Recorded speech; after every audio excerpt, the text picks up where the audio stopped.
Plates and pots! Bowls and basins! Your arms are like iron. Are all your muscles so hard? Won't you come and play, handsome? 1,000 gil for a measly bite.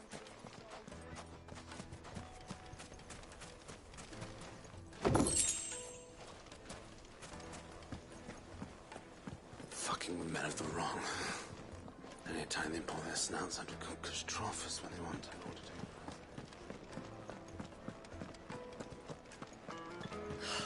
do. I need to drink. Let me treat you.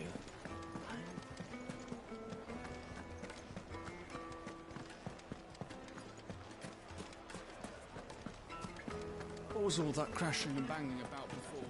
The finest The most fragrant herbs Needed to a silken softness. Made from the stoutest stoneware.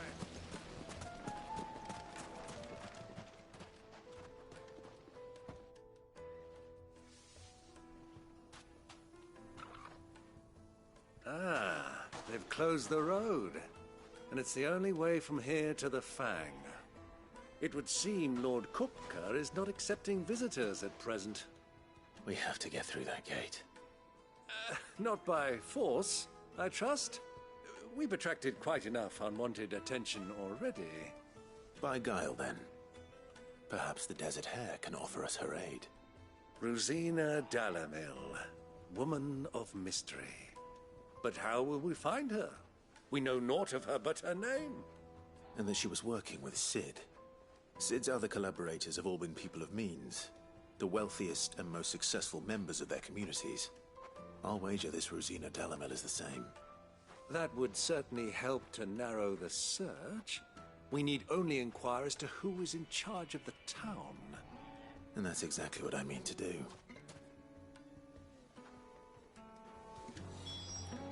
Looks like we won't be getting back to Drake's Fang anytime soon. Well, it's not like we've got a reason to. Why with this emergency? Good day, my lord.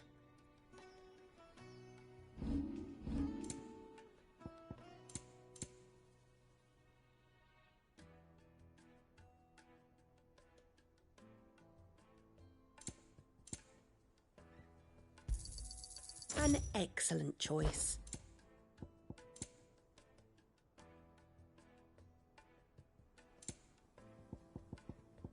Fare you well.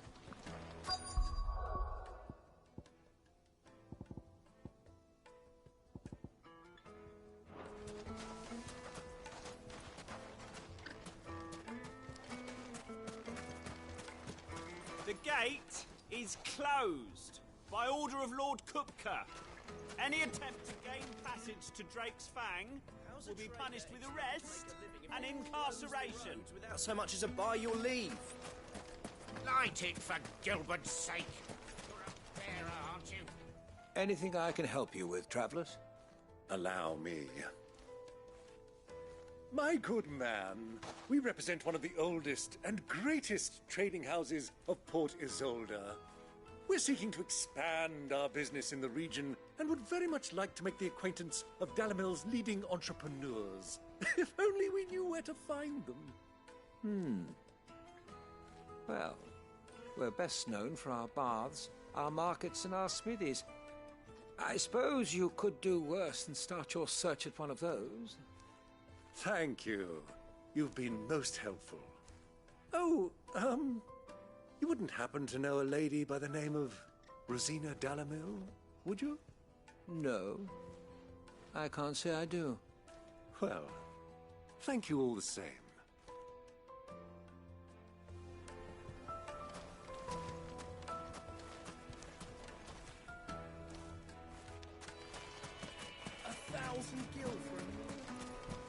Won't you come and play, handsome?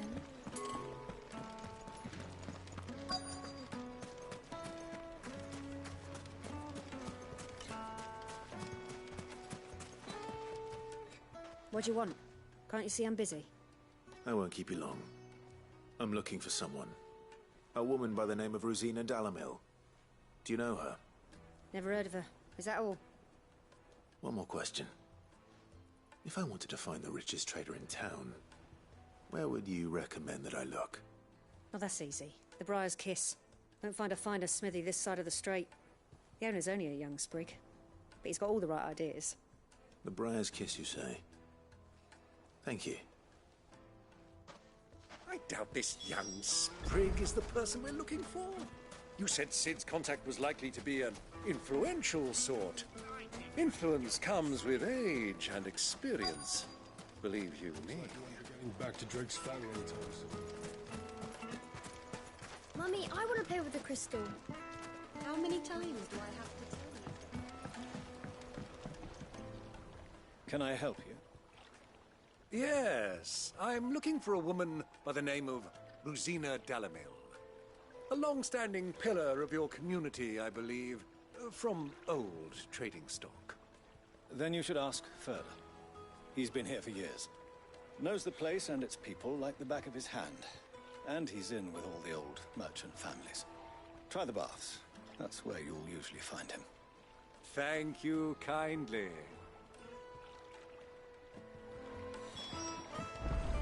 Well, it sounds like we have our man. Perhaps. Let's go and find out exactly what this Furter knows. Hanging lanterns, keep the darkness from your door. Excuse me. Are you Furter? I am. Can I help you, travelers? I hope so. You've lived here for some time, is that correct? Do you know Rosina Dalamil? We believe she may be a trader of some renown. And what business do you have with the desert hare? She was a close friend of mine. I was hoping she might be able to help me. Very well. Go to the bordello. I'll arrange an introduction. Do you think we can trust him? Only as far as I think. So you're the ones who've been sniffing around? I beg your pardon? Don't play the fool. Stick your nose in our business and you're likely to lose it.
Who are you working for?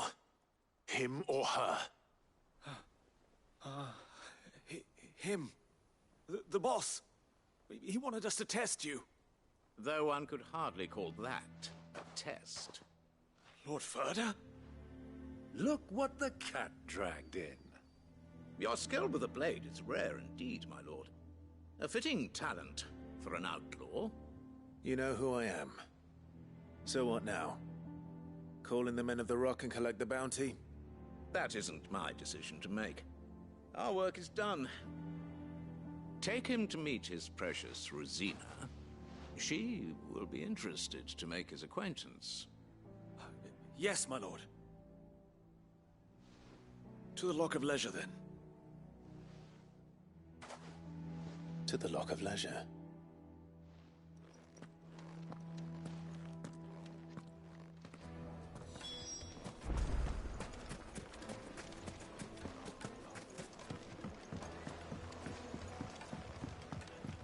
The juiciest meat from Green. Yes, they're quite sort.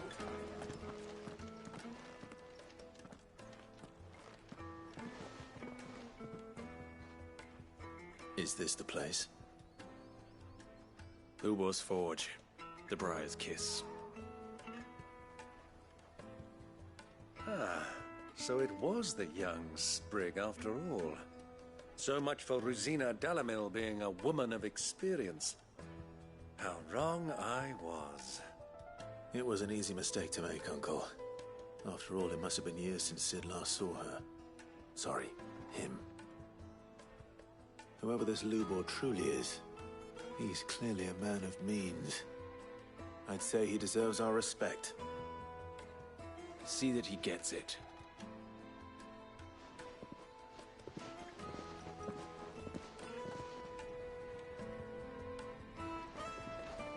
Lubor, Lord Furder told me to bring them to you.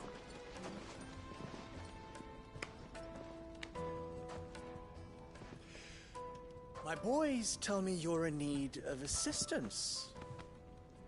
Sid the Second? I won't waste your time. I need passage through the south gate.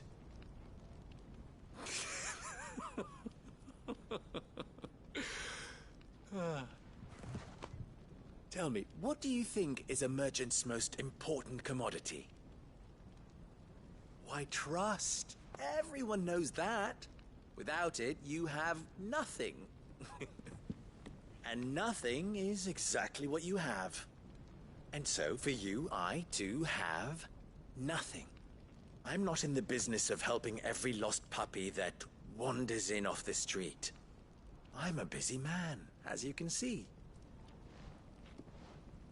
Let's leave this mummer to his farce. By all means. Find someone else to help you on your way. Just be sure to tell them you're not the two travelers from the inn the guards are looking for. Don't want them jumping to conclusions, do we? Why, you...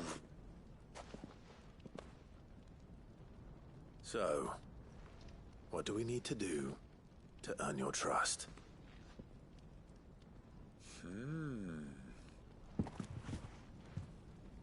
I like this one. Willing to do whatever it takes to get what he wants. Ha! Men like you have a special place in my heart. Why, you ask? Because they get me what I want. Always. Fine. So what do you want? Don't tell me you're going to listen to this swaggering scruff!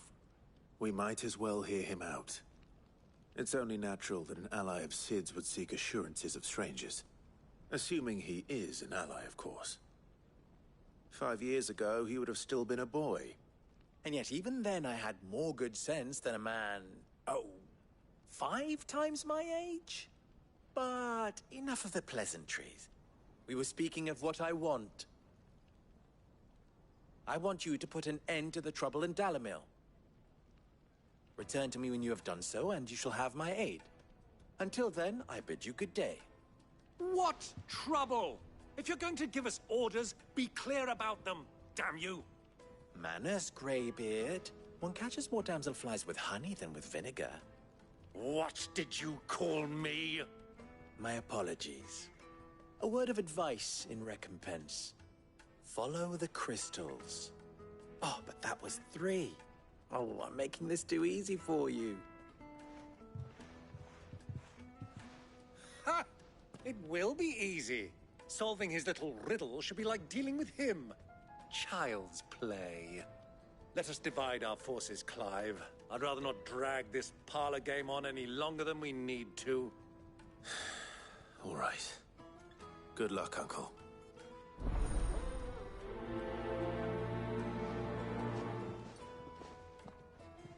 I thought we were the only ones causing trouble in Dalamil.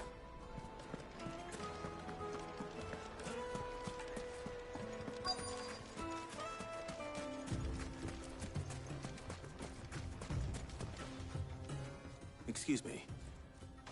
Is it true there's been trouble with crystals of late? You've heard, then?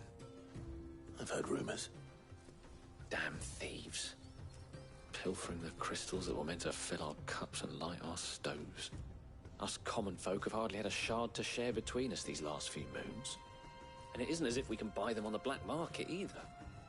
Whoever's taking them, they aren't sharing.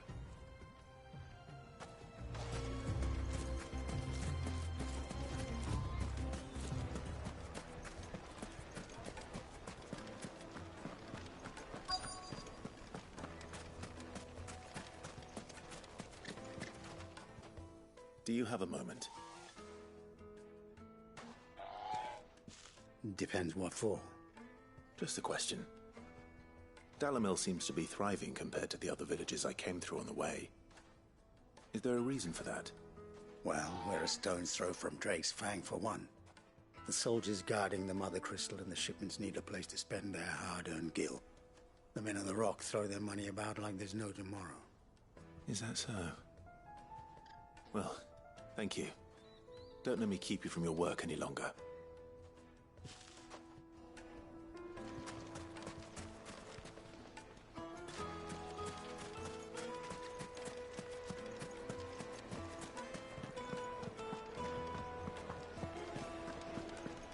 Take a sniff, good sir. Fresh bread, warm from the oven. Here, have a taste. You wouldn't believe how much he gave me. What can I do for you, soldier? Need that sword polishing? I'm not a soldier. Ugh, then be off with you. I serve the men of the Rock and the men of the Rock only. You have an agreement with them? Don't be stupid. I just know which side my bread is buttered. Don't want to be stuck under some pauper when they come knocking. With pockets deeper than Zemeckis and an urge to empty them. No, just leave, will you? Before you scare them off. I think I'm starting to get an idea of what's been going on. I wonder if Uncle Byron's learned anything of use. He'll probably be back at the inn by now. My carpets have pride of place. Why is the tavern shut? It's you, the one who broke all our furniture. What do you want? Haven't you caused enough trouble already? I'm looking for my pal. Have you seen him? The gentleman who was with you? Yes, he's upstairs, but...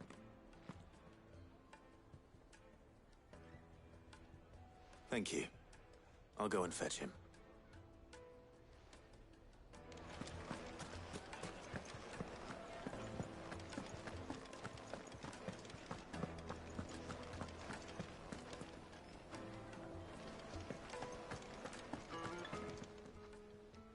Huh?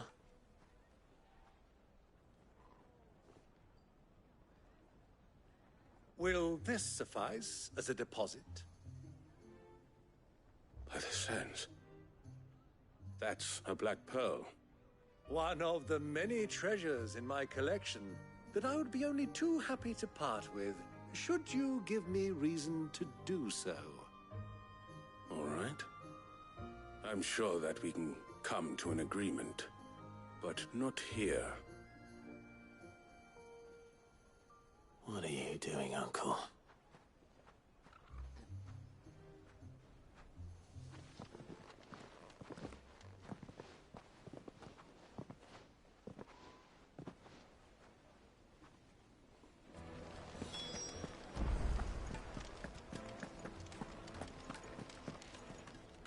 Care to explain why you're giving gifts to Kupka's men?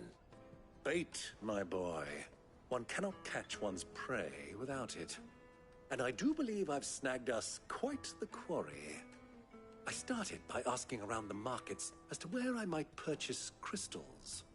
I had no luck, of course. It's forbidden to trade in such things.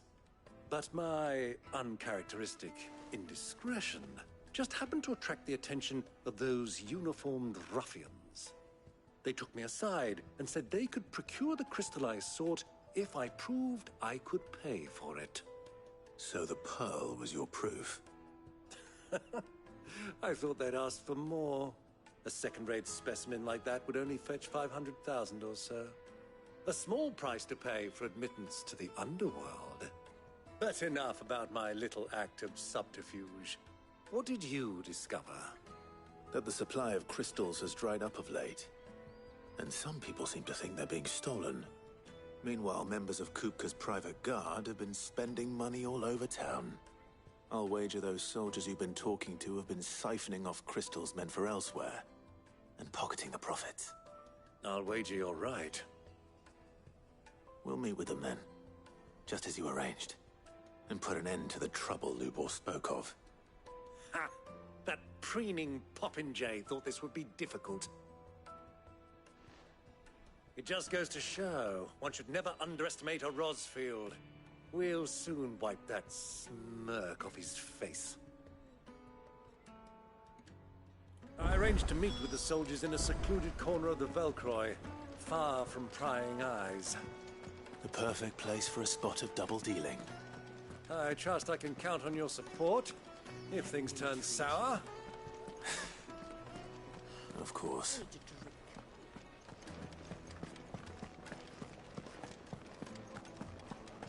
Fucking men of the wrong.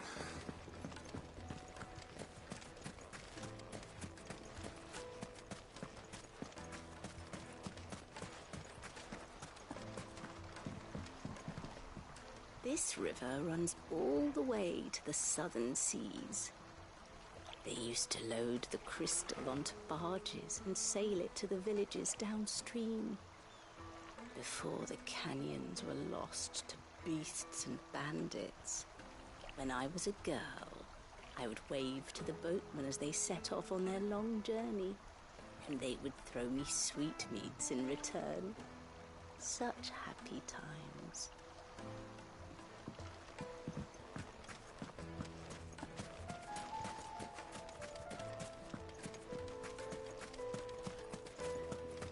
Lighting for Gilbert's sake. Sweet incense. Silver platters. Plates and pots! Do you think they'll be back soon? I need a new dress. Needed to a Light me and silken dark. softness. It would make a fine.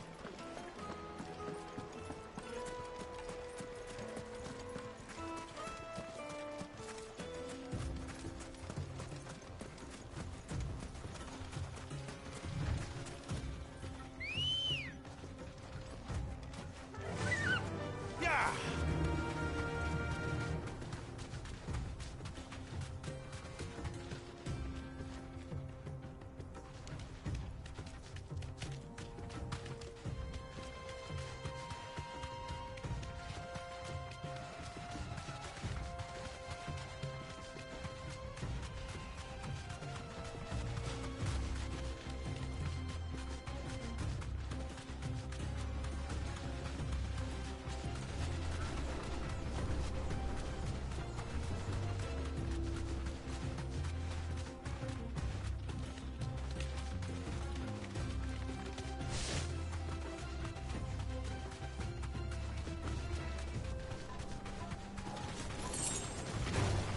Time to fight.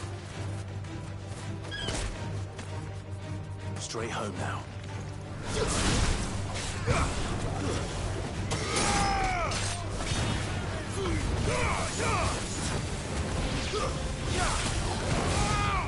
Get him.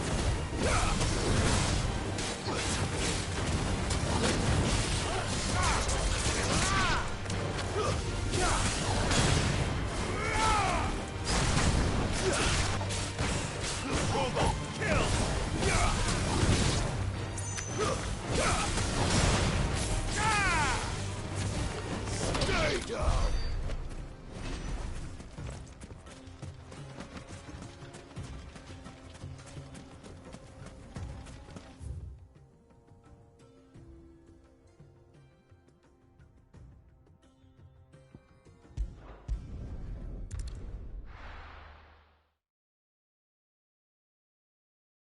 Why is the tavern shut?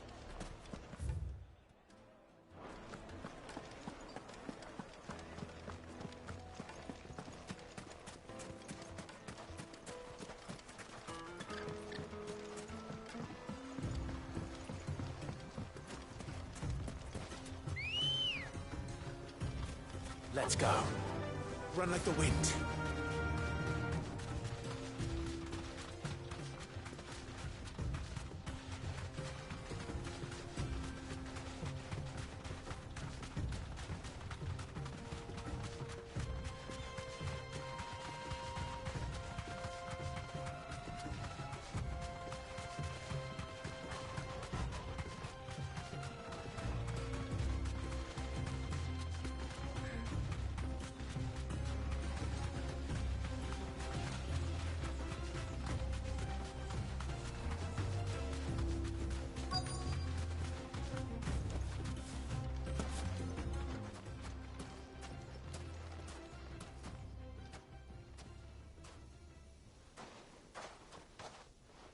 I'll take it from here.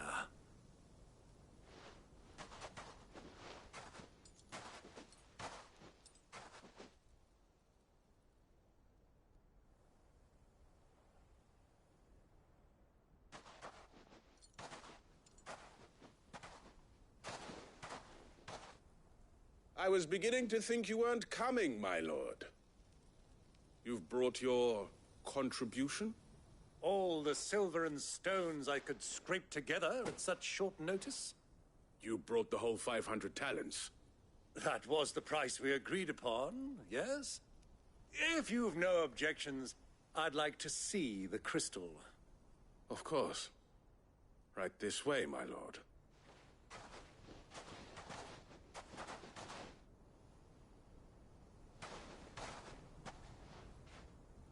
Not bad at all. You weren't lying about the clarity. But what of security? If I were to be stopped on the road, what guarantee have I that it wouldn't be seized as property of the Republic? Because these crystals are no longer the property of the Republic. You're not buying from us. You're buying from them.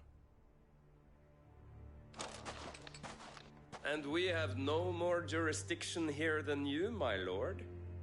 But we have ships, and will gladly deliver to a port of your choosing, now that our price has been met. Royalists, eh? What brings you here? Why, to collect their share of Drake's Fang's blessing, of course. Our nations are allies, and so they are entitled to a portion of the Mother Crystal's bounty. And being such good friends, we elected to increase that portion and share the benefits. And now that these crystals are officially property of the Kingdom of Waloed, we are duty-bound not to interfere, no matter where they might happen to end up next. Did you get all that? They're in cahoots! So it would seem. My lord, what is the meaning of this? Double-crossing dogs. They're not here to do business. Kill them.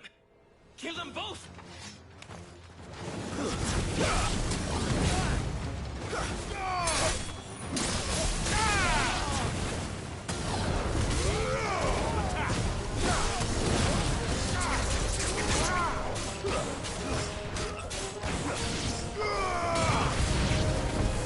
It's not over yet, Uncle.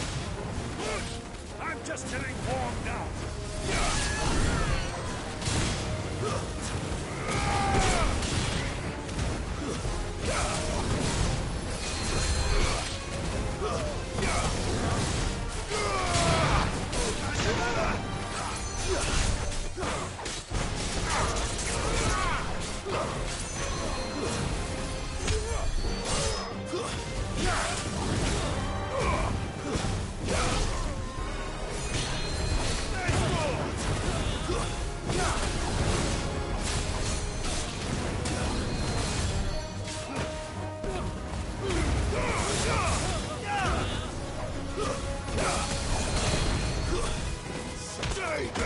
What's up?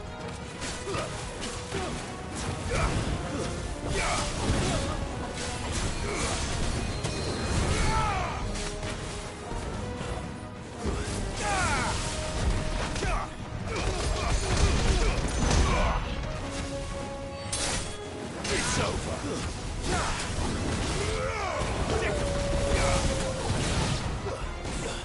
Titan!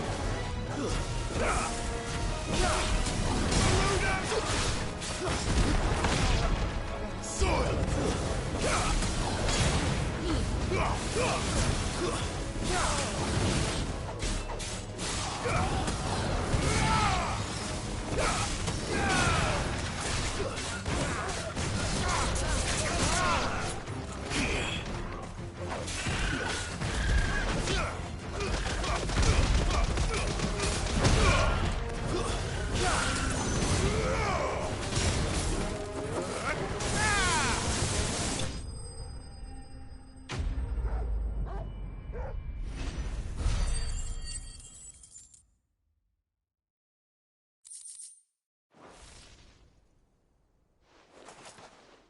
Well, that wasn't too bad. How'd you like my performance, huh?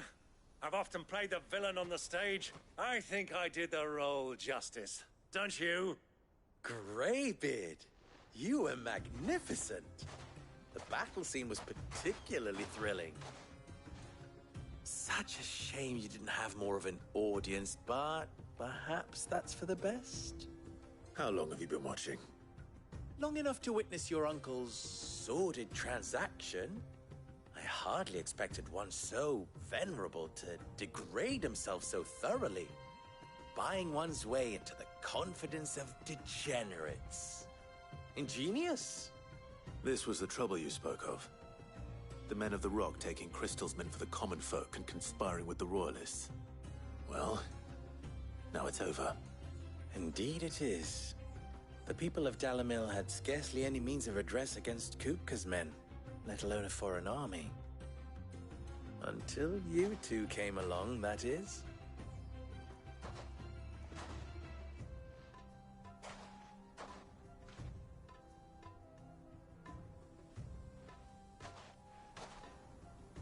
Well, we'd better get these crystals back to town. You won't mind waiting with them while I fetch a wagon.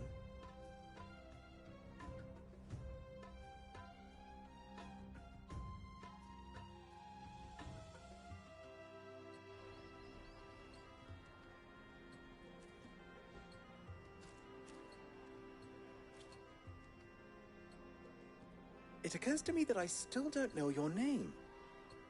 Clive. So, Sid the Second is a Clive. I suppose it could have been worse. Well, Clive, you held up your end of the bargain, so I must do the same. Passage through the South Gate, was it not? To tell the truth, you've helped a little there too. Many of the guards have already been redeployed to deal with the issue of their missing comrades. And those left behind have been encouraged to look the other way should you attempt to pass through. Thank you. And please allow me to cover your costs. You still have the purse I gave to the soldiers, I trust? I saw you pluck it from one of the bodies. Oh, dear. Was I really so obvious? And my name is not Greybeard. It is Lord Byron Rosfield, thank you very much. No, thank you very much, Greybeard. Of all the... Ugh! Here, wear this.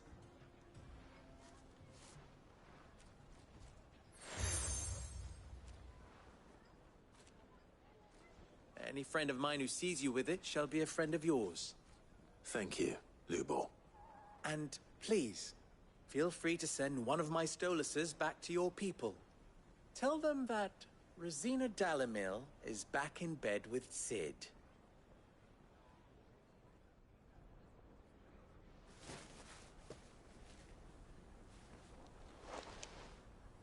Umia Lostelan. Tuisa Achilles.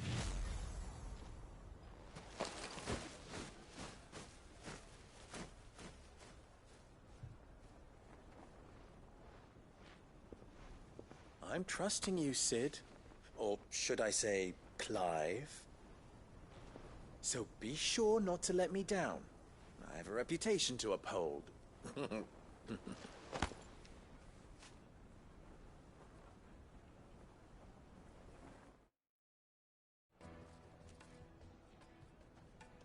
Well then, I wish you a safe journey south. Thank you. Not at all. It was my pleasure. Come on, Uncle. Let's go.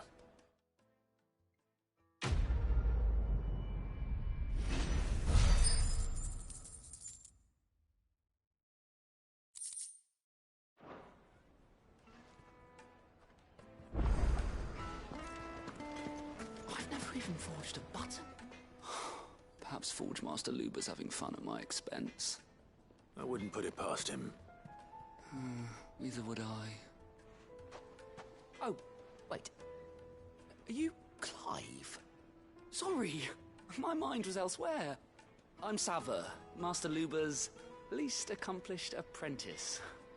Soon to be former apprentice if I don't pass this test. Maybe I'm just not the resourceful type. People are buying up weapons faster than the Briar's Kiss can forge them, and here I am, unable to make a decent bit of kitchenware. He wants me to make a carving knife, one that embodies the spirit of Dalamil.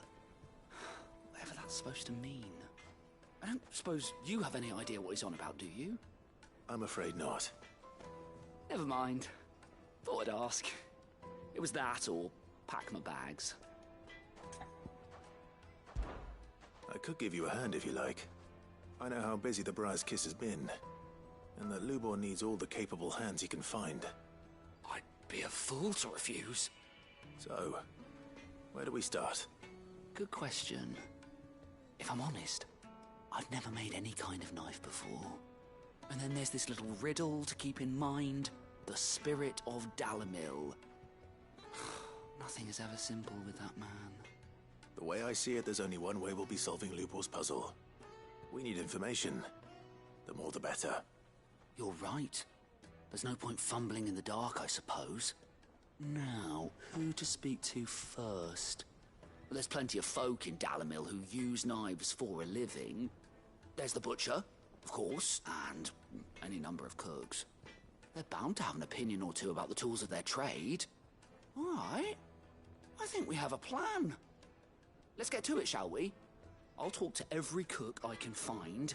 You speak to the butcher, and anyone else you can think of. All right. Good luck. Let's hope that someone says something useful.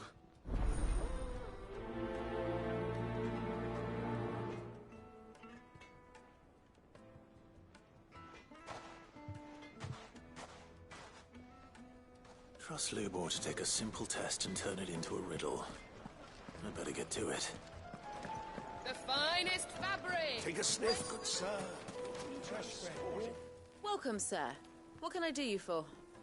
A question, if you don't mind. I need to know what makes a good carving knife.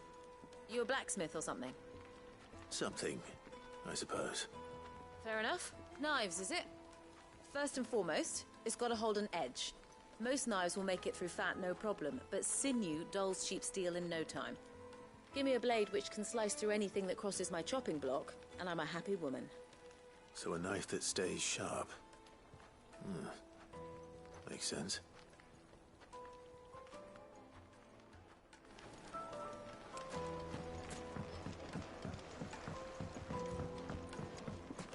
Made from the stoutest stoneware. Everything I've worked for. All those years of toil. Every coin I've ever earned is tied up in this place. You all right? The baths are closed. Leave me be. On second thought, perhaps you are just what I need. Might your services be for hire? That depends on the job. I'd have you save my business, the baths. The water's turned scalding hot and all the crystals in Dalamil wouldn't be enough to cool it. I've no doubt that my woes stem from the water's source. But I can't go and investigate for fear of my customers thinking I've abandoned the place. I'm bound to these baths in more ways than one. I beg of you. Go to Dusnoff Terraces. Tell me what you find there. All right. I'll go and take a look. Wonderful. It's not far. Leave the market by the south gate. The smell of sulphur will guide you the rest of the way. These baths are all that keep me from an ignoble end in a debtor's prison. My livelihood, my very life, is at stake.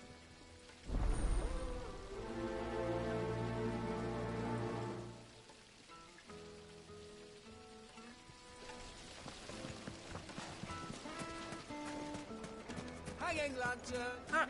They've opened the gate! Lubor was true to his word. Well, we can make our way back to the Fang now, at least. Yeah, but what would be the point?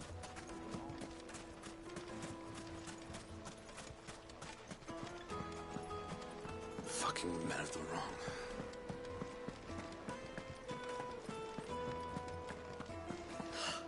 I need to drink. You're going to drink?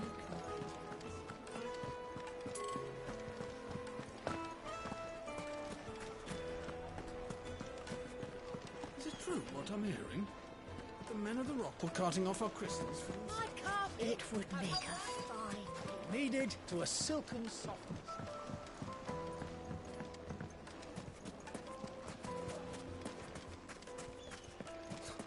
I'll be asking for you again, my sweet. Then see that you stay a little. Won't you come and play, handsome? 1,000 gil for a measly bunch of dissolved greens. You can't even fill my cup.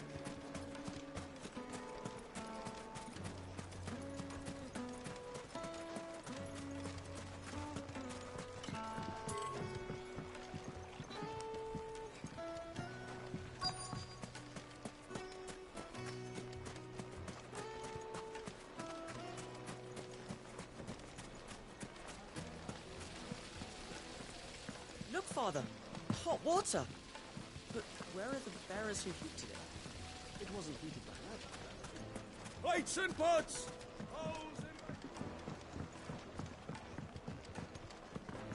The most Yes, fragrant they're herbs. quite The finest fabrics, Lord fresh King from the has capital. several similar pieces in his collection.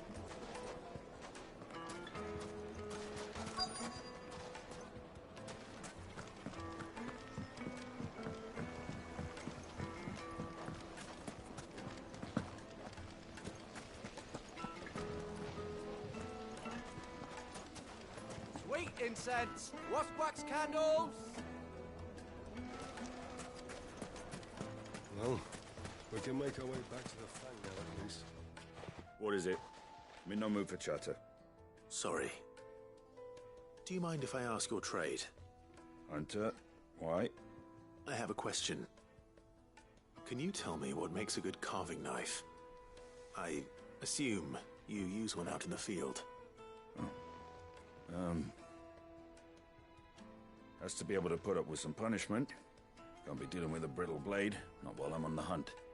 Your knife snaps every time you use it. You'll be spending coin as fast as you make it. Times are hard enough as it is. Thank you. I won't keep you any longer. All business, eh? Man after my own heart. So, a carving knife should be hard-wearing and hold an edge. Hardly a revelation. Let's hope Sava had better luck than I did. Silver platters, made from the stoutest stoneware. Fresh bread, warm from the oven. It would make us fine.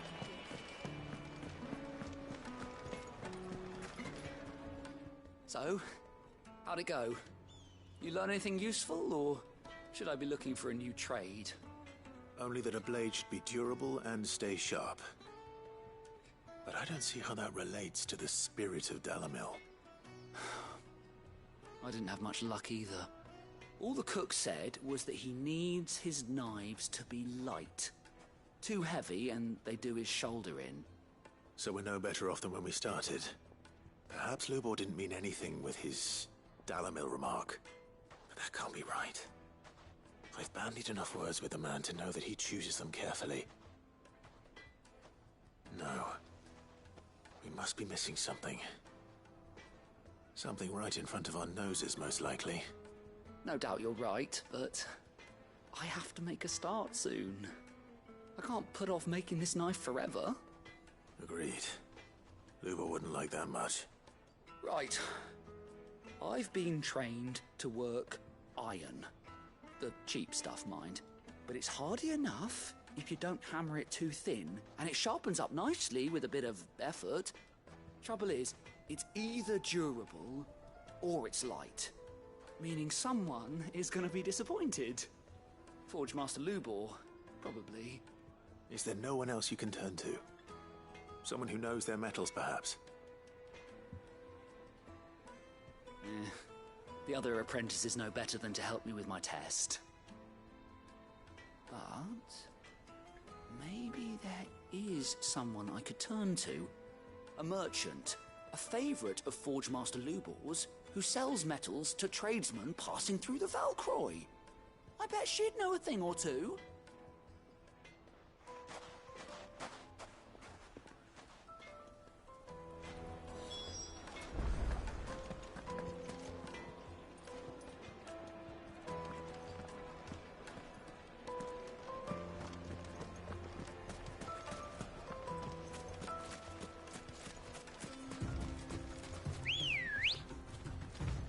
Come on. Yeah!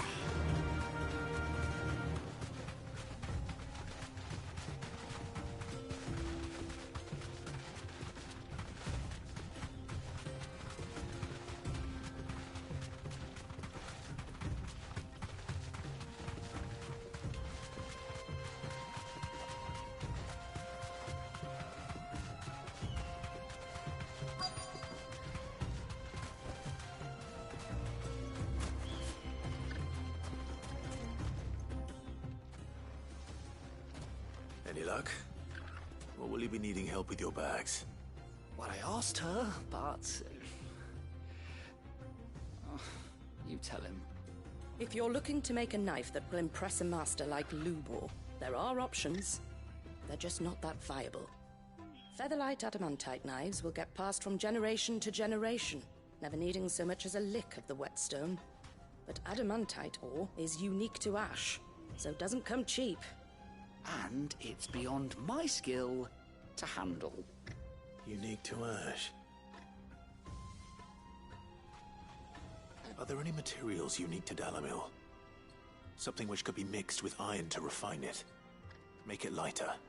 What are you getting at? You said that Lubor trained you to work iron. Then that's what he'll expect you to use. But he would have known that it would either be too heavy or too brittle for a carving knife. Perhaps his Dalamil remark wasn't a riddle, but a hint. If it's cheap metal you're using, then there's always limestone, I suppose. Folk first settled Dalamil to get at her mineral deposits. And, if you know the trick, it can be melted down in the furnace to drive out impurities from low-quality iron. Bloody hell! That must be it! I don't suppose you know the trick, do you? It's hardly my speciality, but I've been around enough blacksmiths to know how it works. Looks like I've got some learning to do. Clive, I hate to ask after all that you've done for me, but... The limestone? Fine. I can hardly abandon you now. Besides, I want to know if this is the answer to Lubor's little riddle. I can't thank you enough, Clive. You'll have no trouble finding limestone over in the terraces. The place is bloody made of it. Then I suppose I'll meet you back at the forge. Right you are. I'll see you shortly. So, do you crush it up, or just throw it in the furnace?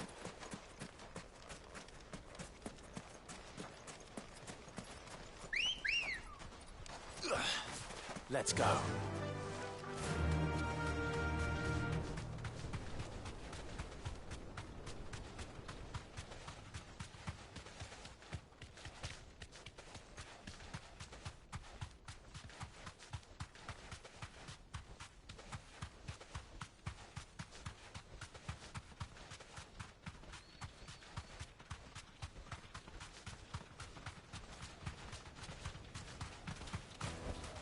Back to the stables, girl. Is it true what I mean? My carpets have pride of place.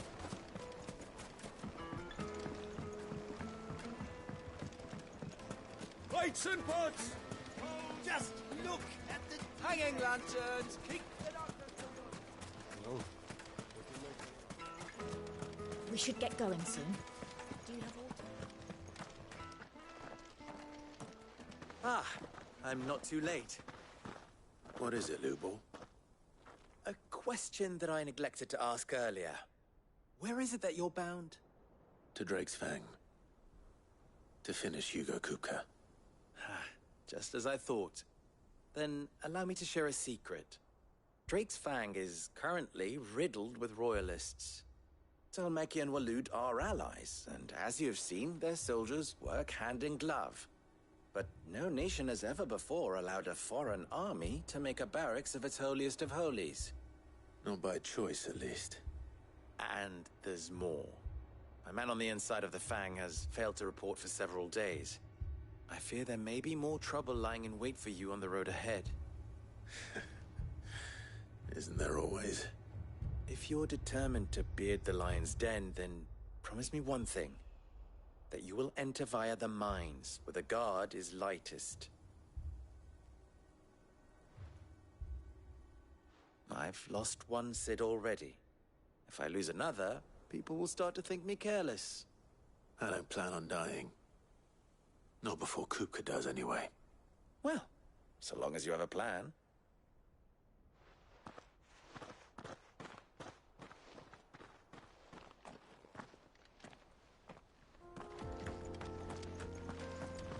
Drake's Fang should be just beyond these springs.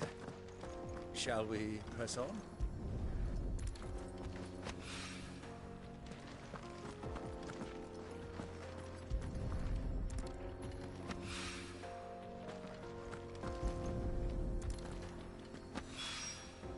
One rock looks a lot like another.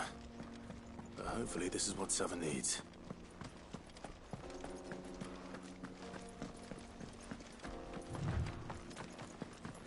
We should get going soon. Do you have water?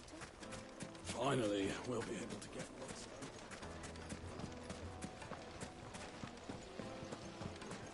Made from the stoutest stoneware. Needed to a Light me silken and dark. soft. Take a sniff, good Yes, sir. they're quite citrus.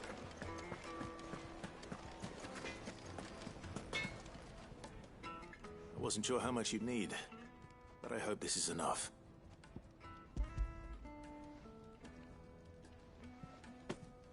You are one of the good ones, you know that? You and that merchant both, she's got quite a gift for teaching that one. Now, time to see if limestone is the secret weapon we were hoping for.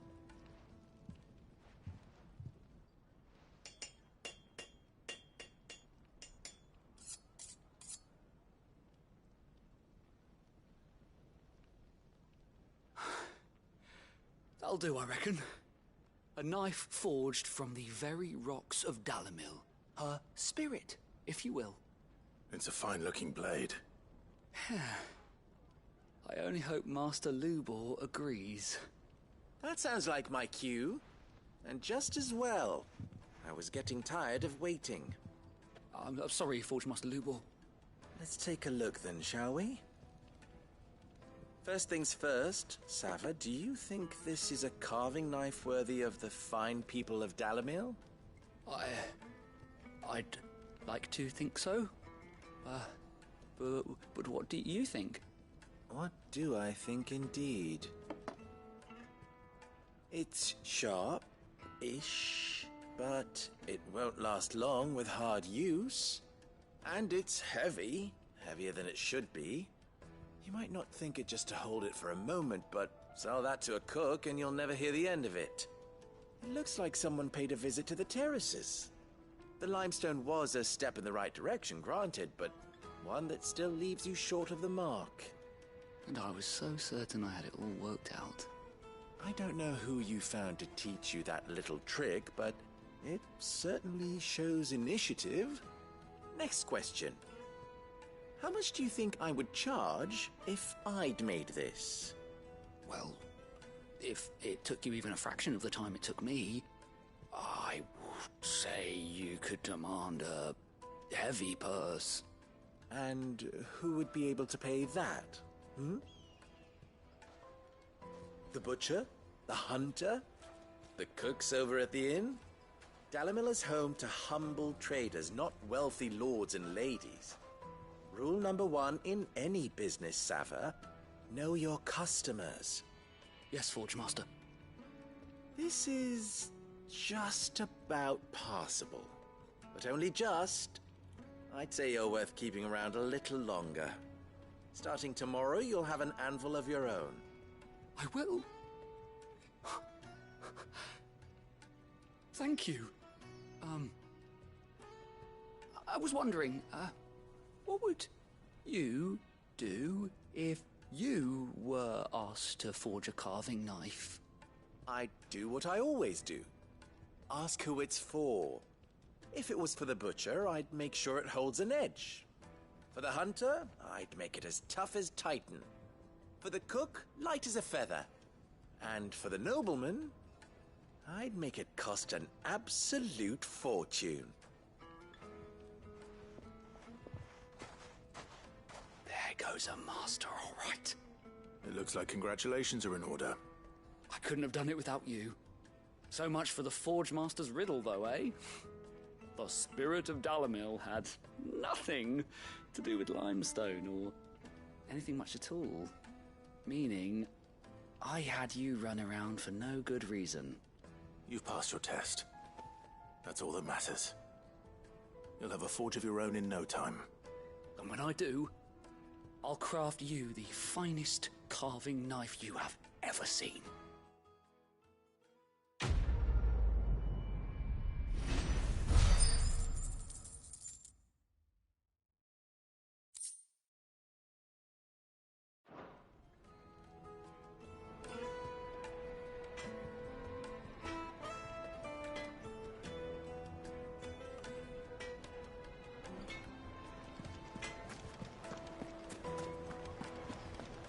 The finest fabric! It would make a fine... Fresh bread, warm from the oven.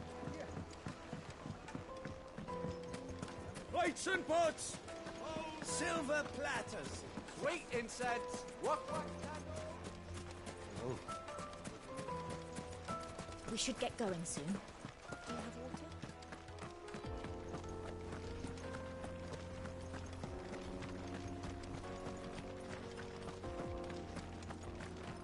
Come on, girl, the gate's open now.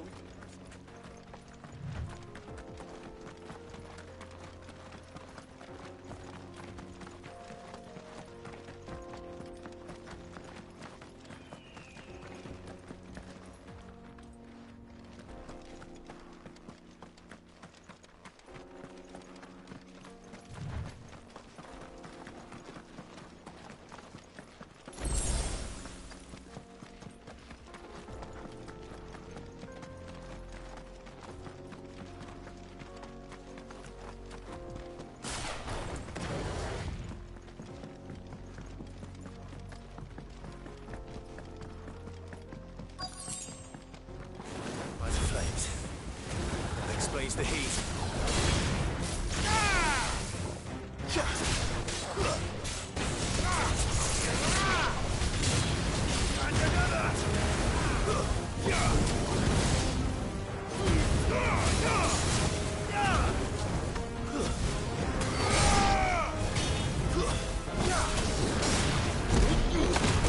Nice try.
Farewell.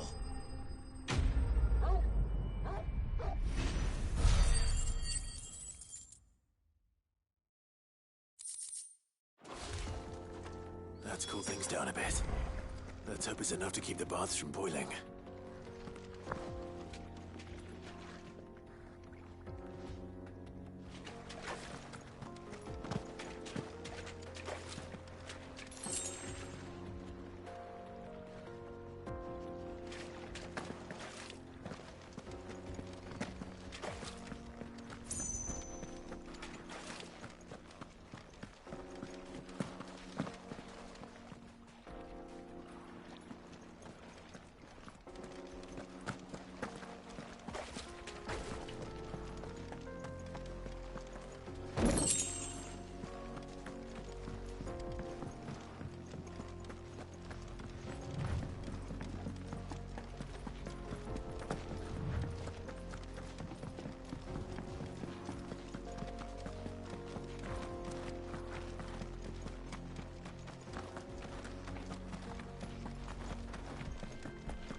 Come on, girl, the gate's up.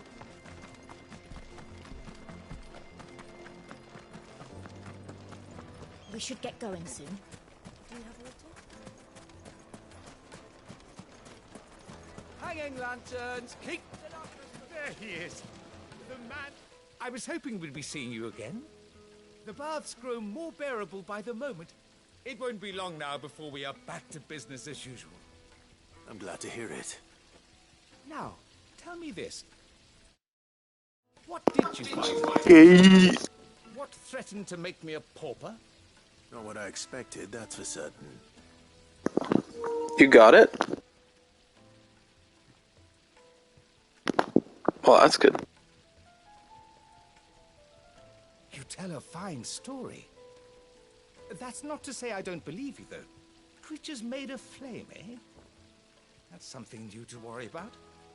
But I burdened you with my worries enough already. Here, a small something by way of thanks. Right. It's high time I got back to work. With a little luck, the day might... Damn, man, you got a PS5? That's crazy. That's cool, though.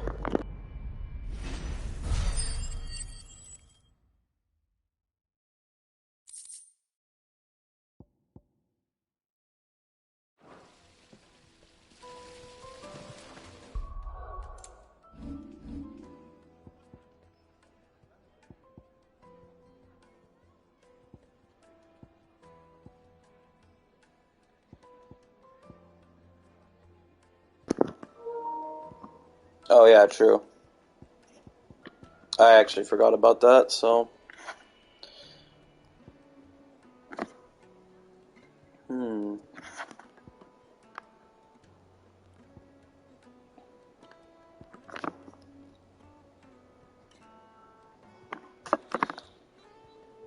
What the fuck?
The JoJo gauntlets, yeah, I did. I did indeed get the JoJo gauntlets.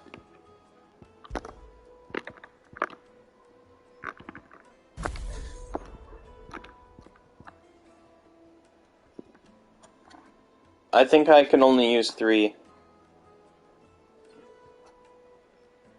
I think 4 would be overkill.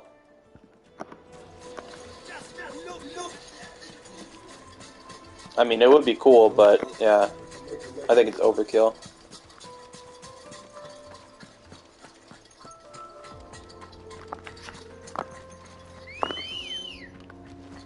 Good girl.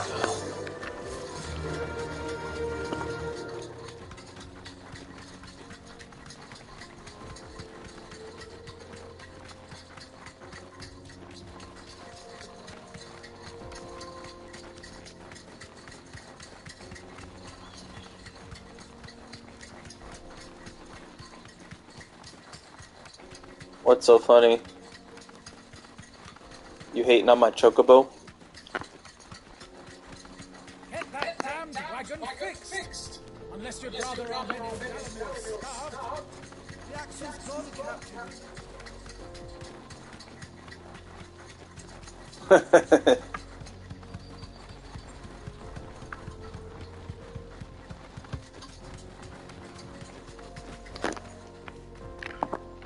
You deserve a rest.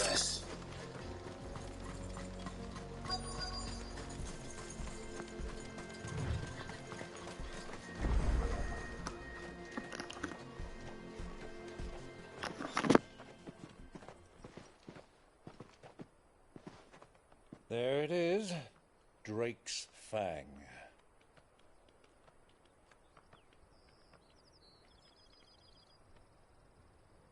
Kupka will be hiding inside. Along with goodness knows how many guards, all on highest alert. You'll need to keep your wits about you if you're to reach him. So be careful. I will, Uncle.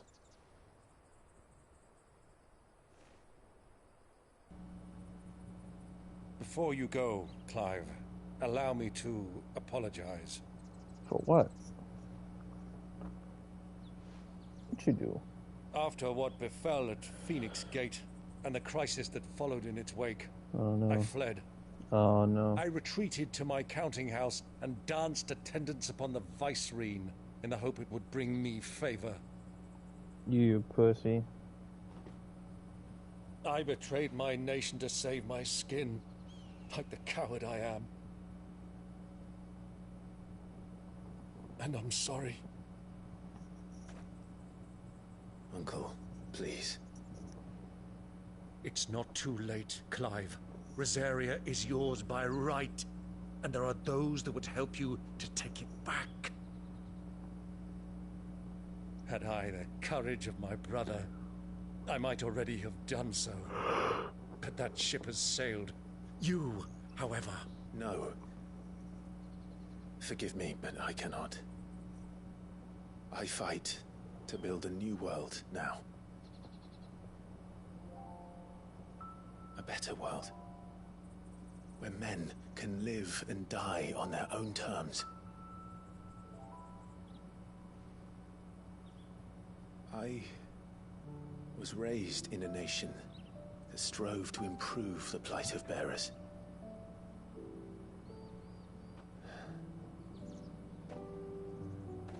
Only later did I realize that spark of freedom did not arise by chance, but was kindled by my father. You would see me follow in his footsteps. And that is exactly what I mean to do. Not by ruling Rosaria, but by extending his ideals to the whole of the twins. Though every soul in the realm may judge my actions heresy, I am certain my cause is just. You really are just like him, you know?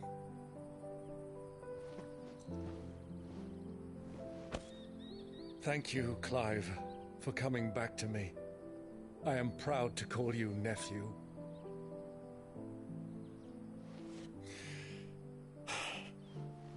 Well then, this is where we must part ways. Wish me luck in convincing my Canvarian friend to share his considerable talents. I mean to plunder his coffers and prove myself worthy of a place in your merry band. Till then, my boy. Till then, go safely, Uncle. And you, nephew. We have much to catch up on, you and I. I shall expect you to regale me with the tales of all your adventures when next we meet. You can regale me too, Torgal.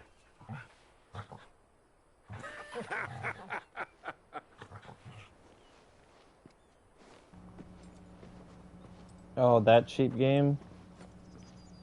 I never played it, but it looks alright. Kupka.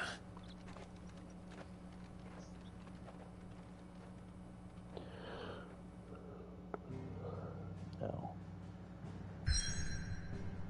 Just cracked my jaw.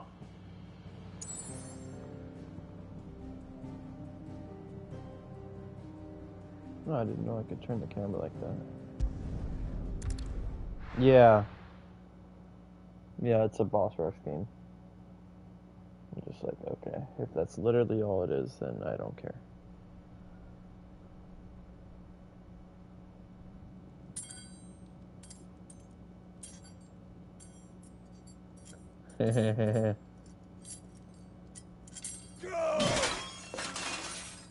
Yep.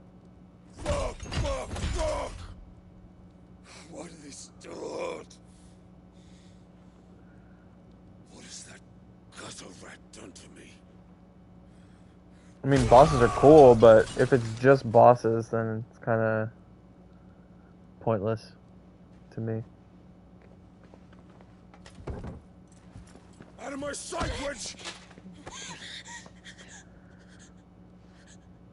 I'll kill you, Rosfield! I'll rip out your heart! I'll tear you limb from limb! Peace, Hugo. The table shan't hurt you any longer. He sought to humiliate me. Me! If you hadn't interfered, he would be dead! You truly believe you would have tried? No, I just took part of his power. I cut off his arms for his hands. And how would he have done that without his head? Shut up! You weren't strong enough, and you call yourself a dominant. Or rather, you did. You mock me, Harbert.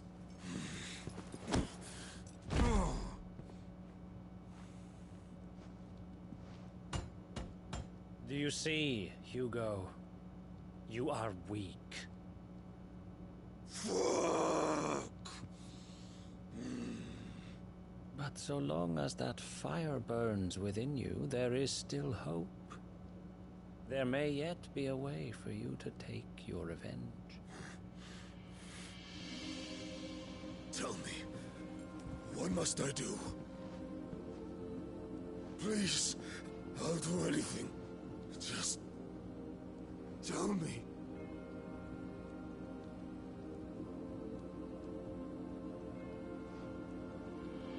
The heart. What of it? A Mother Crystal's heart is the most concentrated source of ether in all creation. Perhaps you could take advantage of that. Of course, the crystal would not yield her blessing to any ordinary man. But then, you are no ordinary man, are you, Hugo? Clive Rosfield stole your power, but others have suffered a similar fate, and still managed to find the strength to conjure their icon. Like Benedicta Harmon.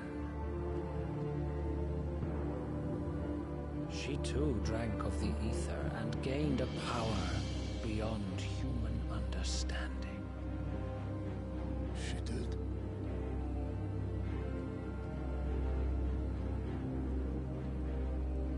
Benedicta. Benedict.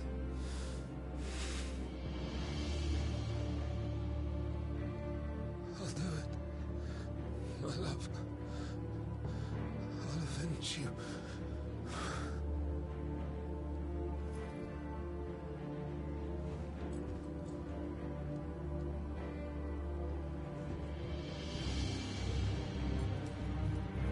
Run along now, Hugo. You need only follow the light.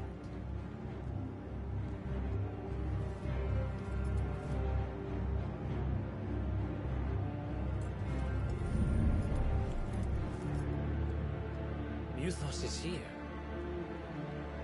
Very well, it shall be so. Wait. What? You may leave everything to me, Your Majesty. Oh, these guys again.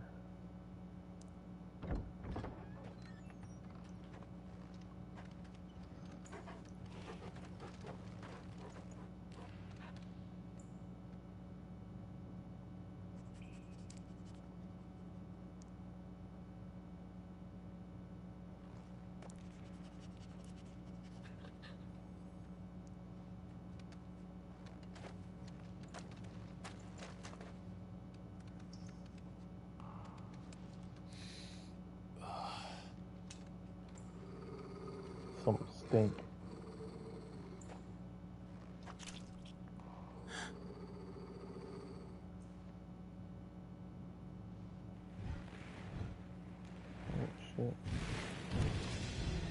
Oh shit.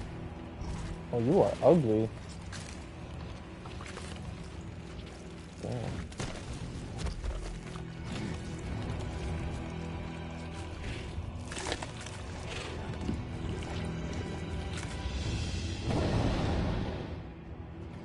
Orcs.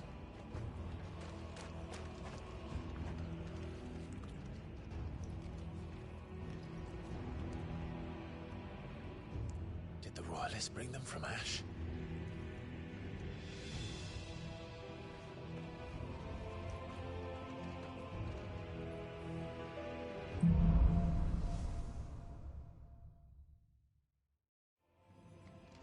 Are the Beastmen part of the Waluda army now?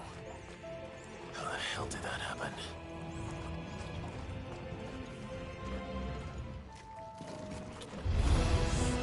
They've spotted us.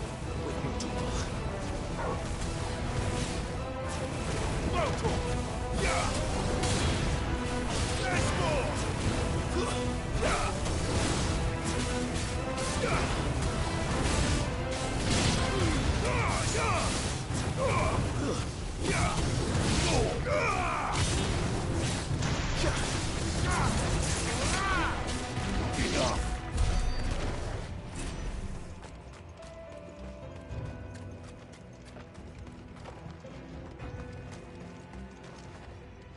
taken over the entire mine.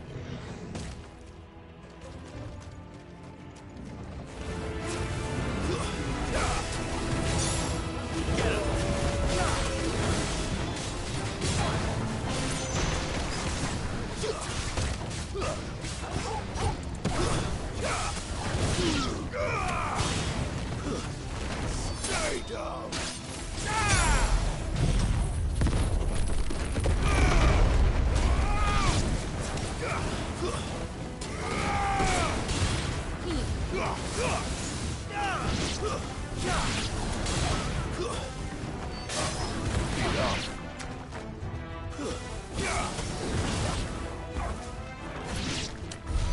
So much for the men of the Rock. Dalmekia's finest.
Animals.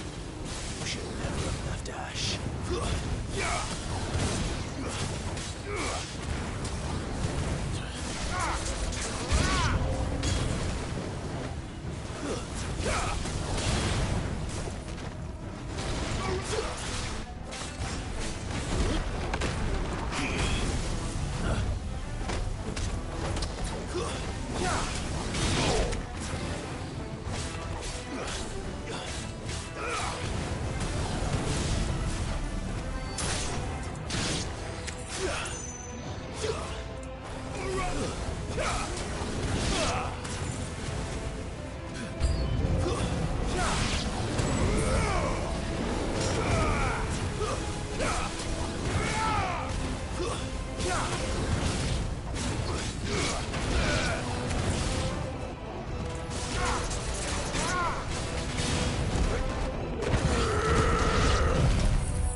This must be the way out. This one.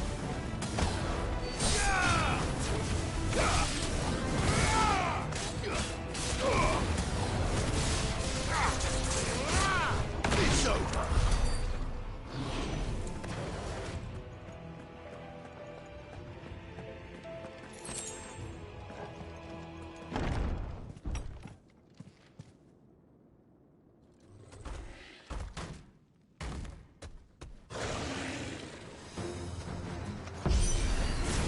I won't be sneaking past this one.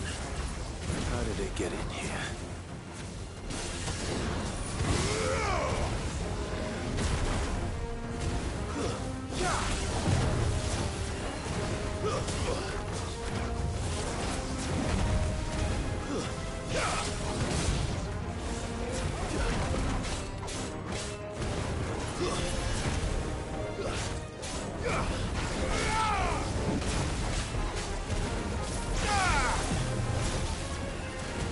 Nice try.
Nice try.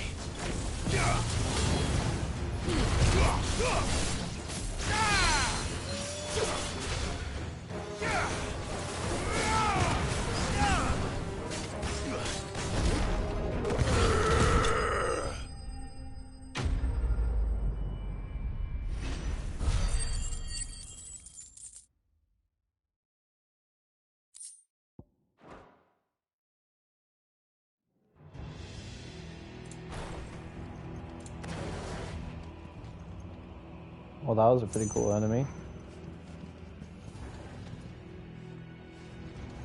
Better already.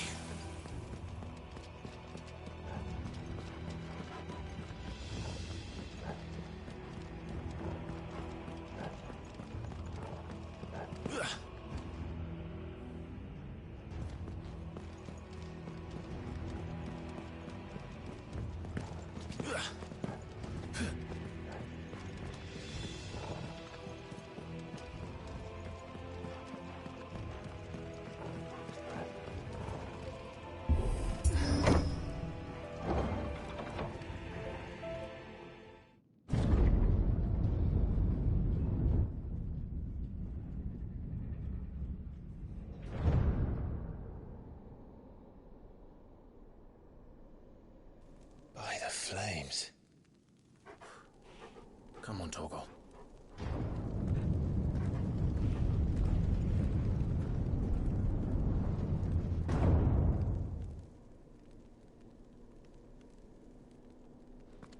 Kupka never did do things by halves.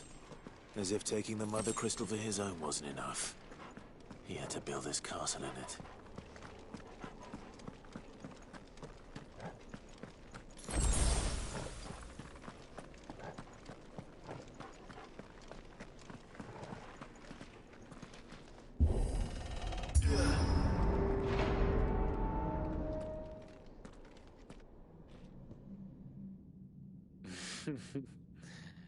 Let the trial begin.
Not the Undertaker.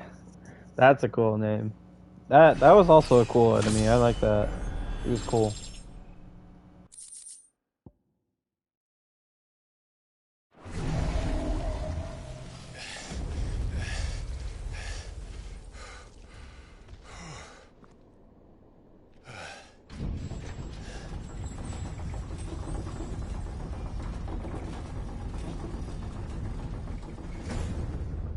Seems we're expected.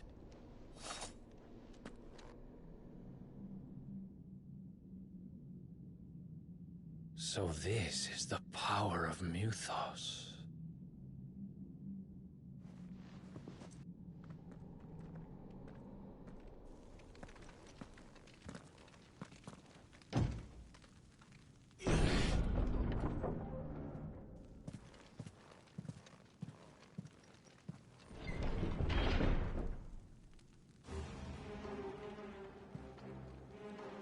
Did the orcs do this too?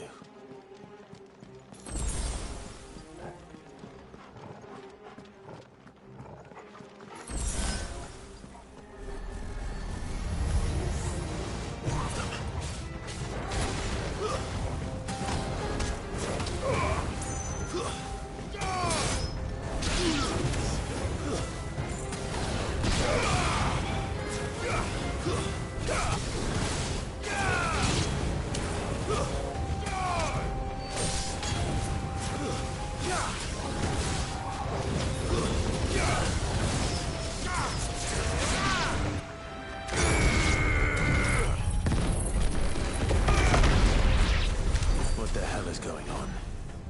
Are these things here for me? Or for him?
First orcs, now these nightmares.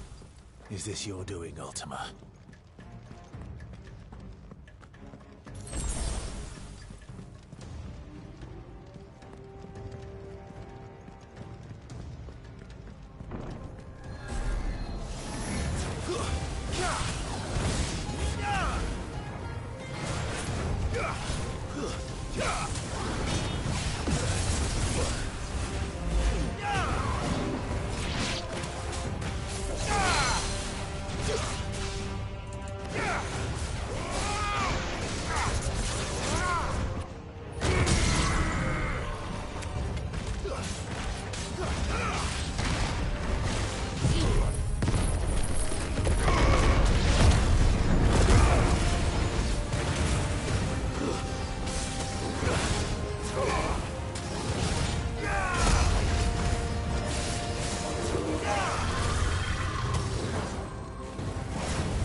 You've been busy, Kupka.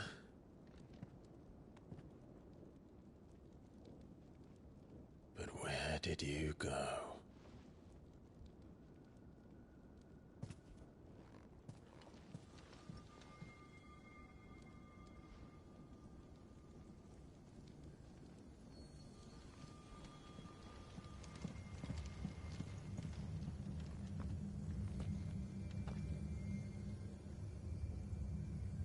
The heart.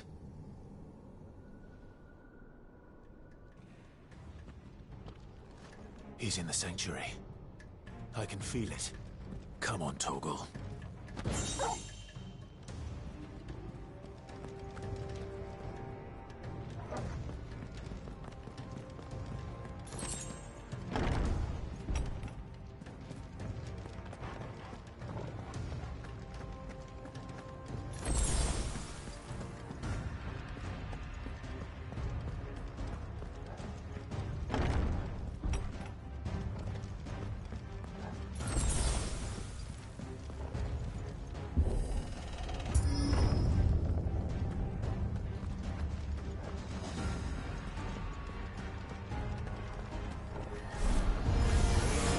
Just what I needed.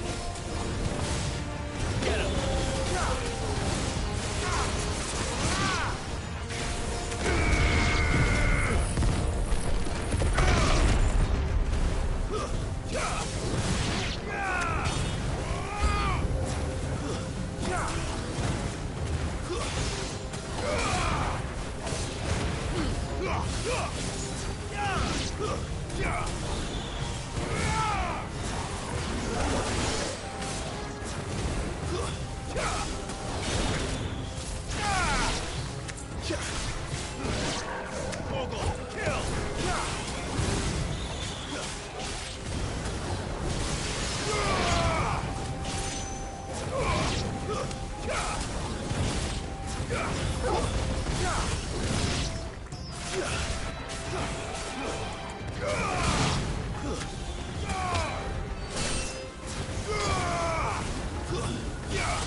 That better be the last of them.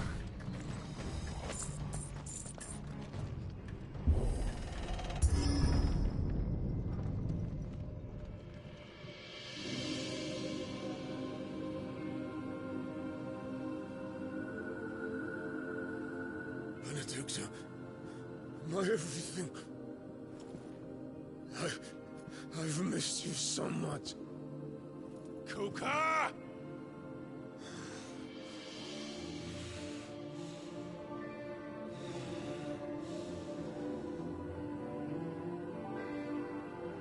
I swear to you, my love, we will never be parted again. What's wrong with him?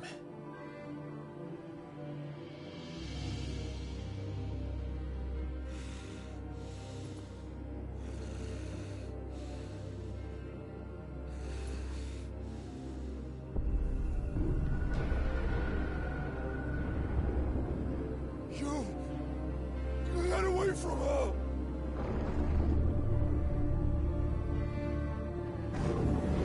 Benedicta! Damn. What the fuck? I'll kill you, Roswell!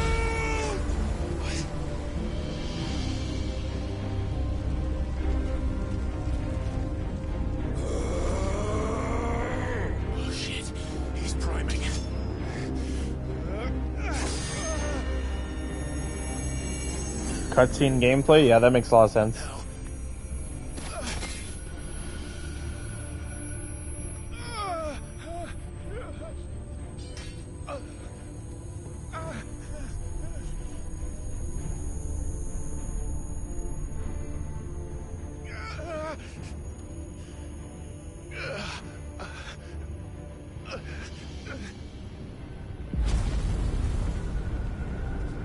How the fuck did he end up over there? Come on.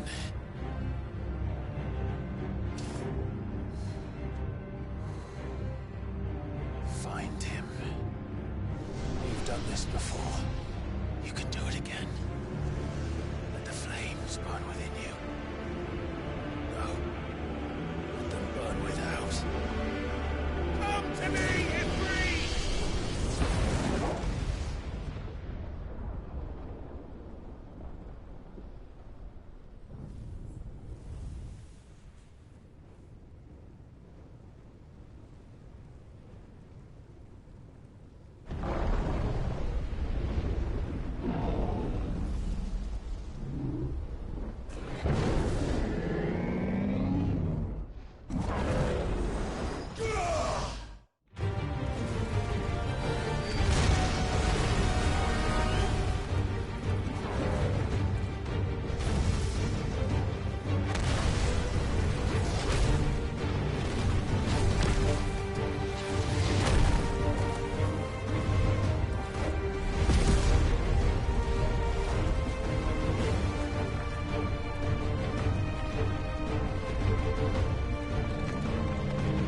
His fucking hands are still gone.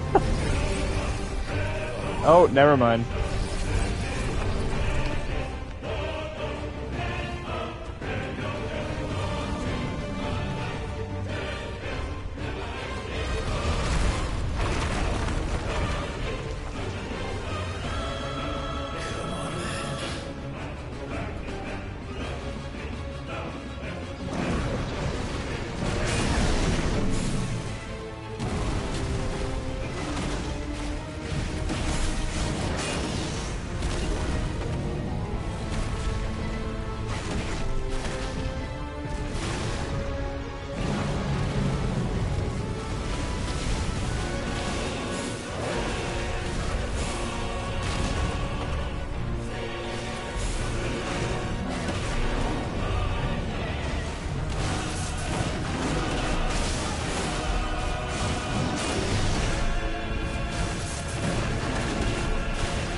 But if you can do it, then so could I!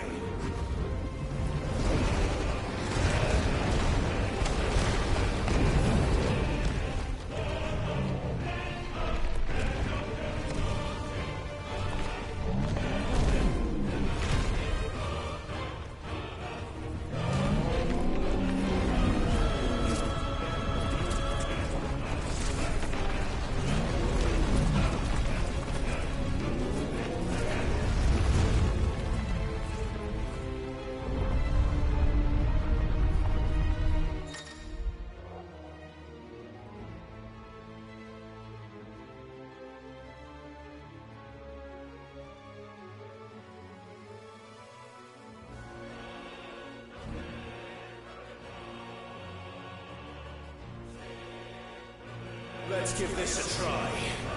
Not bad.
Damn, he's like, nope, fuck you, you're going back down.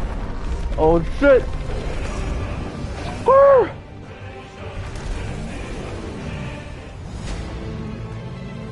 Oh.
What the fuck?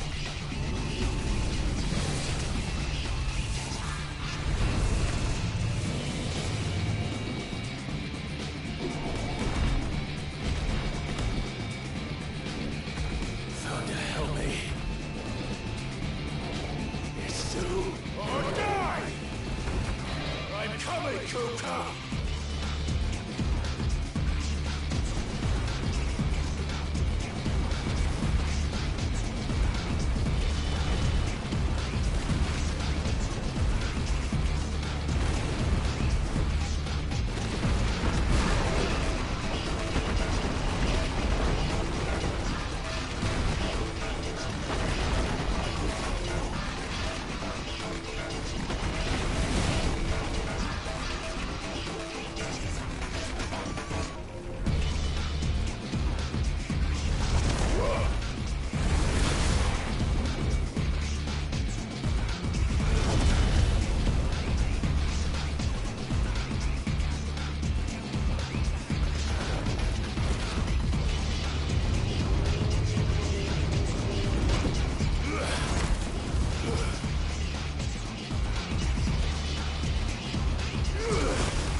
Get up, Hugo!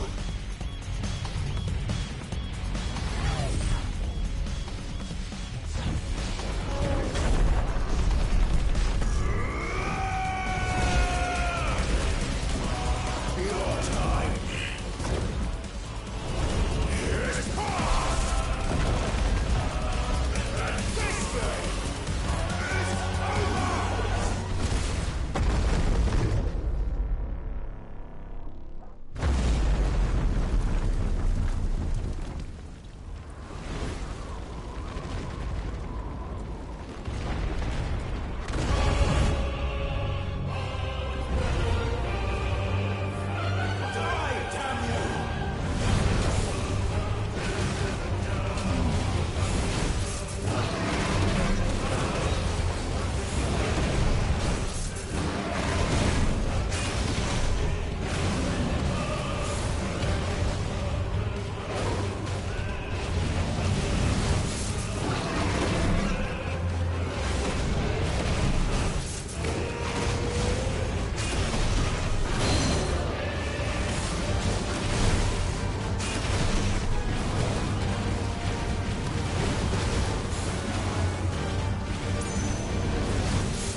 That was sick. That was a sick fight.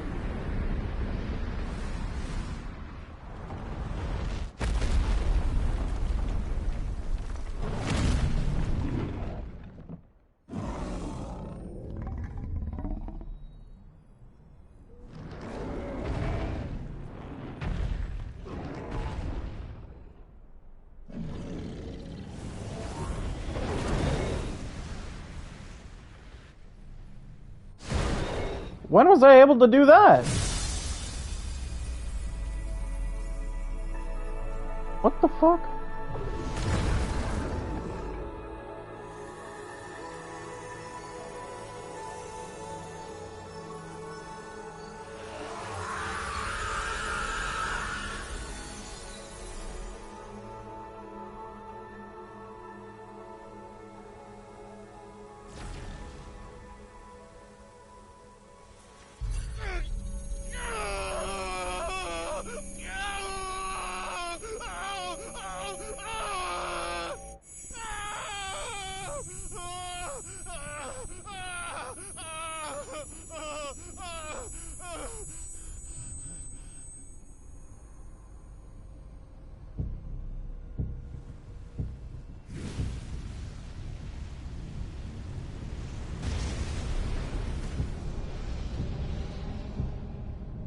Is that you, Ultima? What do you want?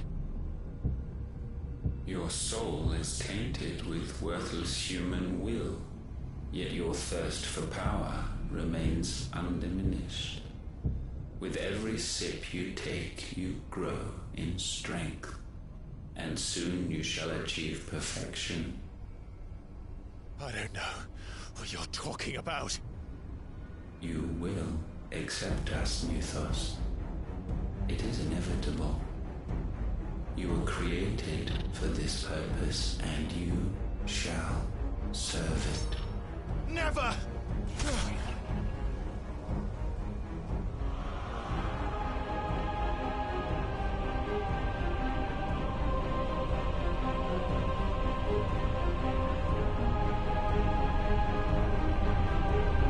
Fight it, Clive! Don't let him in! Consciousness. We see now. Human will is so insubstantial it cannot exist in isolation. You mitigate its weakness by interweaving it with your consciousness. We believed we had merely to purge you of your will to claim our vessel. It appears we first have to sever every thread of the consciousness that supports it. No matter. The time to build a new world is not yet upon us. We will contemplate.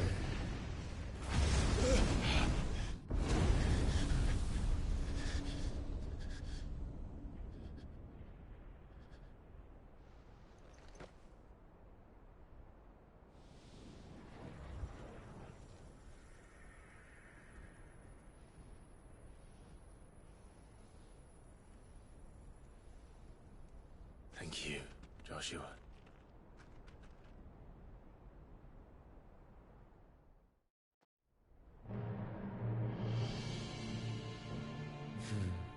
One can no more command the power of ether by drowning in its flood than one can constrain the tides by standing in the sea. I had thought Hugo wiser than this, but it seems his head was full of rocks after all. Titan was strong. Your Majesty.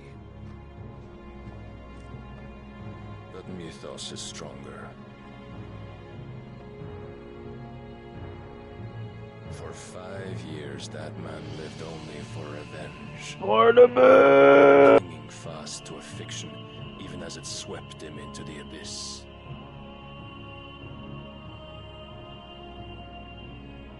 One cannot change one's nature through force of will alone. Only the Almighty can do that.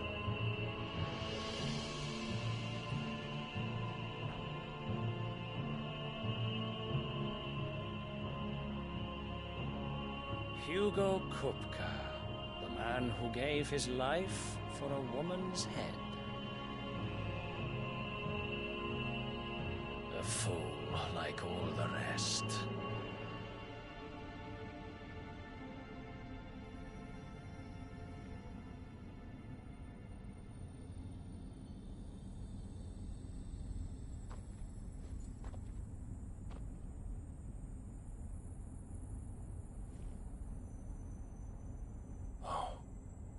That the death of a mother crystal should be so beautiful.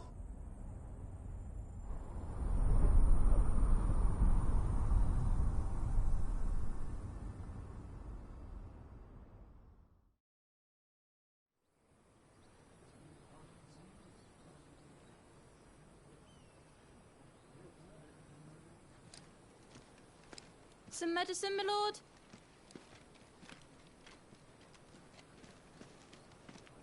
I have salves, potions, anything you need. Stop bothering me, urchin, or you'll feel the back of my hand.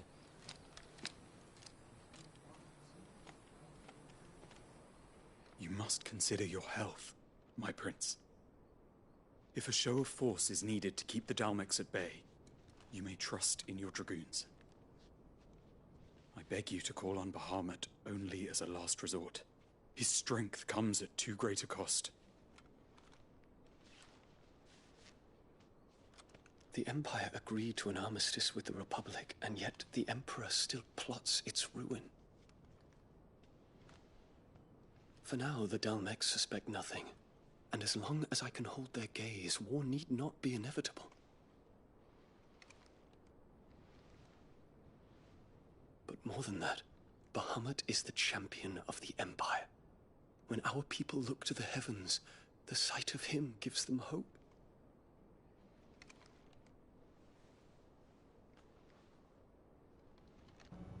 Whoa, that's gay. That's gay. I was not expecting that. Who the fuck is this guy, though? Forgive me, Terence. Terence. That you were my master. But alas. I will always be your loyal servant. Gay confirmed. Let's go. So crazy.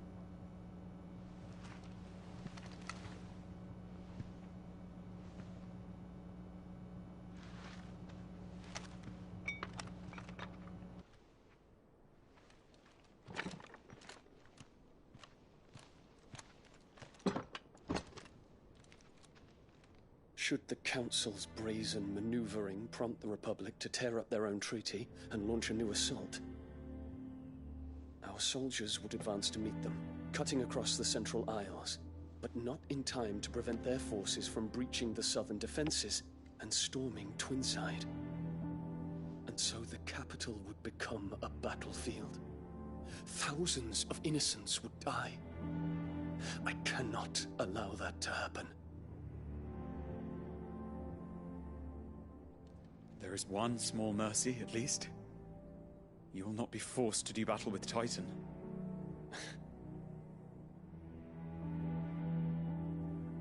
Would that I could avoid doing battle at all.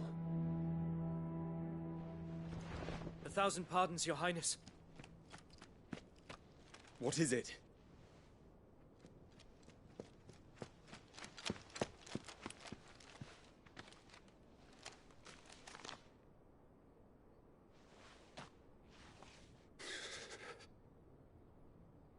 Olivier has been made Emperor. What is the meaning of this? My father's orders. What were they? Quickly! Yes, Your Highness. His Radiance requests that Your Highness maintain position here and... Ah!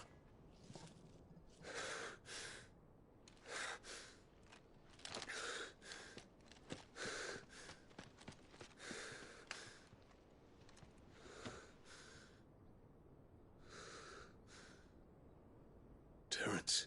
Yes, my prince. I must go to the palace. I'll ready your steed. Damn, so they're just gonna ignore that shit, huh? Oh, What is fuck. it now?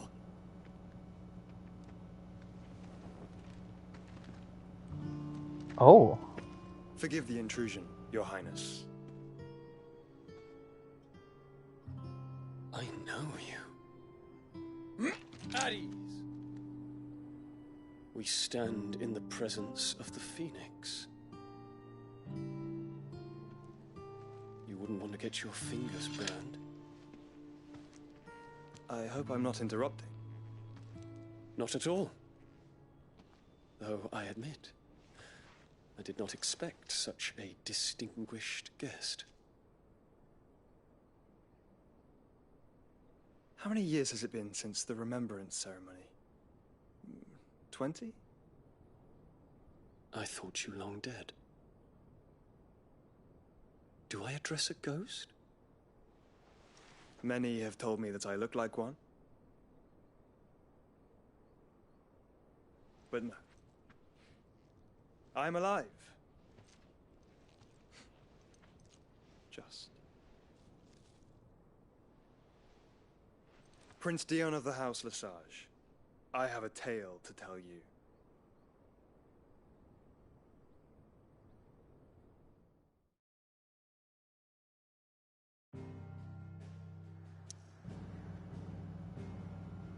That was a crazy cutscene, huh? That was something. Maximum gay. And then on top of that, that happens right after.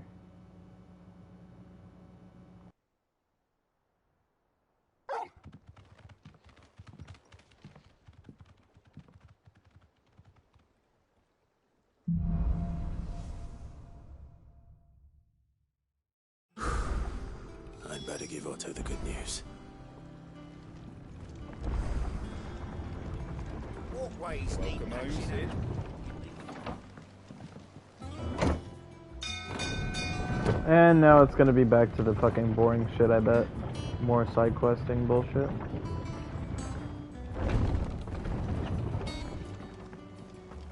What became of Kupka? Why haven't we heard anything?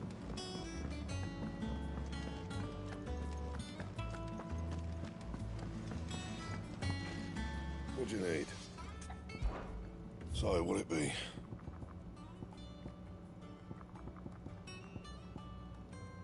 Oh. No new weapons. Oh well.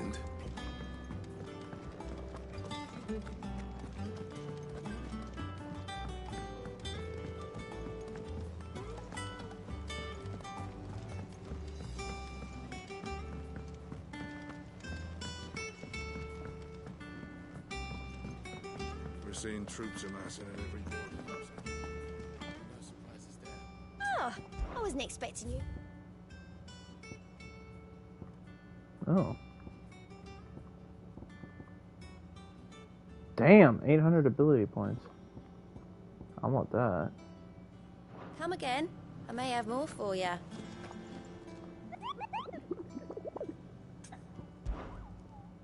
Let's see if there's anything new to hunt. Holy fucking shit. Damn. See? Man, I'm gonna kill these things so fast. The 9 of Knives. What the fuck? The Breaker of Worlds. Location. Excuse me? Question mark?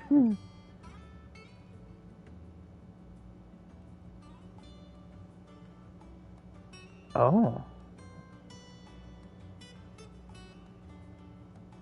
Right into that.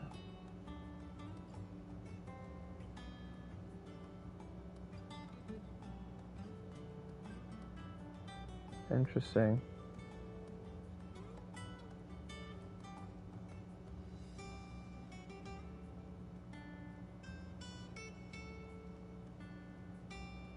Discovery of a fallen giant in the Rosarian ruins.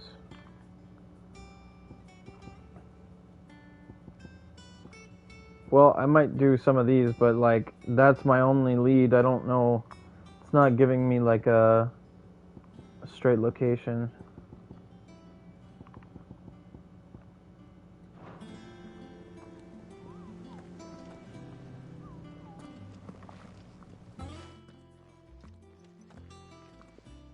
Clive, you're back.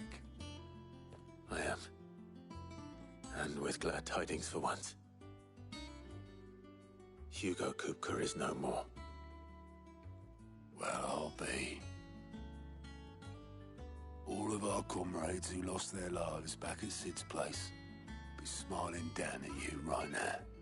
We had a stolus from Lubor saying Drake's Fang had fallen. I expect that was your doing as well, was it? It's a long story. One for the history books, I'll bet. Welcome home, Clive. It's good to be back. You look better. I feel it. Which means I'm coming on your next little adventure. You're not leaving me behind again. Wouldn't dream of it. Otto, any word on the Royalist movement since I've been away? Shouldn't you be putting your feet up? If you really want to know, go and have a word with Vivian. Thank you. I will.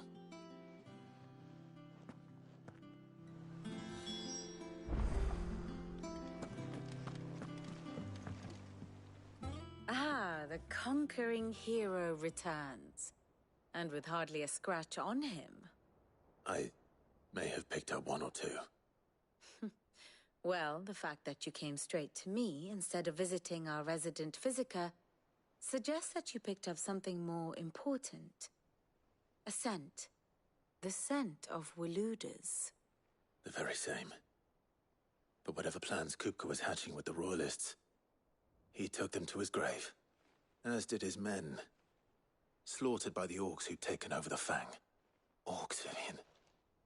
I've never seen such creatures in Storm before. The Waludas must have ferried them over from Ash, but why?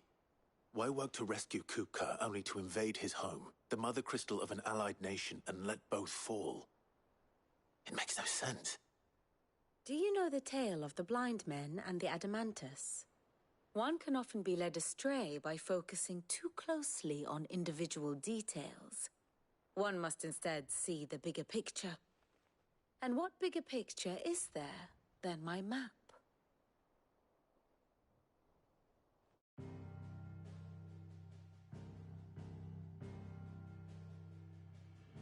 The Kingdom of Waloed claims dominion over all of Ash. It is a nation forged by the bloody conquest of Barnabas Tharm, the dominant of Odin. The Canvarian War of Independence in Let's go! The Battle of the Twin Realms in 863. I'm gonna finally get Odin, man. The Battle of Belinus Tor in 873. Wheresoever his armies fought, Odin was found where the fighting was fiercest. But of late, the warrior king appears to have laid his sword to rest. Battle rages for control of the crystalline dominion. Yet Tharm sends not a single ship in support of his Dhalmekian allies. Meanwhile, the Blight ravages great swathes of Ash. Yet warlike Waloed shows not the faintest interest in laying claim to untouched lands. So why go to the trouble of sending an army of orcs into the heart of Drake's Fang, only to make no attempt to claim the Mother Crystal for Waloed? It can hardly be for lack of men. Tharm's armies rival any in the Twins. No. We have not seen the last of the Waluda standard. Odin will ride again. It is but a question of when. And on that day, who will be trampled underfoot?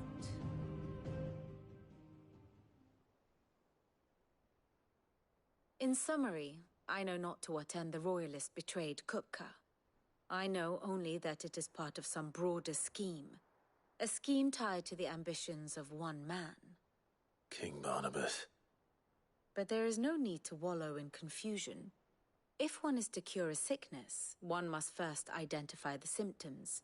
And your Lord Uncle has volunteered to do just that by keeping an eye on the Royalists' movements. He's really throwing himself into this. Indeed he is. Which means all that remains for us to do is await his reports. Well, Not quite all in your case. The people of the Hideaway must hear the news. Justice has been done. Hugo Kupka is dead. The wounds he left that night are still raw, especially for those who lived with Sid the longest. Tell them that those wounds might finally begin to heal. Consider it the price of today's instruction. I've never known you to be sentimental. What can I say? I am only human. And we are, all of us, sentimental animals at heart. I suppose we are. Very well. I'll go and spread the word.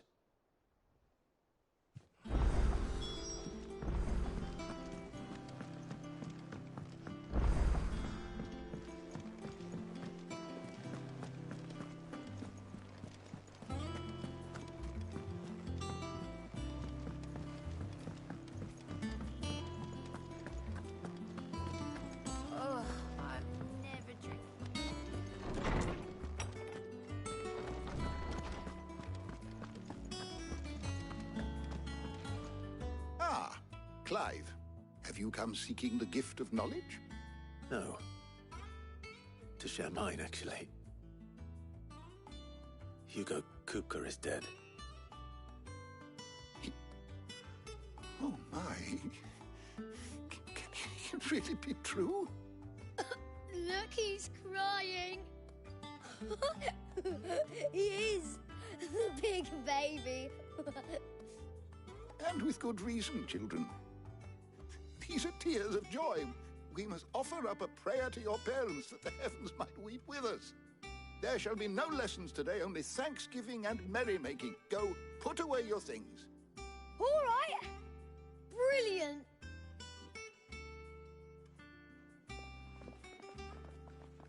Finally, a new dawn has broken.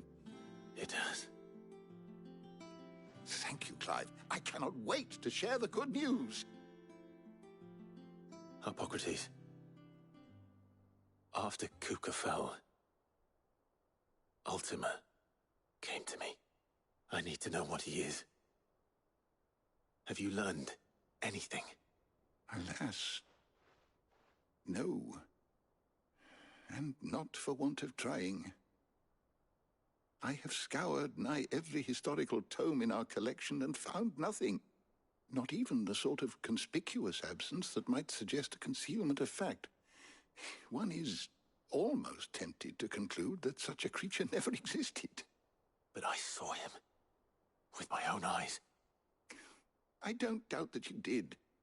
Alas, it seems you are the only one who has. To others, he reveals naught. We see only that which he leaves in his wake, like some terrible force of nature beyond the ken of mortal man. A bringer of death. Whether the Ultima you met with was the being itself, or merely another projection of its power, I know not. But until I do, my investigations shall continue. Thank you. It means a lot.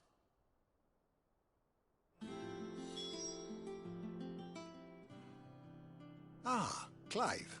A moment, if I may. You'll be pleased to hear that I've completed another volume. And while my collection is still far from becoming the 1,000 tomes that young Crow has quaintly dubbed it, I hope the knowledge chronicled within might yet be of some benefit to the Hideaway. Of course, I would not have penned half as many volumes without the tales you and the others bring back from your travels, for which generosity I shall be forever grateful.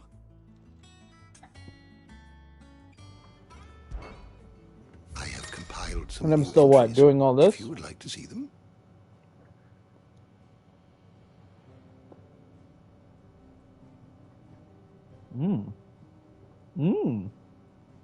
I don't believe you've read this particular chapter before.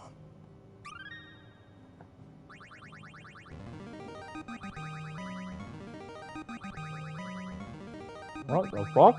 Now this, I believe you will find most interesting.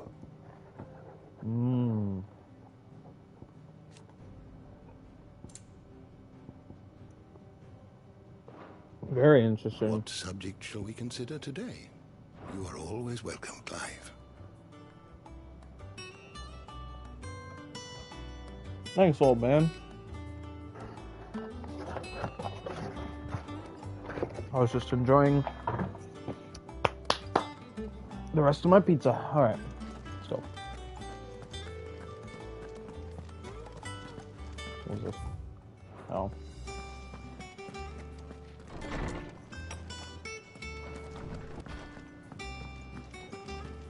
Thanks to Sid. You know, I'm surprised that you're watching me play this game. Well, considering you're going to play it yourself.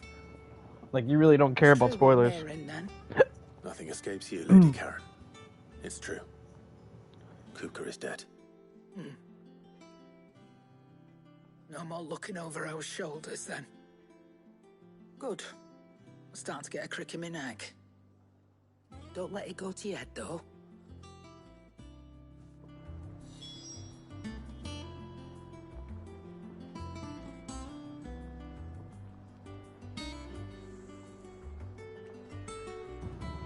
Sorry, just washing my hands. Or just finished washing my hands.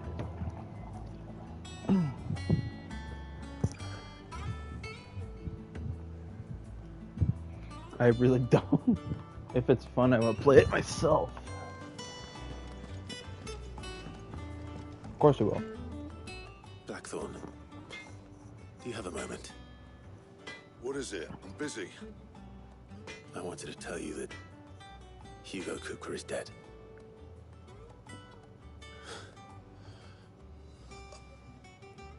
I can't tell you how long I've been waiting to hear those words. This is it then. A new beginning under a new Sid. I'll try to live up to the name. I read the manga before watching the anime? What? Let's see if Otto has anything else for me. What anime are you? What are you talking about? Crack the crystal too? You're joking. Actually, wait. Go back there. Back, are ya? So, what'll it be? Enhancer. What the fuck? Hold on. Diamond. Diamond. Oh, I don't even have. I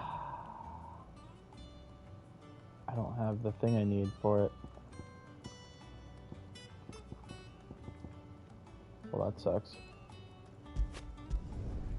It lasts you a good while.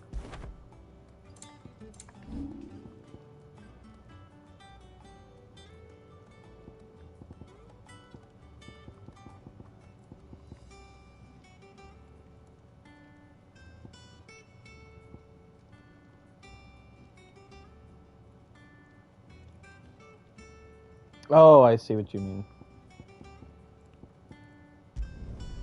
My best work, but it'll do.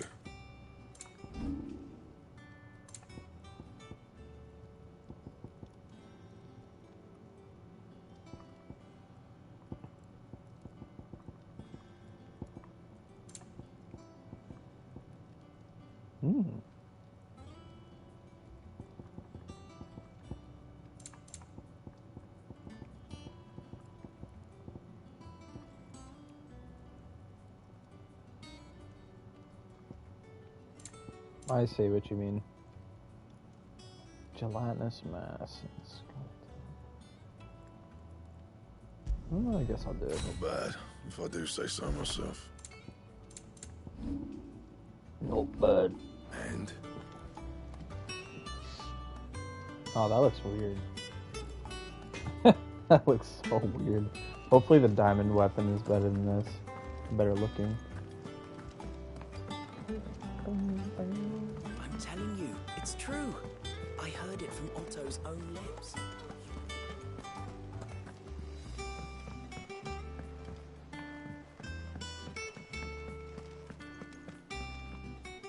You barely sat down since you came home. Vivian got you running errands or something? Just spreading the word.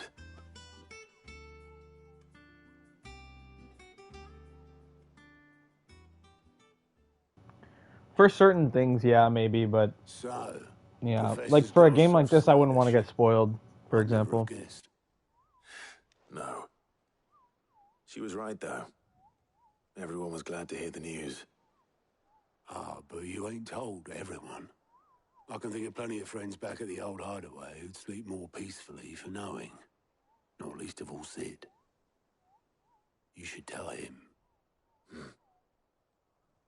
You're right. I should. And I will. Well, when you do, be sure to take Mid with you. She's been going Yeah, don't tell me the ending, because I'll fucking get upset. proud. I can't remember the last time she visited the old sod's grave. Very well. I'll suggest it.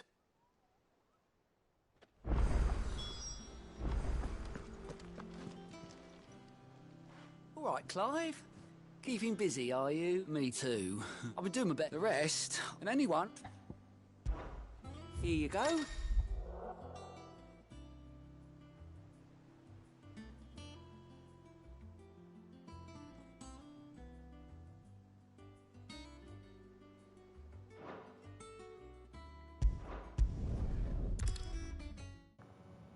Nice, that's pretty handy.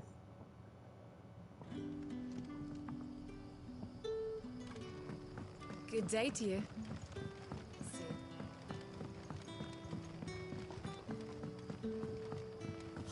The crystals we get from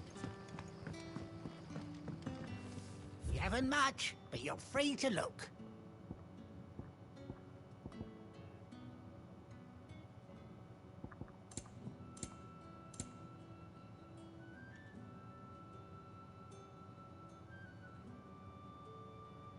Can I wear 2 of these at a time? I trust it's all here.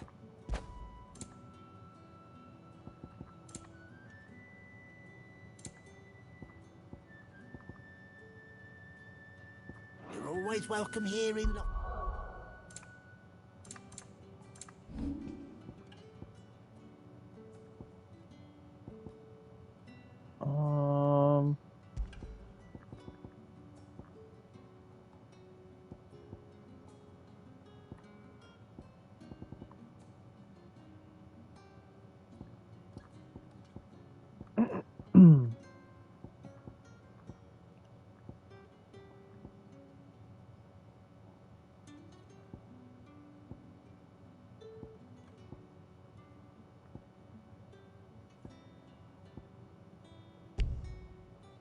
Ah, I see. Okay, well, that was a waste of money.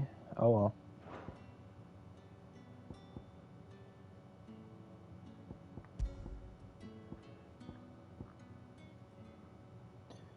Ignition.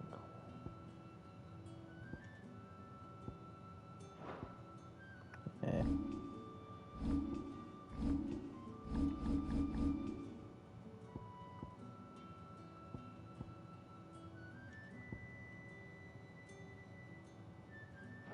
Swing.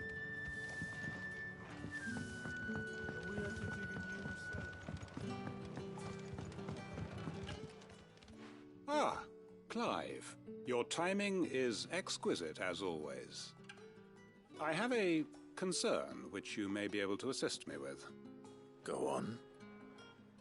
There are whisperings afoot of shadowy figures having been sighted outside the village. Rustlings in the undergrowth, suspicious noises. My people fear that they are being watched. It may be no more than a surfeit of nerves, understandable in the current climate, or it may be the prelude to something altogether more dangerous. Given what I hope you'll forgive me calling your nose for trouble, I wondered if you might investigate. Of course. Excellent. You might begin by speaking with the good citizens of Lostwing. Listen to their tales, and make what you will of them. All right. I will.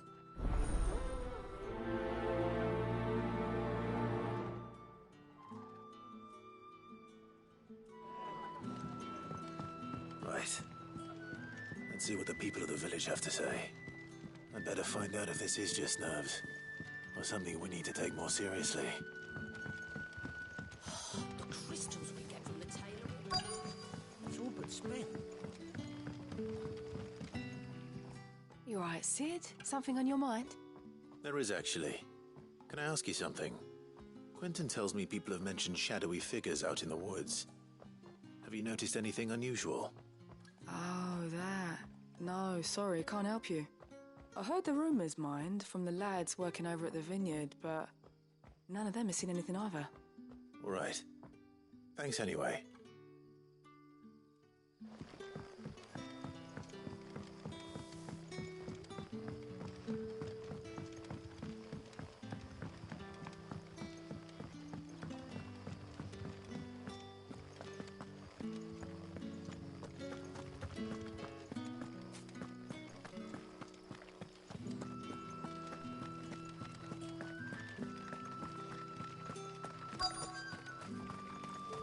The Black Shields took a hiding in the hands of some...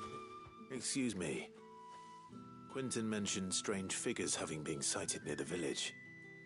Have you seen anything? Nah, not me, Gov. I heard the rumours, though. I'm here most days, right next to the gate, and I ain't seen nothing out of the ordinary. Don't worry. Any shady characters try and slip into town this way, and I'll soon come running. And shouting, most likely. All right. Thank you.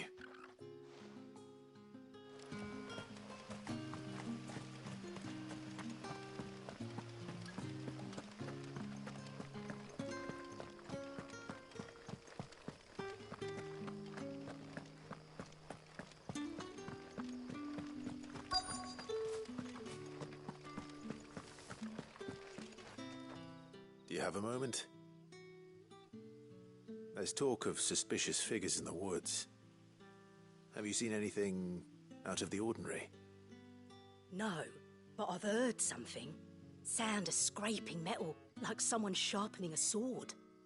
Where was this? In Lorbert's Pass. Was out foraging for herbs when I heard it, screeching out from between the trees. Ran back here as quick as my legs would carry me, and I ain't been back since. I see. I'll look into it. Thank you.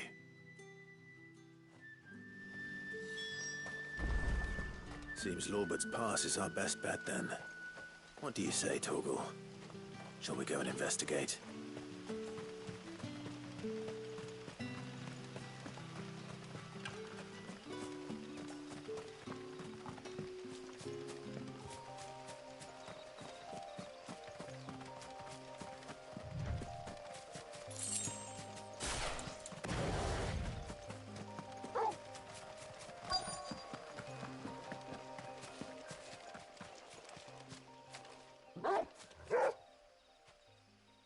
You there.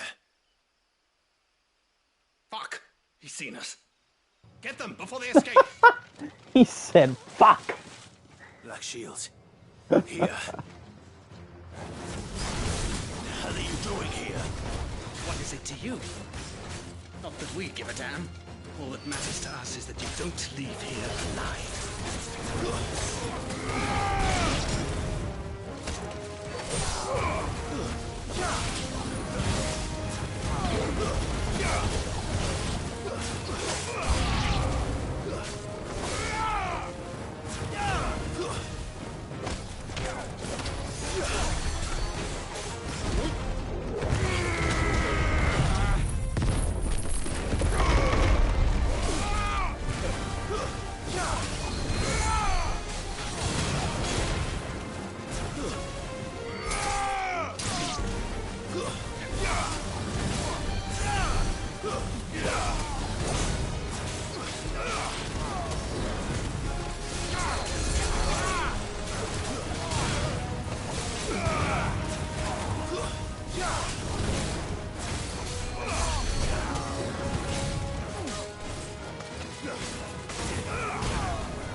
Why were they here? Are they planning an attack on Lostwing? I need to warn Quentin.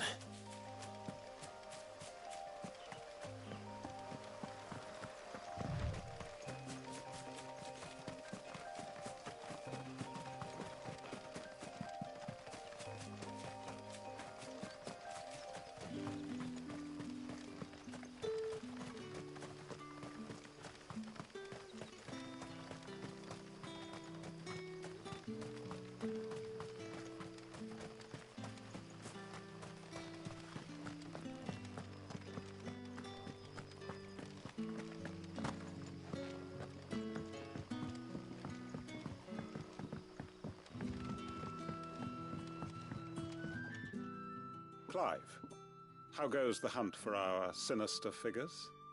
I found some black shields hiding near Lorbert's Pass. They're gone now. Black shields. The Empress's former bloodhounds, though they serve another master now. One who means to root out and destroy both me and those I care for. And it would appear the pack has finally caught the scent of its prey. Damn it all. I had hoped I would have more time than this. More time to prepare. But if we are cornered, we have no choice but to bite back. And bite back we shall. I'm sorry. You're going to need to explain. Who did the Black Shield serve now? And why would that person want you dead? Because I want him dead. Who? The former Lord Chief Justice of Sanbreque. All that I have built here is for him. I don't understand. Why him? Why Lostwing? I suppose it is better that you know the truth. I was a member of the judiciary once. So sickened was I by the injustice of this world, I swore to fight it. And fight it I did in my own small way. I saw more than a few corrupt officials condemned to the very cells into which they had thrown blameless innocents. Men to whom the law was but a scourge to turn against the powerless. And throughout, it was the Lord Chief Justice who backed me, who was my one true ally in the quest to see justice done. So what changed? I discovered that he hunted bearers for sport. I was a fool to think he shared my hatred of venality and vice. His support for me was no more than a facade, a means of ridding himself of his rivals, a mask to hide the rot beneath. I filed suit against him immediately. His response, however, was rather more visceral.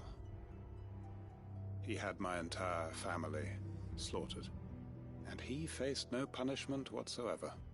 I lost everything. God damn. My loved ones, my livelihood, my position, the faith I had once held that any modicum of justice might be achieved through the courts. So I set about enacting my own.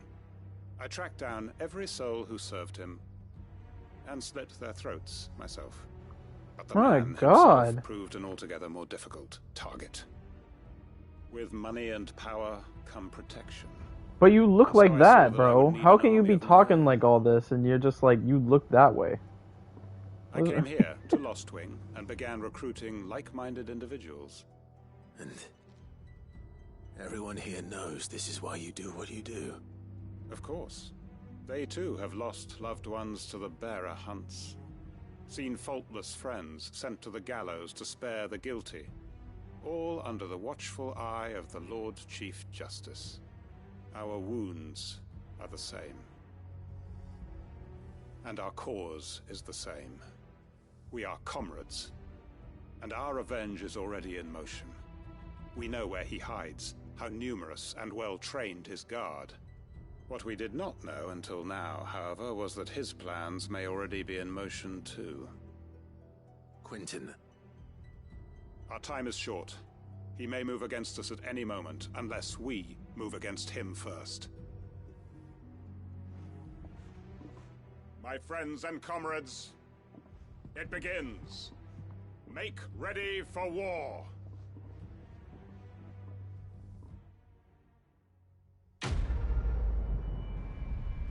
I just turned fucking dark.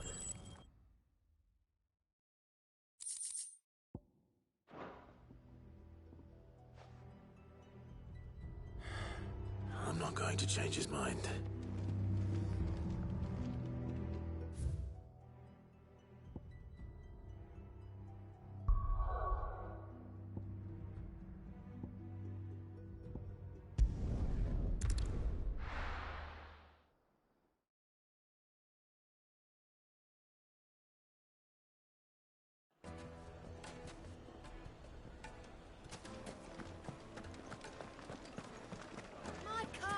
Take a sniff, good sir.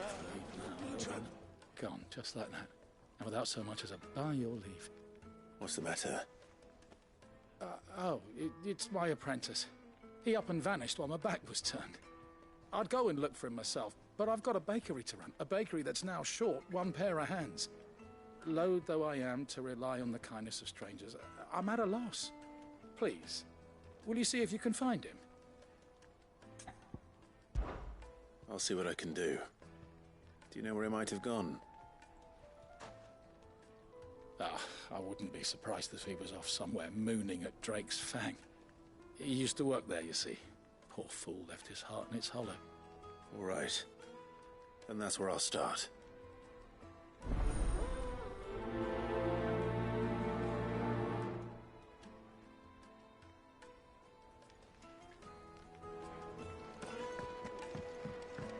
Oh, well, Plates and pots!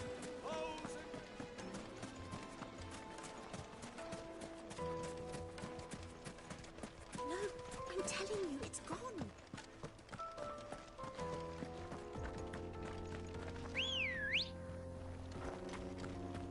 Let's go.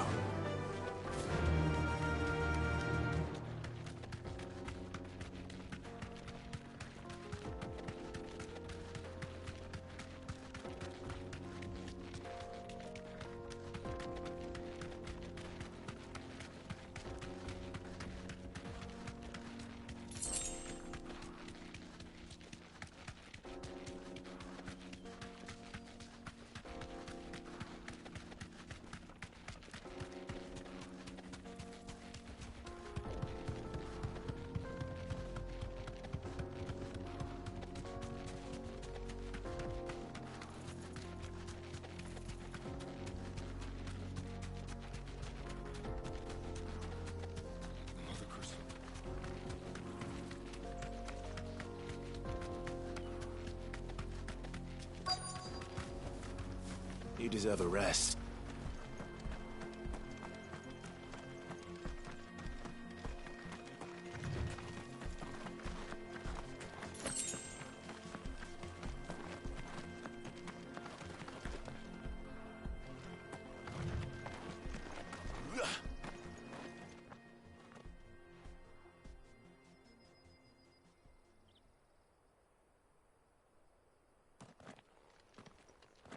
Excuse me.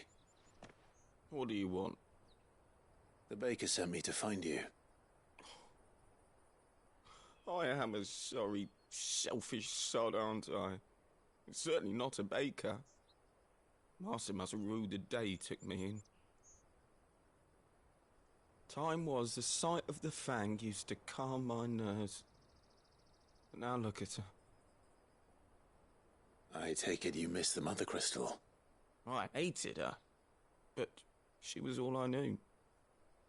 Worked her mines for years. And when she shattered, part of me shattered with her. I had to trade my pickaxe for a rolling pin, but I'm no good at baking. Every loaf I touch collapses. My bread's as hollow as I am. She was the only thing that could fill the hole inside me. Oh, I loved her, damn it. But now she's gone. She's never coming back. What am I supposed to do? I ask her. How does a shell of a man learn to live again?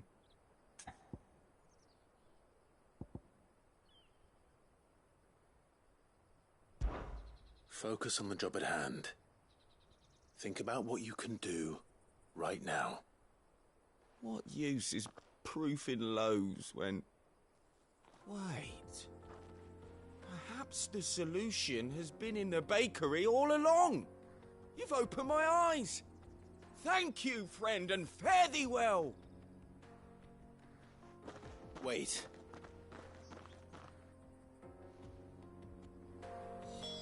Suppose he won't be needing an escort then.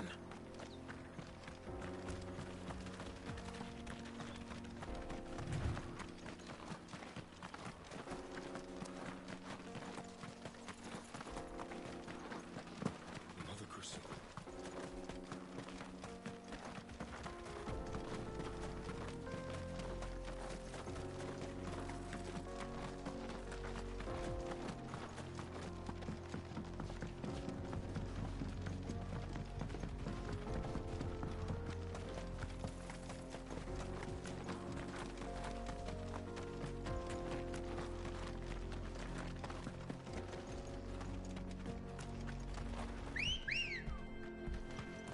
Come on.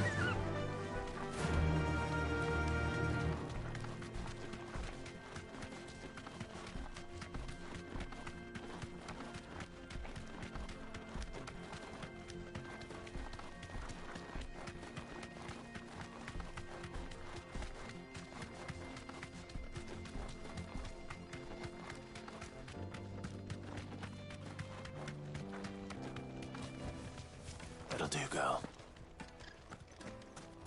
No, I'm telling you, it's gone.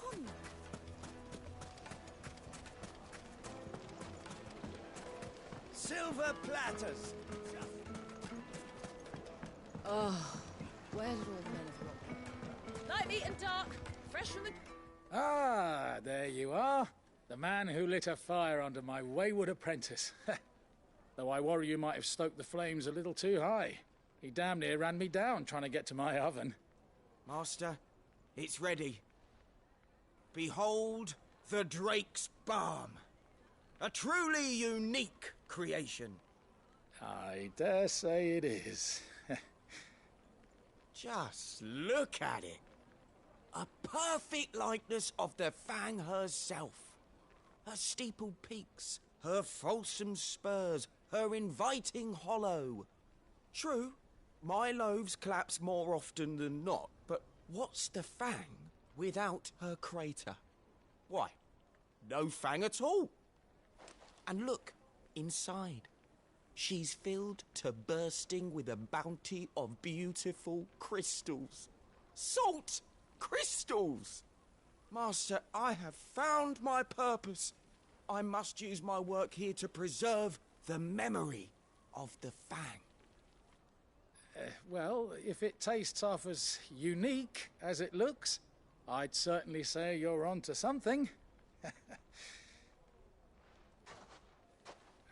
Not only is my apprentice back, but he's finally pulling his weight. With any luck, I might even have a new delicacy on my hands. I don't know how you did it, but you have my thanks.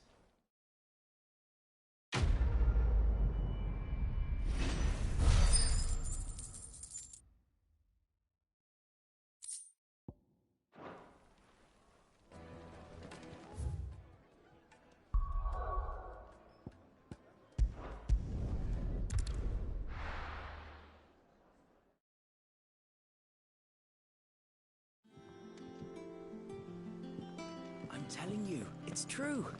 I heard it from Otto's own lips. Hugo Kupka is dead.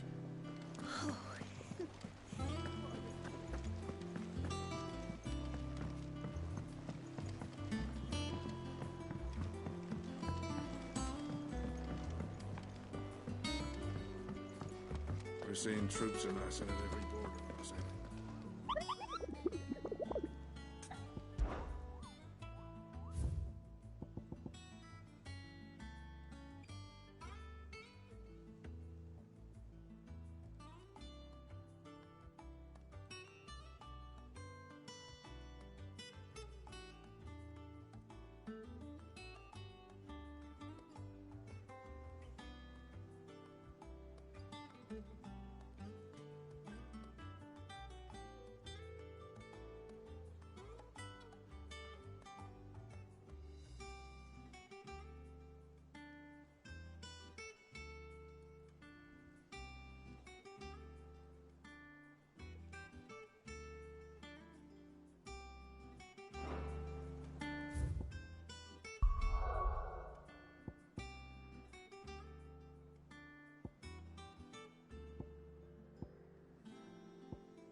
Stay down!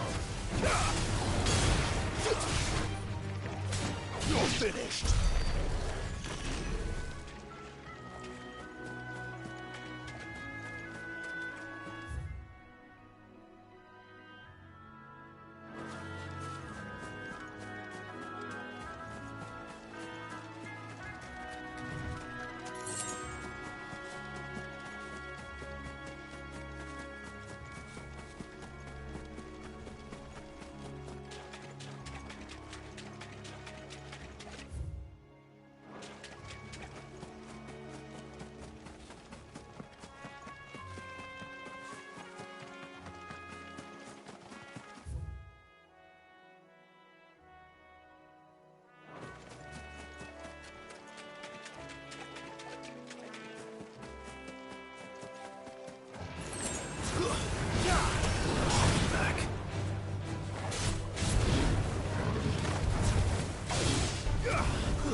This one has a little more life left in it.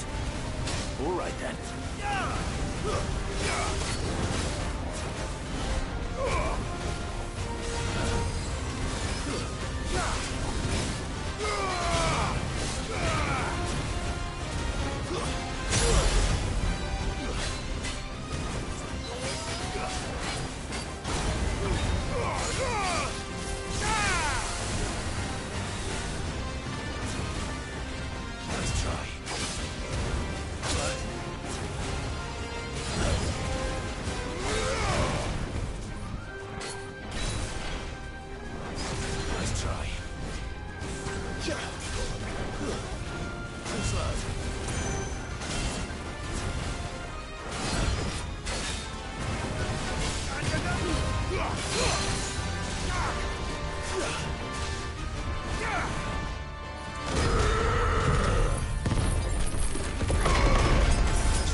already.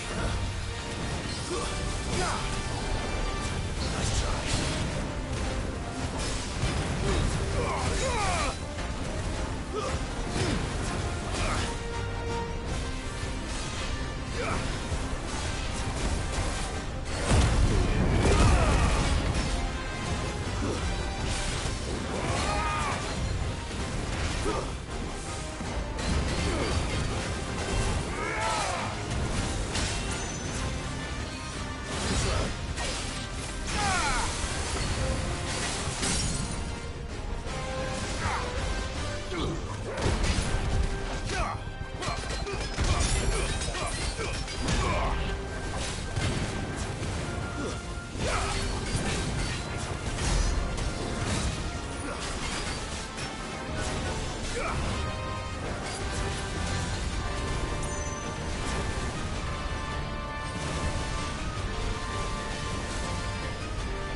try.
Back to sleep with you.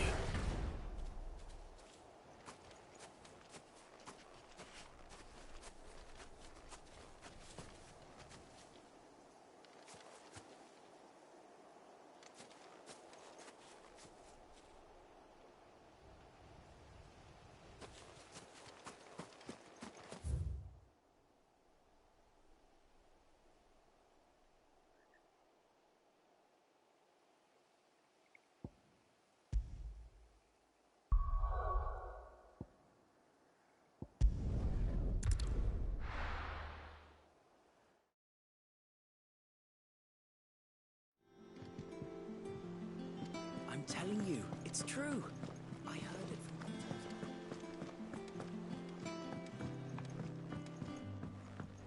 from... We're seeing troops amassing at every corner across it.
Free so close to the end. Time to take the bull by the horns.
locals will sleep easier without him at their gate.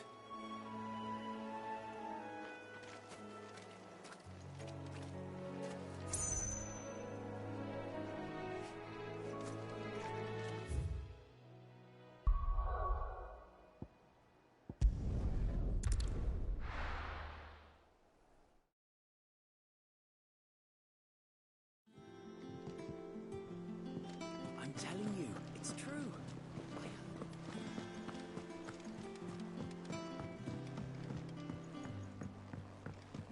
We're seeing troops amassing at every border.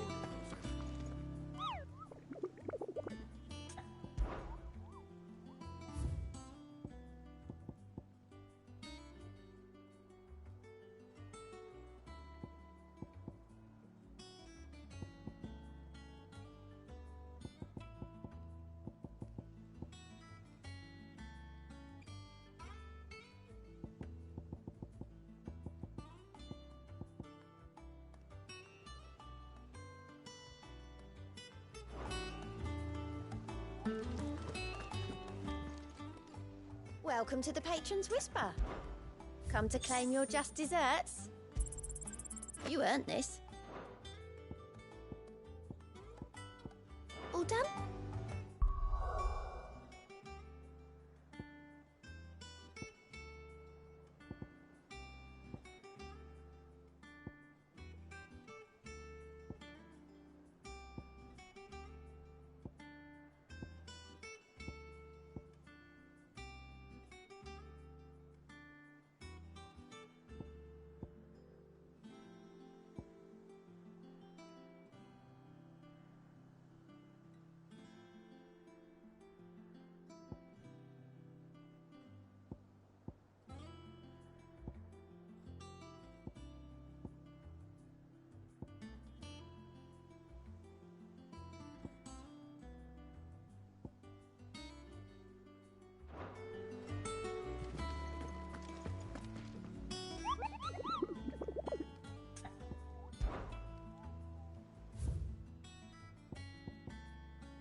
Is it business or pleasure?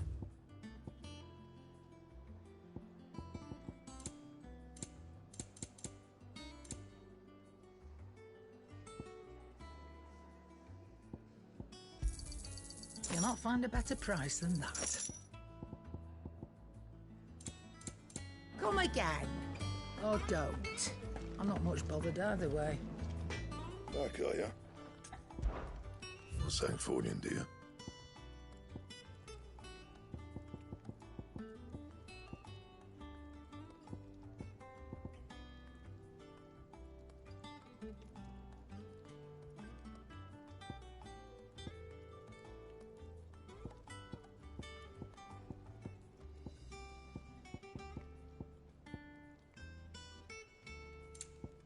Anything else?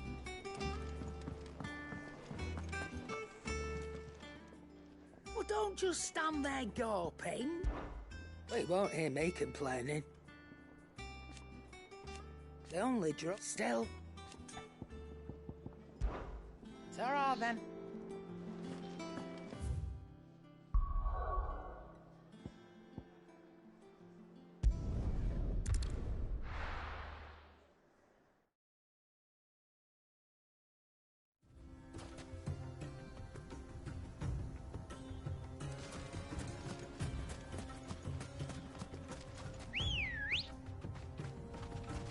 Ready, girl? Faster!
Well, Clive, it looks like you're gonna need an even bigger sword.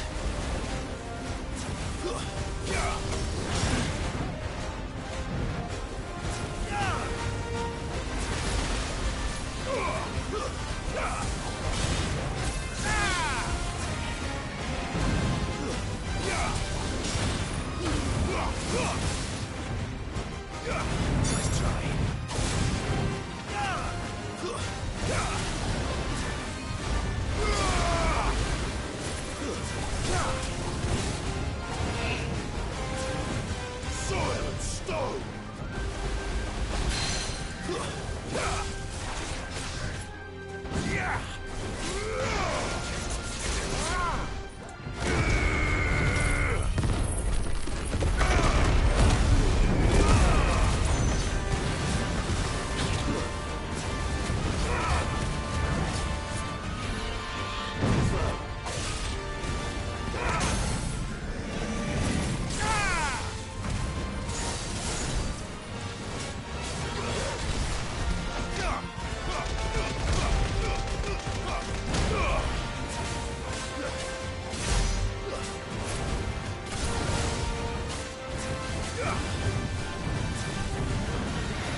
yet hungers, so do I.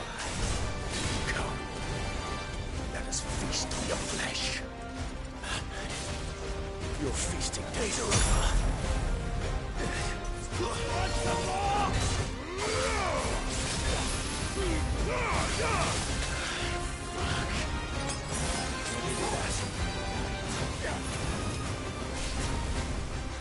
I'll drink your blood!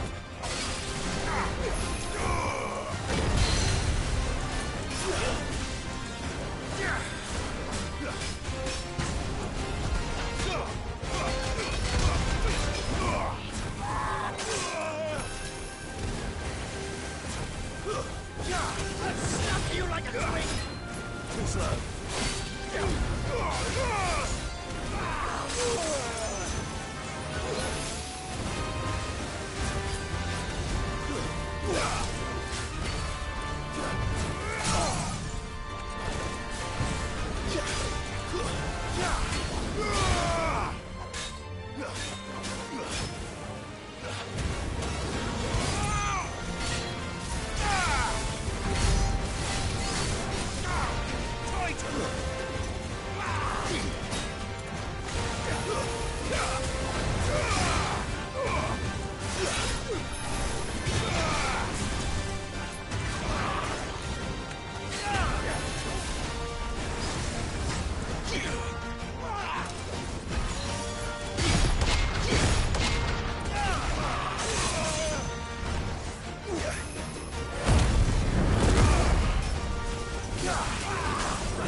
Those who kill for sport deserve no better.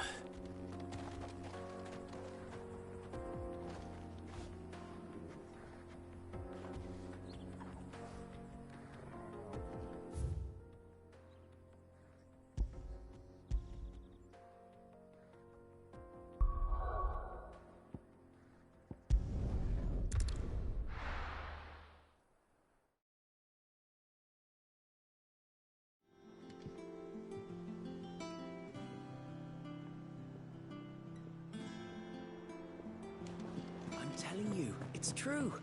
I heard it from Otto's own lips.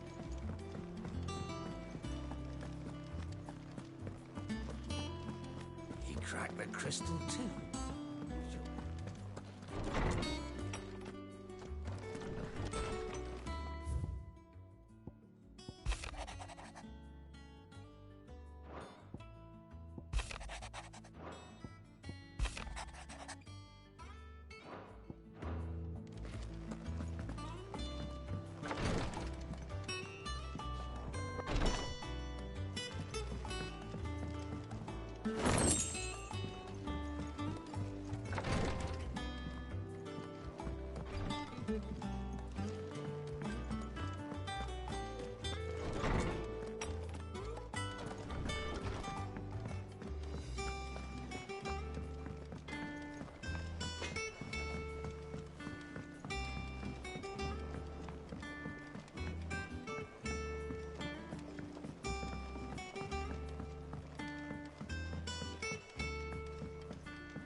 Editors started reading books that don't have any pictures in.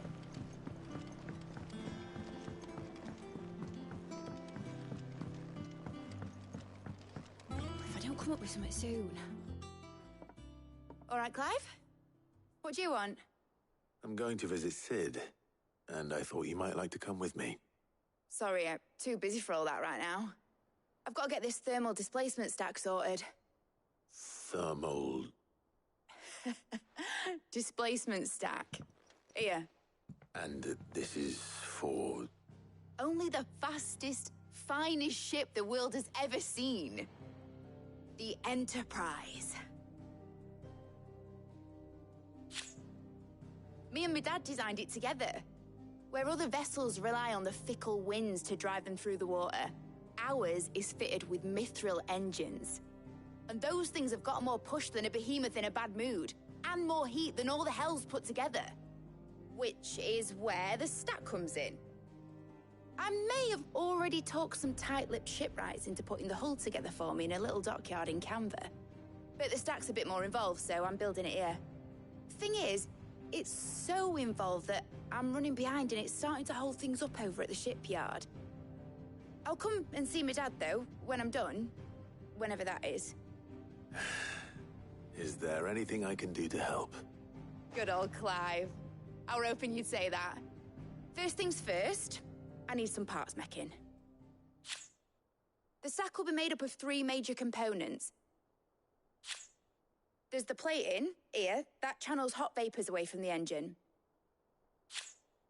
The helm over the top, that disperses all that heat into the air. And the shielding around the sides. That stops the rest of the ship from going up in flames. A full suit of armor, then. Probably best to take it one piece at a time. Then you'll need to start with the plating. Everything else fits onto it. I've got the designs and the list of materials here. Show these to Blackthorn. He'll know what to do. I can't make head nor tail of them. Luckily, you don't need to.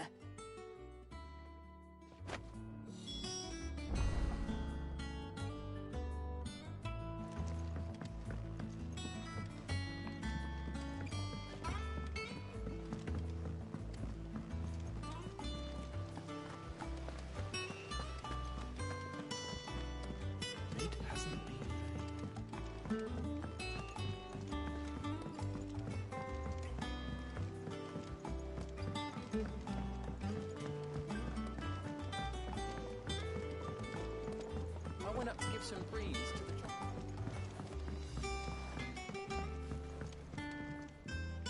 Blackthorn, can I ask a favor? Out with it. It's for Mid. This my last chance to say I'm otherwise engaged. Spare myself the arseache. Go on then.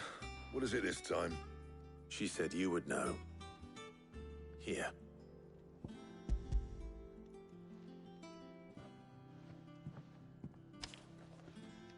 Krieger's Teats. Well, I don't know what the hell you'd want this for, but I can make it. Won't be easy, though. And I'll need help. Get Gavin-Otto in here, will you? All right.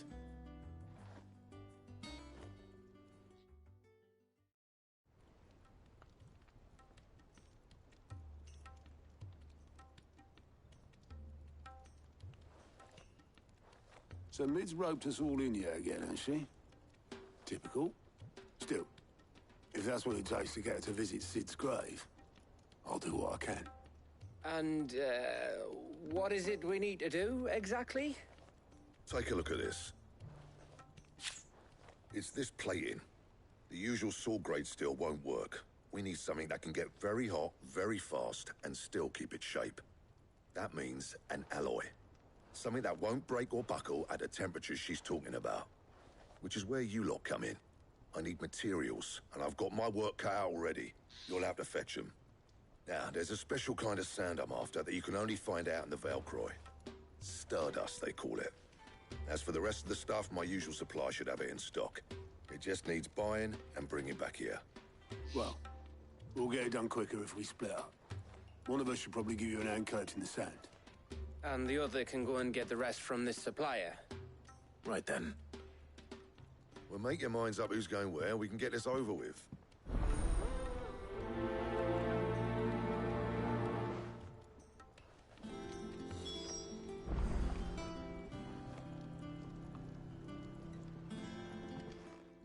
You going after the Stardust then, are you? Which one of these two lucky souls is going with you?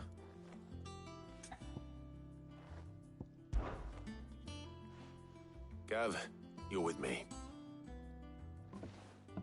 All right, then. So, where do we find this Stardust stuff? There's a river that runs through the southern reaches of the Velcroy. It's the black sand that washes up on its banks that you're after. Southern reaches of the Velcroy, eh? That's down past Dalamil. I'll go and scout the place out. See about hiring us a wagon to bring the stuff back to. All right. I'll meet you by the river. While you're off having a paddle, I'll pick up the rest of this stuff from Blackthorn's supply. Take care. You two, eh? Don't go letting them fleece ya. Fleece me? I like to see him try. In your own time.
Looks like I found the river.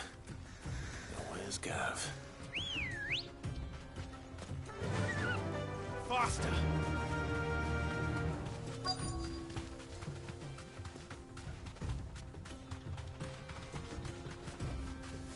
Thanks, Gal. Sorry to keep you, Gav. Better late than never.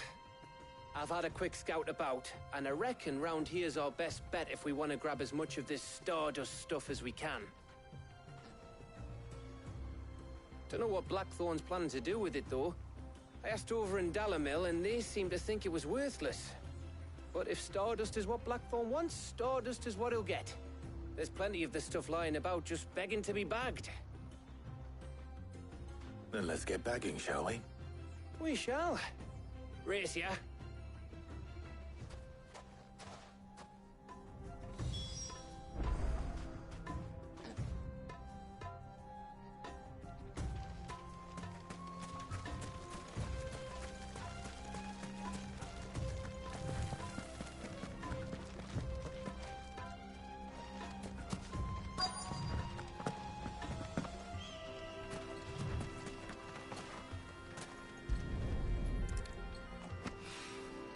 So this is Stardust. It just looks like black sand to me.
That should be enough for now. Let's see how Gav's getting on.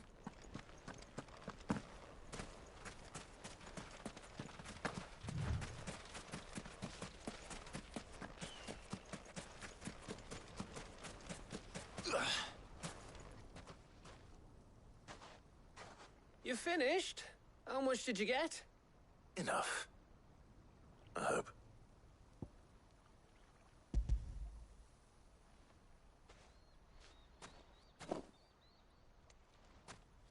Oh, you win.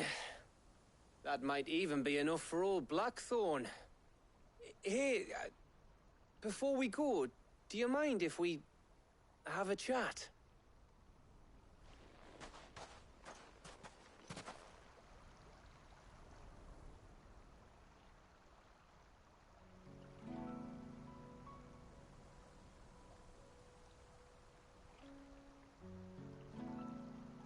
Feels like ages since we had the chance to talk. You know, man to man like. It does, doesn't it?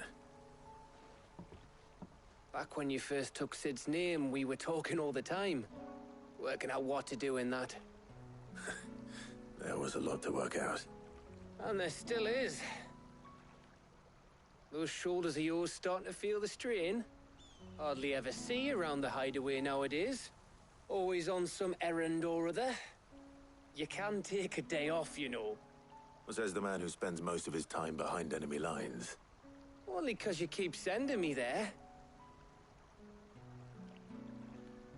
I know I can count on you, Gav. Likewise.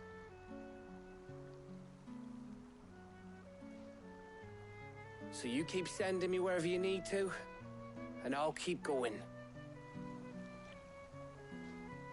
Safe in the knowledge that I have a home to come back to.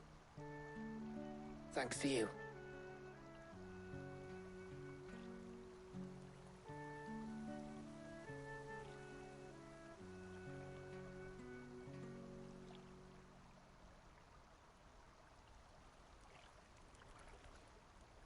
Right. That's enough soppy shite for one day.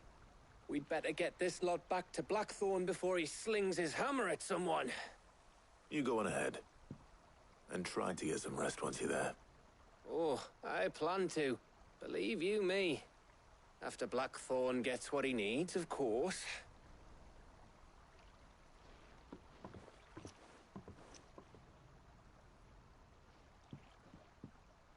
Right. Ready to go home, boy?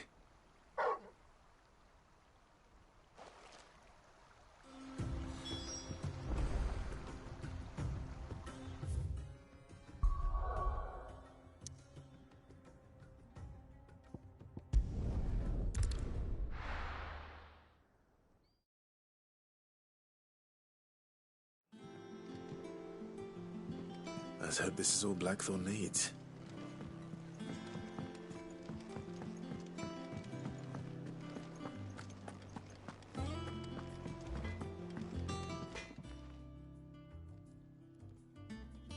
Blackthorn, got everything you need? Yeah. Yeah, I do. Cheers for the stardust. Should be enough to be getting on with. We should go out on maneuvers together more often. You'll be sneaking around on your Todd all the time. I'll make a start on putting this thermal plating together then. It'll take some time, mind. So if you've got other things to be getting on with, I could do without you breathing down my neck. Thank you, Blackthorn. I'll let Mid know construction's underway.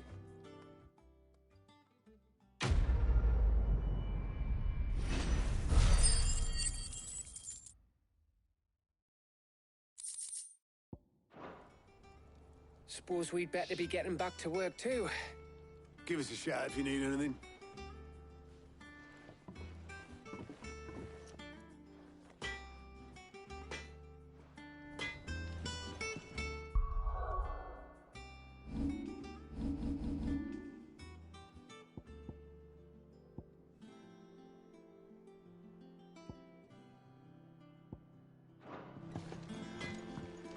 He cracked the crystal too? You're joking. It's no joke. Drake's Fang is gone.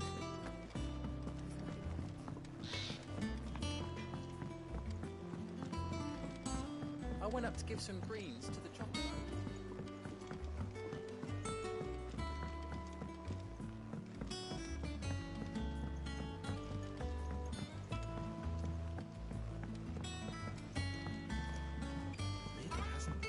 Editors started reading books that don't have any pictures in.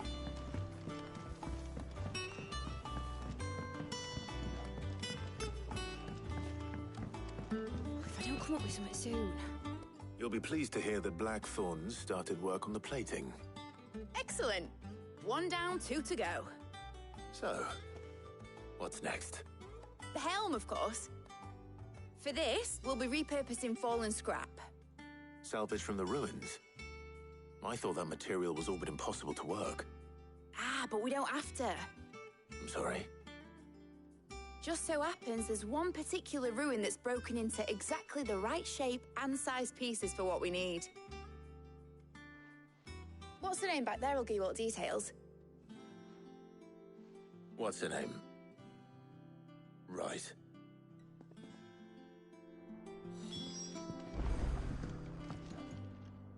Oh, Sid, is this about the helm?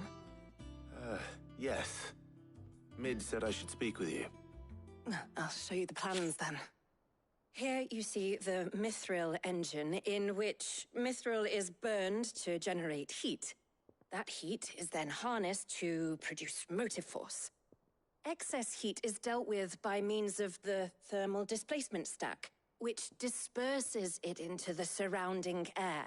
Now, were we to rely on thermal plating alone to achieve this effect, the rate of excess heat buildup would far exceed the displacement coefficient of the plating.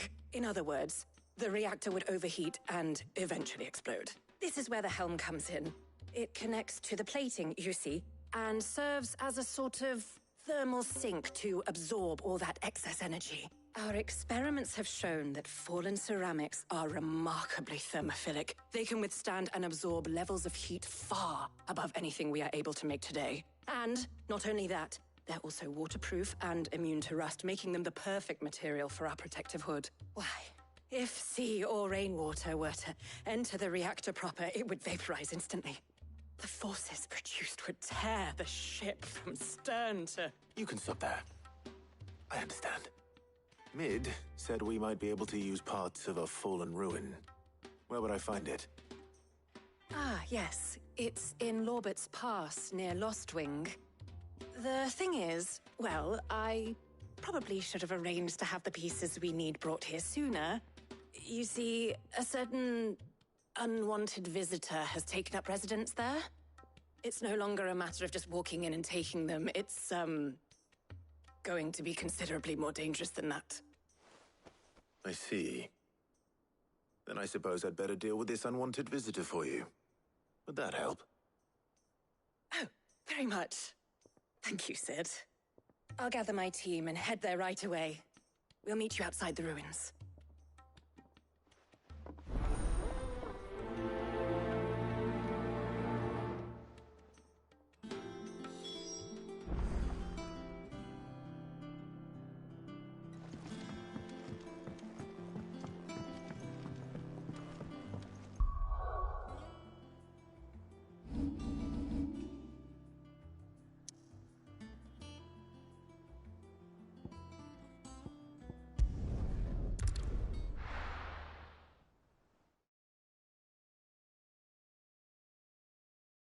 I'll be taking you all to a storehouse in the Bales.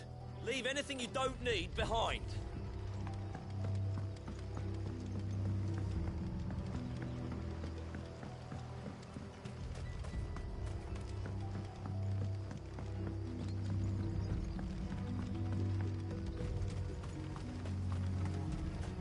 If you're ready,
Oh, there you are, Sid.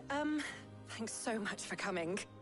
The, ruins are just over there, as is the creature I told you about, I'd imagine. Would you mind? Of course. I'll be right back.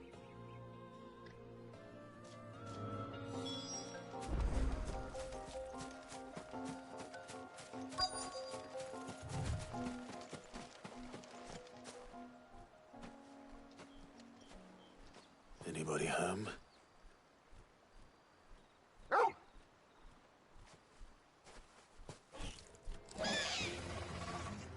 This must be our unwanted visitor. Time to go.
The things I do for you, Mid.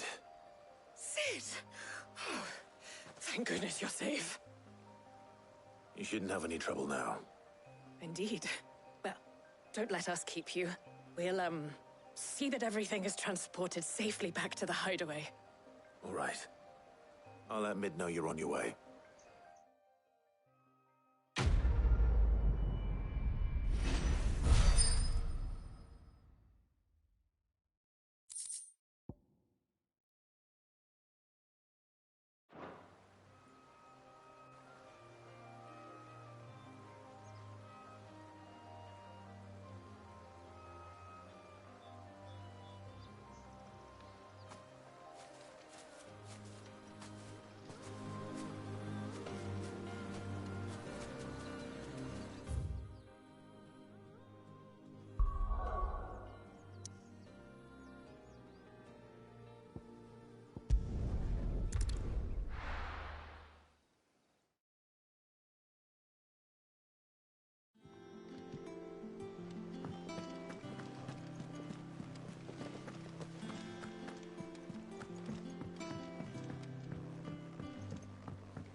We're seeing troops amassing at every port. Well, no surprises there. Welcome to the Patron's Whisper. Here you are.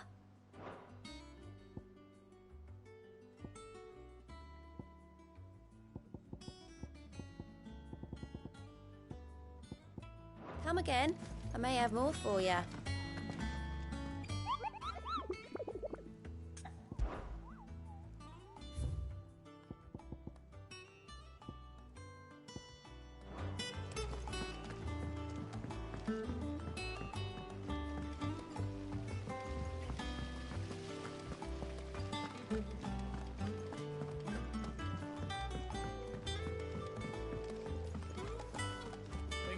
Might need some help.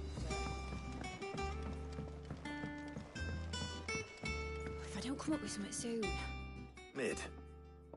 Helena has recovered the material for the helm. She'll be along shortly. Excellent. Another job well done. And just one remaining. Right. Right, the shielding. This one's a bit of a bugger. How so? The plating's enough to stop the engines going pop, but those things will still be spitting out enough fire to set the rest of the ship ablaze. Which is why you need proper shielding. A prison for the dragon's breath that's blazing away inside. I thought a triple thick layer of tempered steel might do it. Or more of the stuff that the Fallen use, but they'd both be too heavy. The helm and the plating are bulky enough as it is. Add any more weight and the whole ship would be at the bottom of the briny before we'd even started. I need something light. But I've racked my brains and I just can't think what would do it. Well, if I were in need of obscure knowledge, I know whose counsel I would seek. Harpocrates. Tomes? Yeah, well, I'd thought of that, obviously. I've got all the details written down here. Can you take this to him? See what he makes of it? Right away.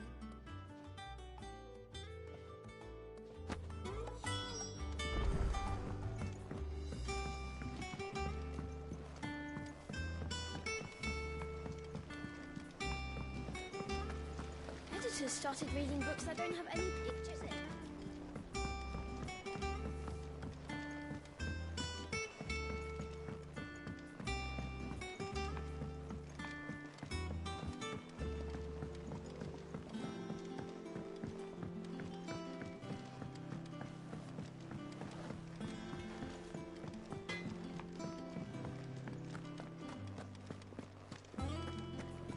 Thanks to Sid.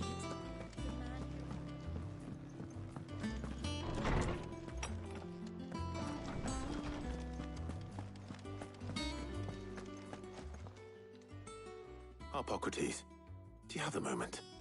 For you, Clive, always. Well, actually, it's for mid this time. Could you take a look at this?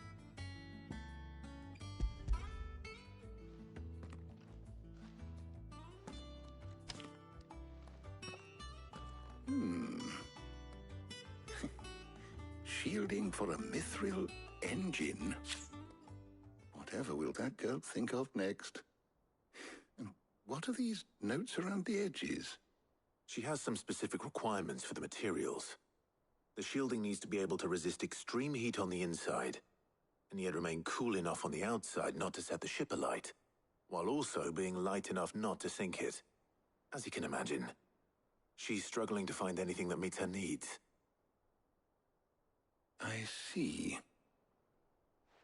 I wondered if you might know of a solution, or if you might be able to search the records for one. Perhaps it is not a different material she requires, but a different approach. What do you mean? Consider the lake we have made our home. Its blighted waters eat away far more quickly than fresh water or even brine, at timber and steel alike. And yet, we have made a home here from those very materials nonetheless. We have. But Bardolph must varnish every board twice over to keep it from rotting. And Obelus complains that without a constant supply of pitch. I see.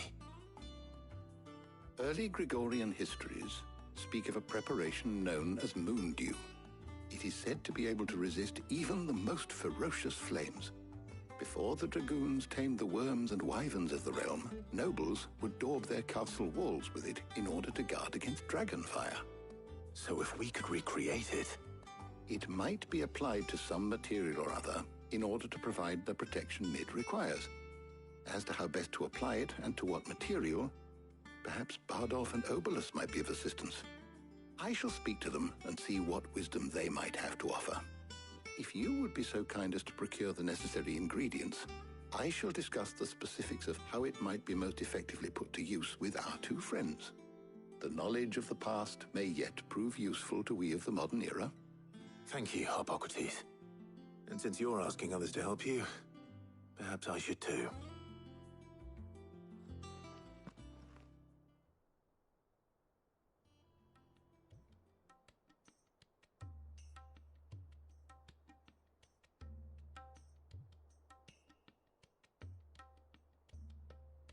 So you need a hand, do you?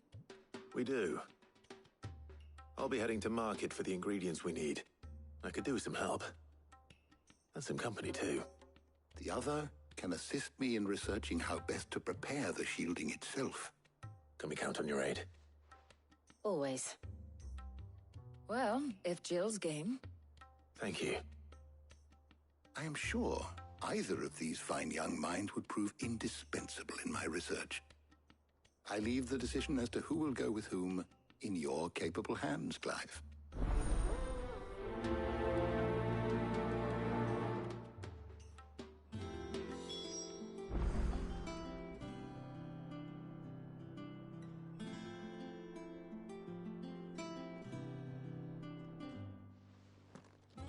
So, Clive, have you made your decision? Who will accompany you on your little excursion?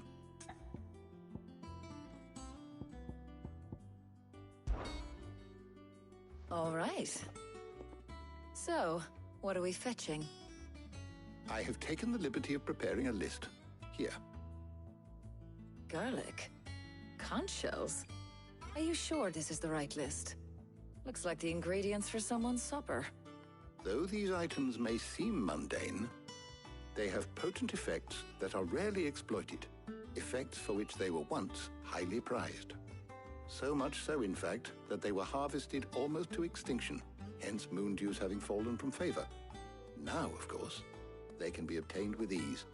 You should be able to find everything you need at the market in Northreach. Well, isn't that convenient? I was hoping to be able to make a trip over that way sometime soon. Need to speak to an old acquaintance. I'll meet you there. All right. Stay safe. See you later, Clive. Good luck with your research.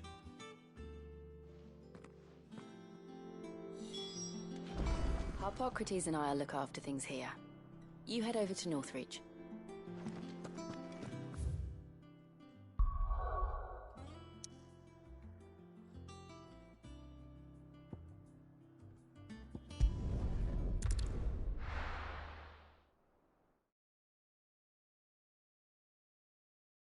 Now, where's Talia?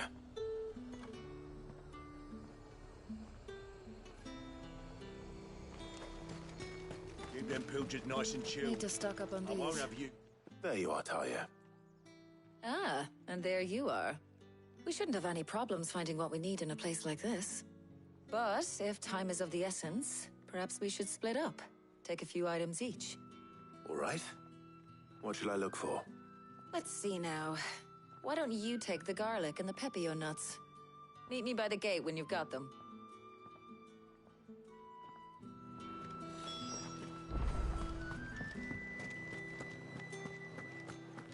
Up! You'll not find a bruised... Fresh cuts! Come and get them before they... Any friend of the innkeeper is a friend of mine. I trust it's all here. Good day.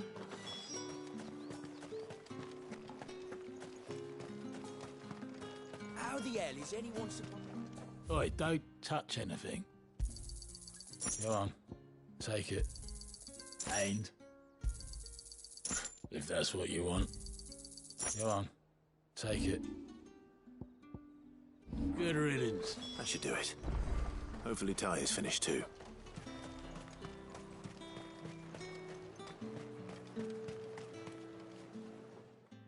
Well, did you find everything?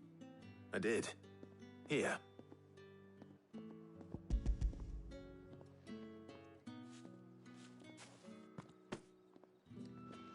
Garlic and pepio nuts. Job done. We should get this back to Tomes then. He'll be waiting.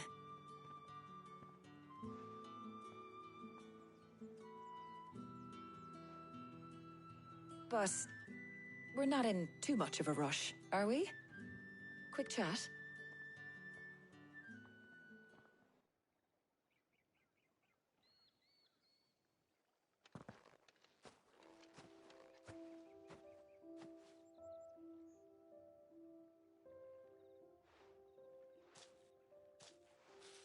Do you know, I think this is the very first time we've been out on an errand together. I think you might be right. In all the years since you and that scowl of yours first appeared, you haven't invited me out once. For shame. Well, it seemed long overdue. And you did say you had some shopping to do. I was hoping to restock my supplies of herbs and liniment, yes. You and Jill alone burned through them like wildfire. No luck, though. My usual supplier's not here, and I refuse to pay the prices these gougers charge. I'll ask Karen when we get back. What is it? Oh, just memories. I came here with Sid once, shopping for supplies, just like today.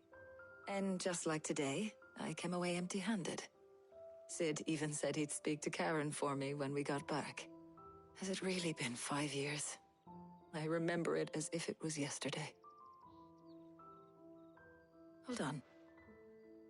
Does that mean it's been 5 years since we met? Feels a lot longer.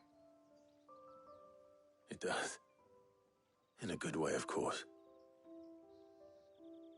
Thank you, Tyre. For what? For everything. I just want you to know that all you've done for us, all you still do, it's appreciated. Do you think I'd stick around if I thought it wasn't? But in the spirit of sharing and caring, you're appreciated too, by all of us.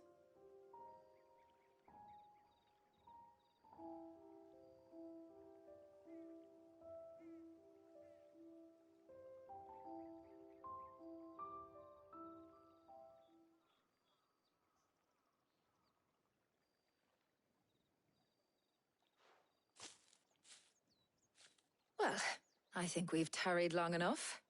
I ought to get these ingredients back to Tomes so he can make up this concoction of his. I'll meet you back at the hideaway, all right? All right. And thanks again. I heard you the first time.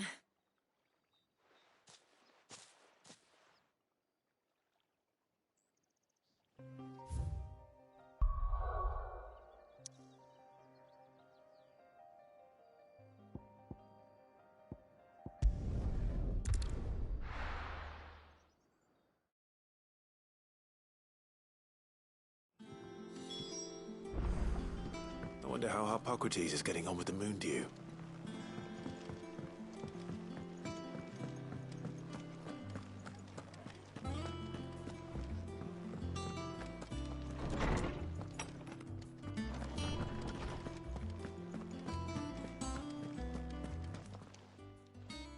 How's work on the shielding progressing, Hippocrates? Well, very well indeed. And thanks in no small part to your kind assistance. I was just explaining to Tarja how we might best go about preparing the moon dew. And now that we have all the ingredients, we may begin. You can count on me. I've mixed more than a few mysterious concoctions in my time. I'm sure you have. What about the shielding itself? Work is underway, under the watchful eyes of Bardolph and Obolus. Apparently, it'll be ready soon. Thank you. All of you. Right then. Jill, would you join me in the infirmary? Many hands make light work and all that. Of course.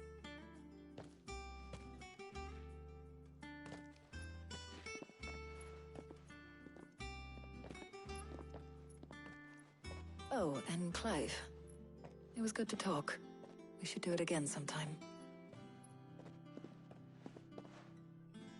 It appears our work here is almost at an end. A shame. I was enjoying playing the man of action for once. When both the shielding and the moon dew are ready, it will merely be a matter of applying the one to the other. Followed by a rigorous process of testing and retesting, of course. Perhaps someone ought to warn young Mid of that. Leave it to me. Thank you, Hippocrates.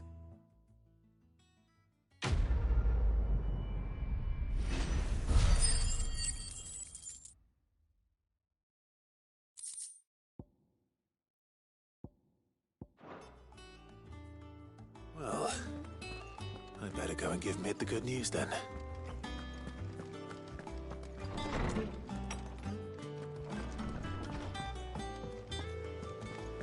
Thanks to Sid. He cracked the crystal too? You're joking.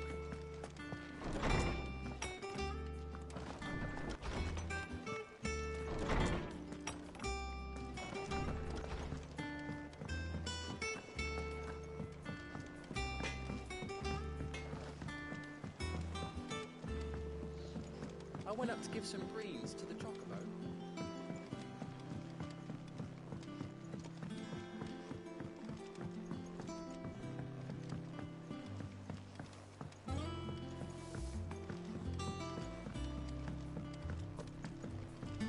I have done it, Sid. I have learned all the letters. Every one.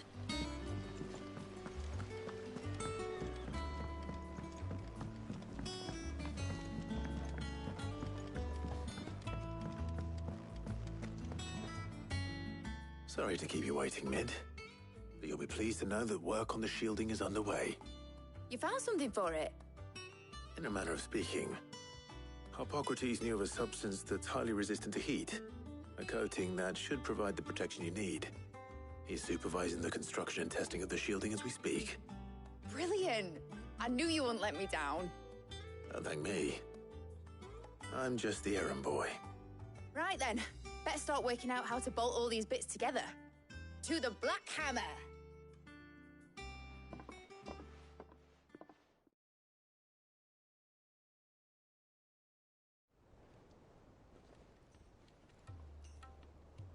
You know, when I got into the smithing game, I thought I'd be making swords and shields, not thermal bleeding didgeridoo-dahs.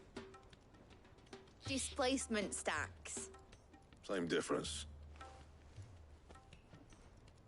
Whatever you call it, I ain't putting it together in here. It's cramped enough as it is. Let's take this outside. Mid, you get all the parts lined up on the deck. I'll take care of the rest. On my way! Oh, and bring me the biggest hammer you can find. This is gonna require some precision walloping.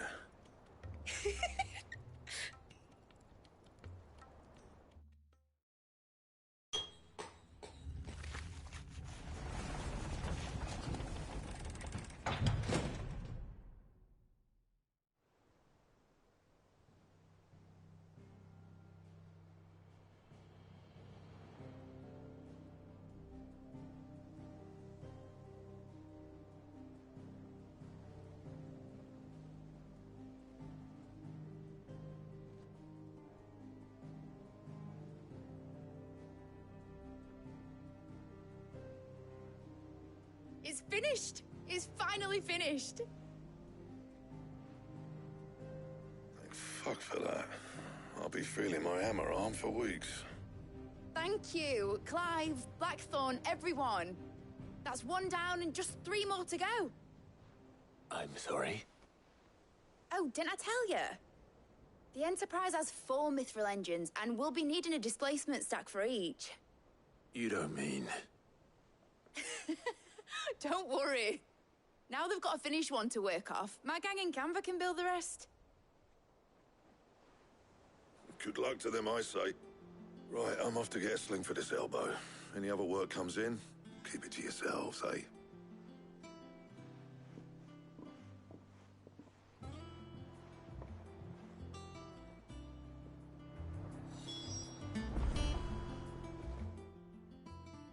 What's the matter? Nothing. Just daydreaming. Thinking about the Enterprise sailing off over the horizon to shores unknown. Searching for a land untouched by the Blight. Just like me and my dad planned. So if the worst came to the worst and every scrap of soil in the Twins turned black, we might still have a chance. That's what she was meant to be. You see, one last chance just in case we needed it. But now she's so close to being finished, I've realized I don't want it to be that. I don't want it to be just a lifeboat for us to cling to if things get desperate. I want people to sail aboard her by choice, not from the lack of it. In a world where we're not just trying to survive, but where we can actually live. I'm working on that. And I'll do everything I can to get you what you want. Don't you always? All right. My mind's made up. As soon as the Enterprise is fit to sail, I'm putting her under your command. Sod our plans, I'm trusting in yours. Are you sure about this? Something tells me it's what my dad would have wanted. He'd be proud of you. You were gonna visit his grave, weren't you? I was. And you can come too now that your little project is finished. Right. There's just one thing I need to finish up first. Won't be a mo. All right. I'll let Otto know you're coming. Meet us in the mess when you're ready. Aye, aye, Captain.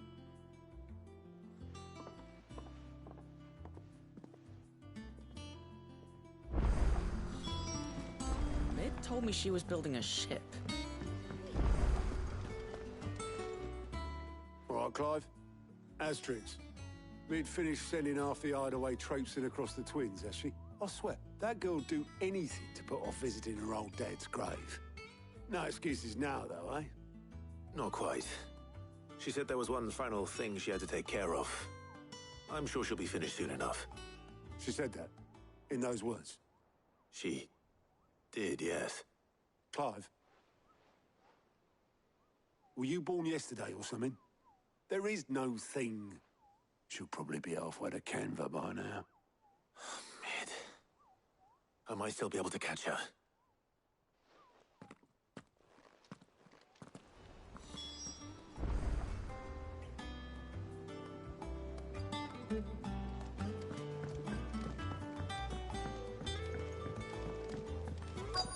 Is that the thing Tomes helped to build?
Oboleth, have you seen Mid? Yep. In a boat, going that way. Then I'm too late. You in a hurry and all, are you? Oh, I offered to take her across, but she wouldn't wait. Just paid for a dinghy and rowed off. Oars going like the clappers. Got some life in her, ain't she? But anyway, I was on my way up to see you, as it happens. Got a letter for you. Urgent, by the sound of it. One of your uncle's men said I was to hand it to you in person, post-bleeding haste. And you're here now. Thank you, Oboleth. Don't mention it. What tidings, Uncle?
Trouble in Canva.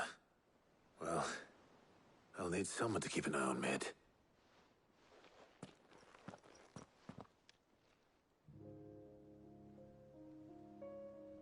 So what? Mid got us to do all the dirty work and then just sailed off into the sunset? It, seems that way. Well, nothing we can do about it now. But next time you plan on visiting Sid, you might want to tie her to something before you suggest it. Ah, don't be so hard on her. Got to admit, the dirty work was kind of fun. Everyone pitching in, all that bollocks. Just like when we built this place. You're right. Anyway, we all set to head to the old hideaway. I could do with getting to Canva pretty sharpish. Wouldn't do to keep Lord Rosfield of the Seven High Houses waiting now, would it?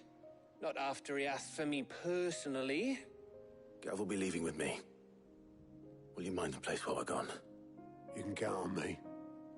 Just be sure to give Sid and the others my regards. All right. Oh, by the way, Jill will be joining us too. She's got some things to take care of, but she'll meet us there. I hope she's telling the truth at least.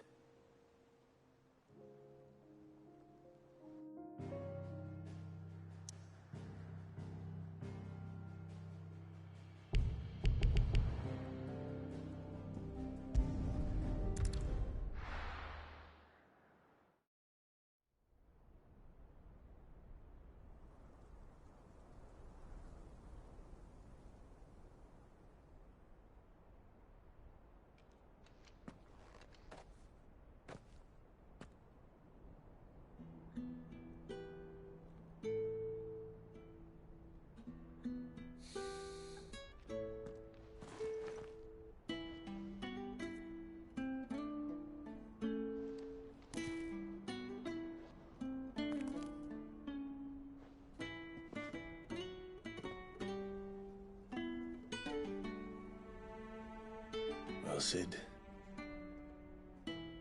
I remember what you told me. That if no one is listening to what you have to say, you may as well not say it.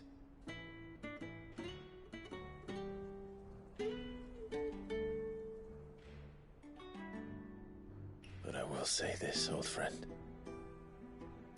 Hugo Kuka is gone. His shadow looms over us no longer.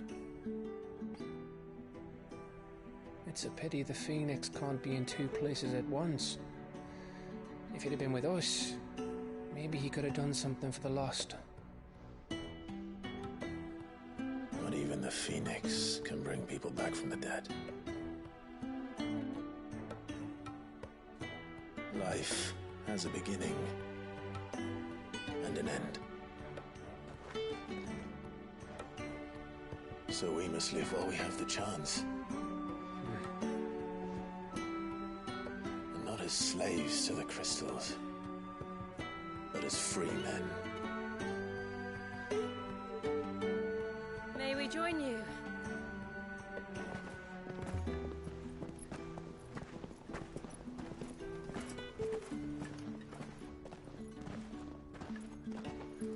Lady Karen, what a pleasant surprise. I thought I'd drop by and see how you were all doing before heading off to restock my supplies.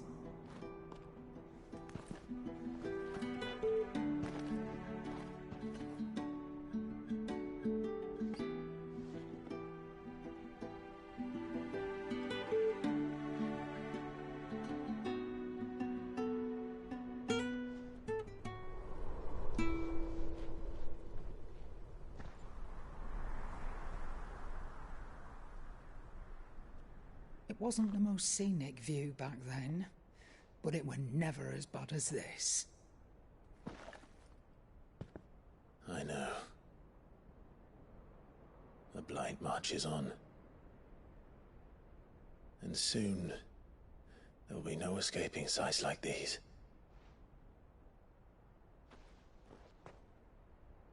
So our mission remains unchanged. We cannot stop until every Mother Crystal is gone, and their thirst for ether with them. The only one that remains in Storm is Drake's Tail in the Crystalline Dominion. Our next target. We're going to Twinside. It's the capital of the Empire these days. I wouldn't like to think how tightly guarded they've got the place. Not that that'll stop you, but we do well to scout it out before you go charging in. We would indeed. If you're off to the Dominion, you can take this great lump with you. Goods. Oh, I am sorry. Have you forgotten you're the most wanted man in the Twins? I thought you might like to disguise yourselves as the attendants of a travelling trader, assuming you've no better ideas. You wanted to buy yourself some tools, didn't you? Well, now's your chance. You're letting me go? With them? Oh, thanks, Nan! Stop that! You'll break me bones, you great galoot!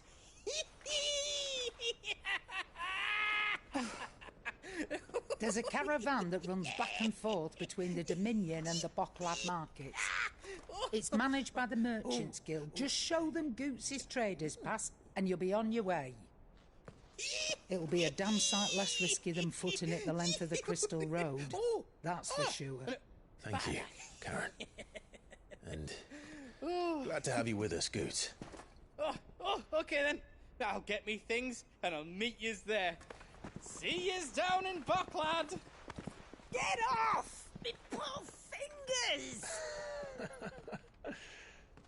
Jill, you're with me. Understood. And Gav? Already on my way, Captain. Be careful. Aren't I always?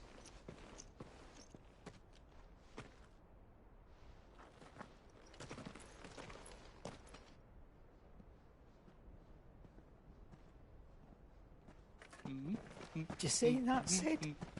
Your protege's making a proper little outlaw of himself.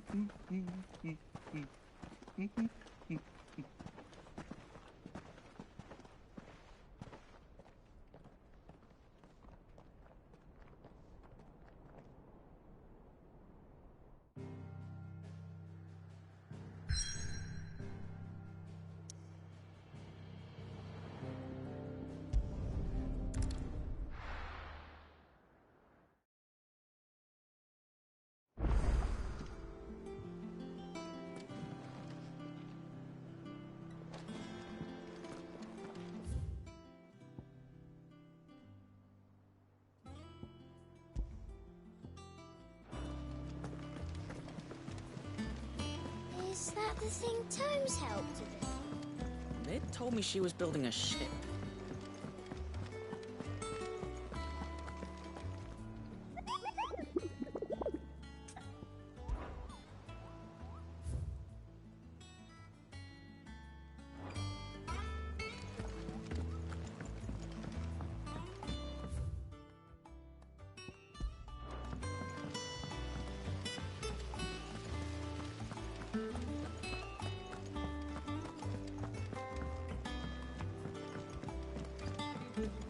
I think Mid might need some help.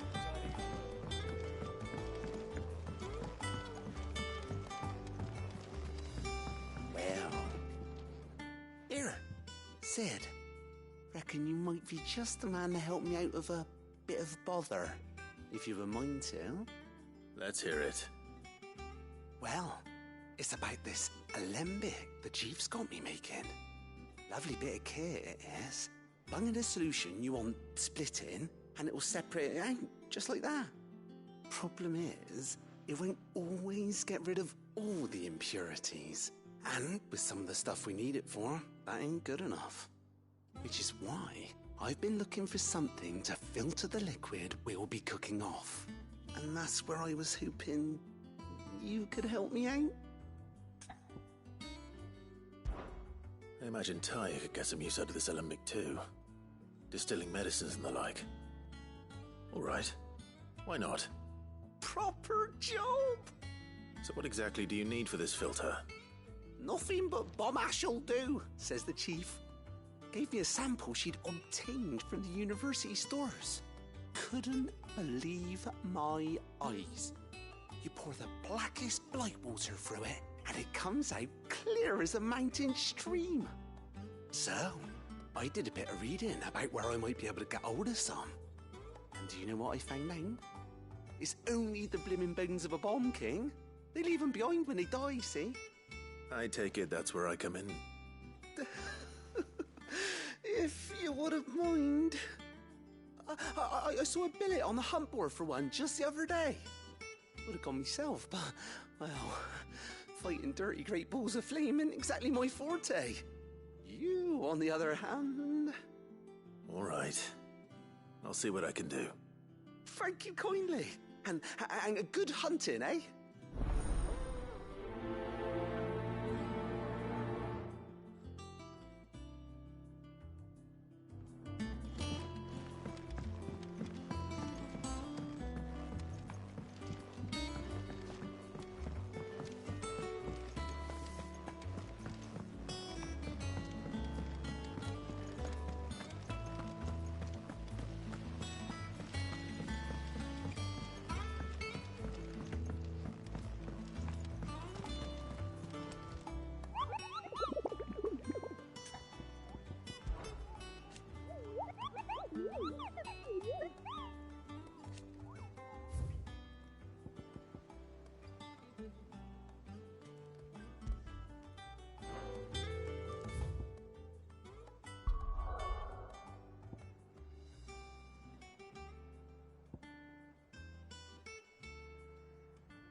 Mid told me she was building a ship.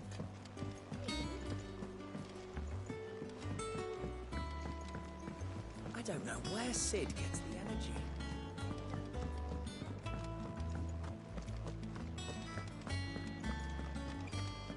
He cracked the crystal too.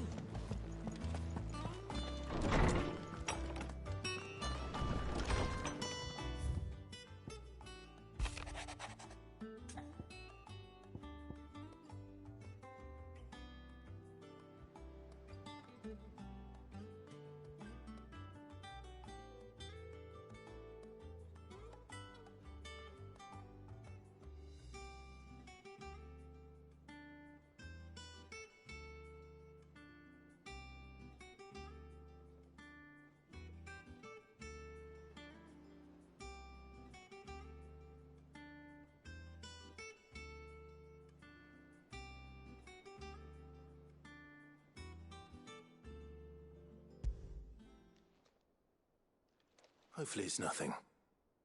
But I should speak to Blackthorn just in case.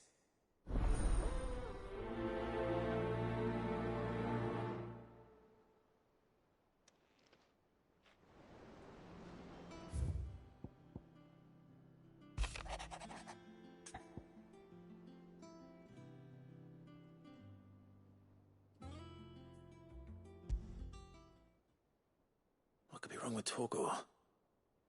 He seemed well enough when I last saw him.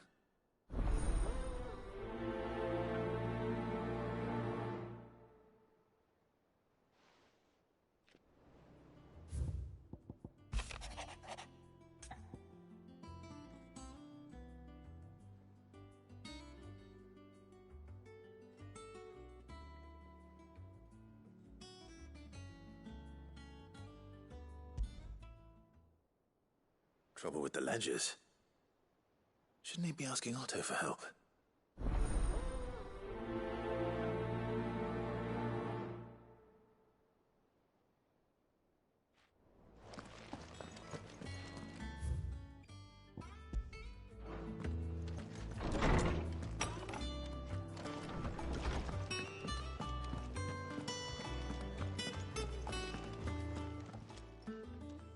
I got your note. You think something's wrong with Torgor? So you can read. Congratulations. I didn't say I were wrong with him. I said something weren't right. He's not been eating me treats. He used to love cracking the bones from Molly's boiled brown, but now he won't so much as look at 'em. Didn't like him. Which is why I'm of a mind that his mind's on something else. You've not been working him too hard, have you? No harder than usual. Is that it, boy? Do you need a rest? What was it you said he was? A frost wolf? That's what the lawsman seems to think. Then maybe this all has something to do with whatever it is that's woken inside him. I suppose things have been different since Rosalith. Perhaps Hippocrates knows something. Instead of everything, you mean? Perhaps.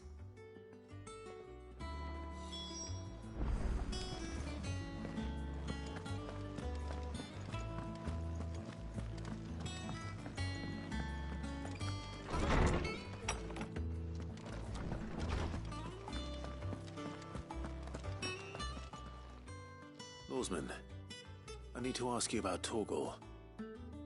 Something's not right with him. He isn't ill, is he? I don't think so. But according to Lady Karen, he seems to have lost his appetite, which is certainly a new development. She says he's hardly been touching his bones of late, and she believes it may have something to do with what happened at Rosalith Castle.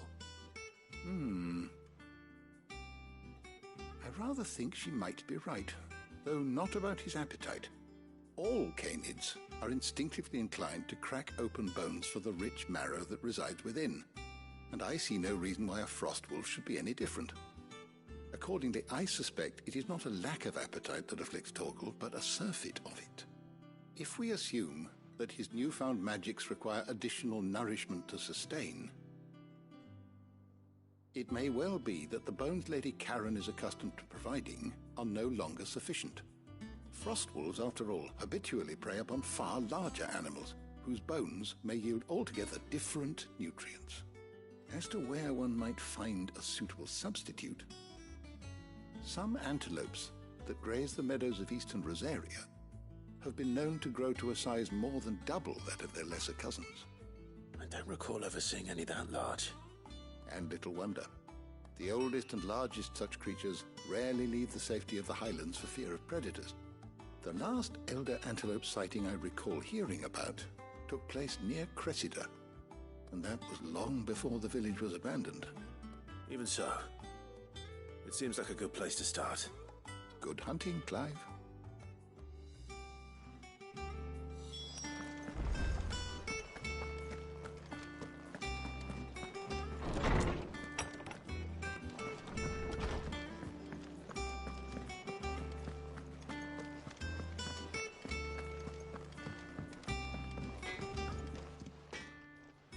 Blackthorn, do you have a moment?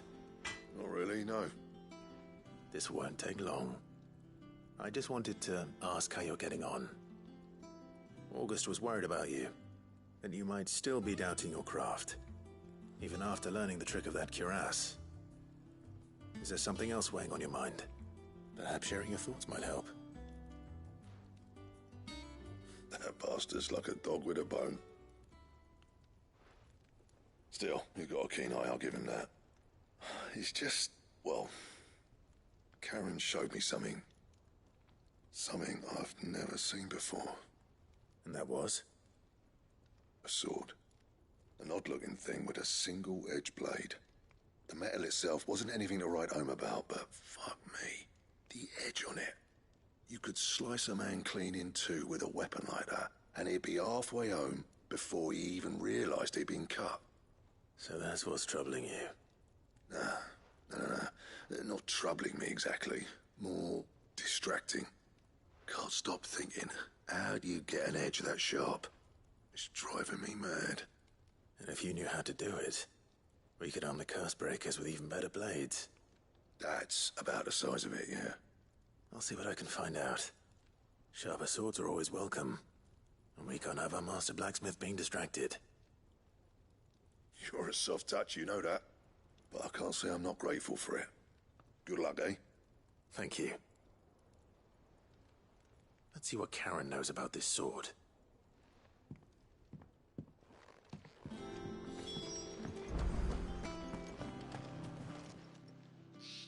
You're looking well, Karen. What do you want? Out with it. I want to know about the sword you showed Blackthorn. Single-edged and extremely sharp. Running around after him again, are you? I suppose I am, yes. But I need to help him find out how to work an edge like that. It's driving him to distraction. Little wonder, I suppose.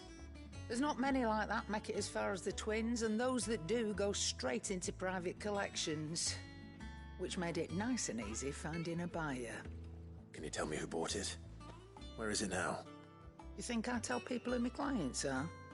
Suppose you're not likely to go nicking him off me, are you now? Fine. If you stop mooning at me like that.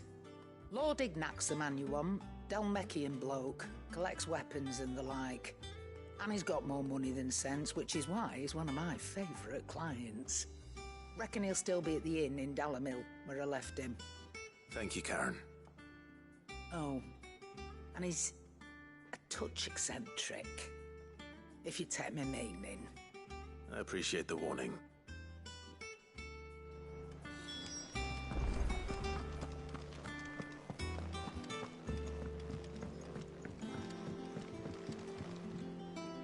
I don't know where Sid gets the energy.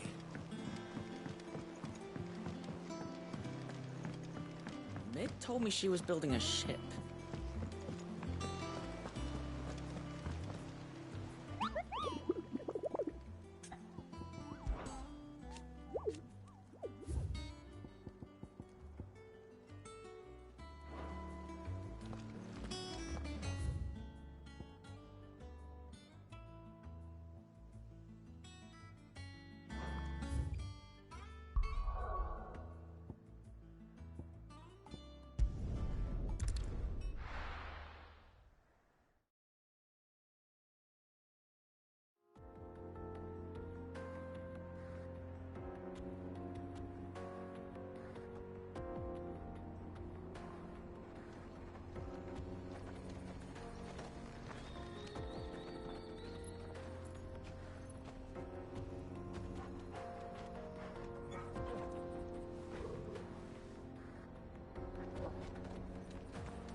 How are you feeling? Better. Thanks to Taya. I'm glad to hear it. And Torgal helped too. Didn't you, boy?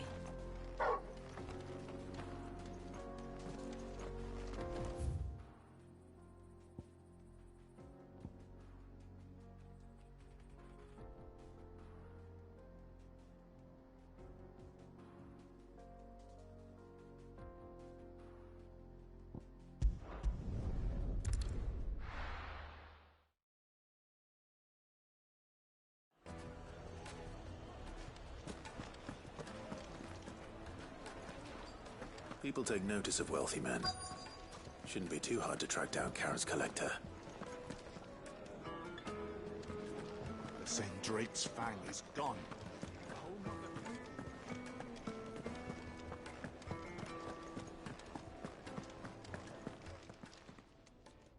My reputation will be ruined! Ruined!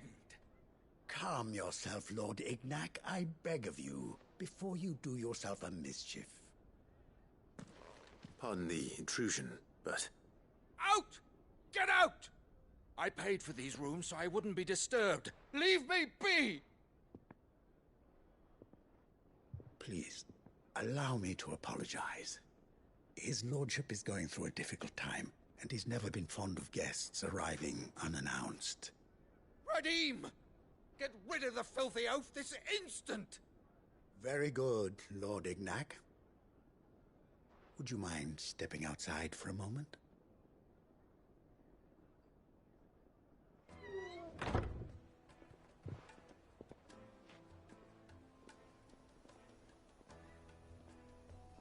I'm sorry if I've caused you any trouble. That? Oh, no.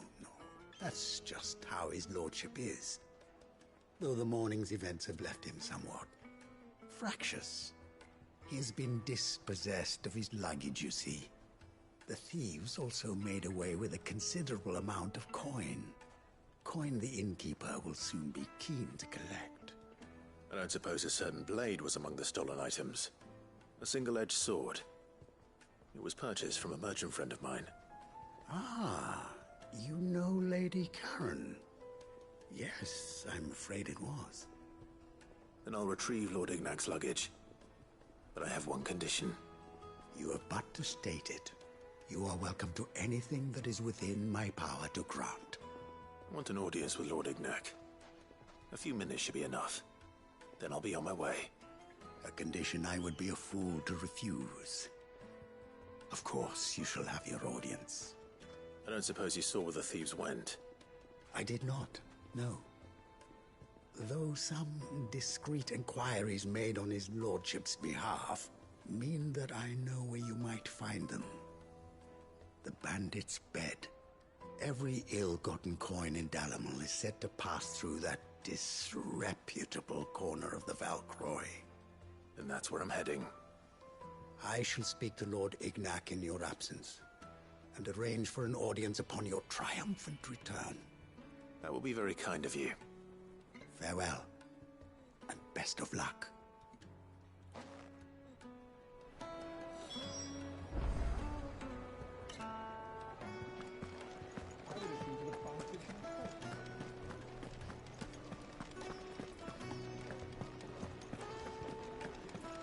The Sendrate's fang is gone.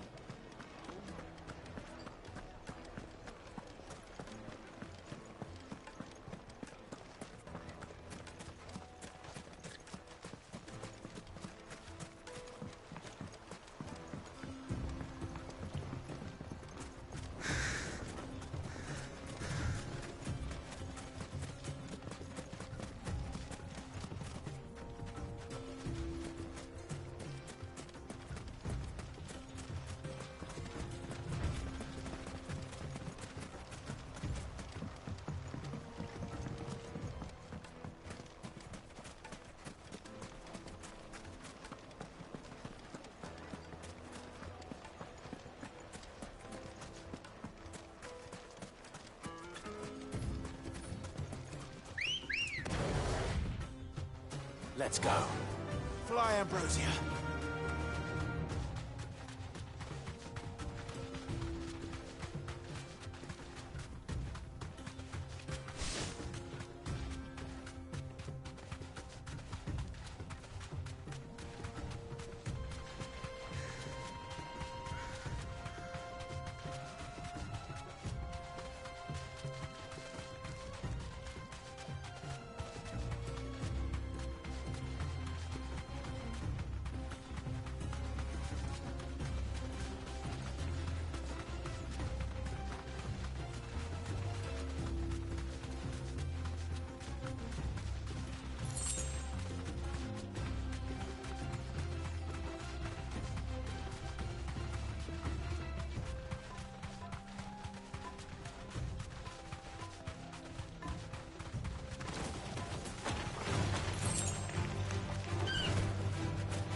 company!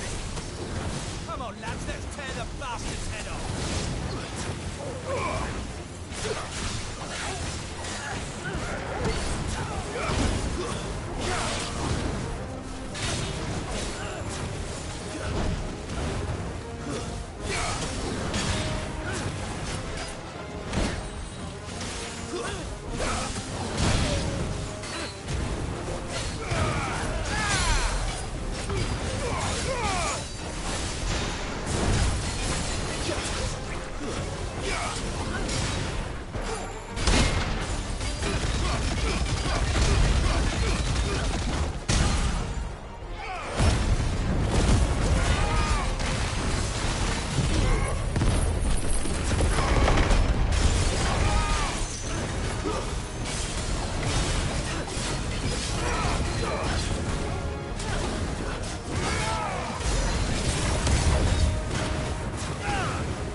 This must be Ignac's luggage.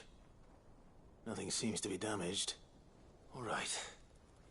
Let's get it back to Dalamil.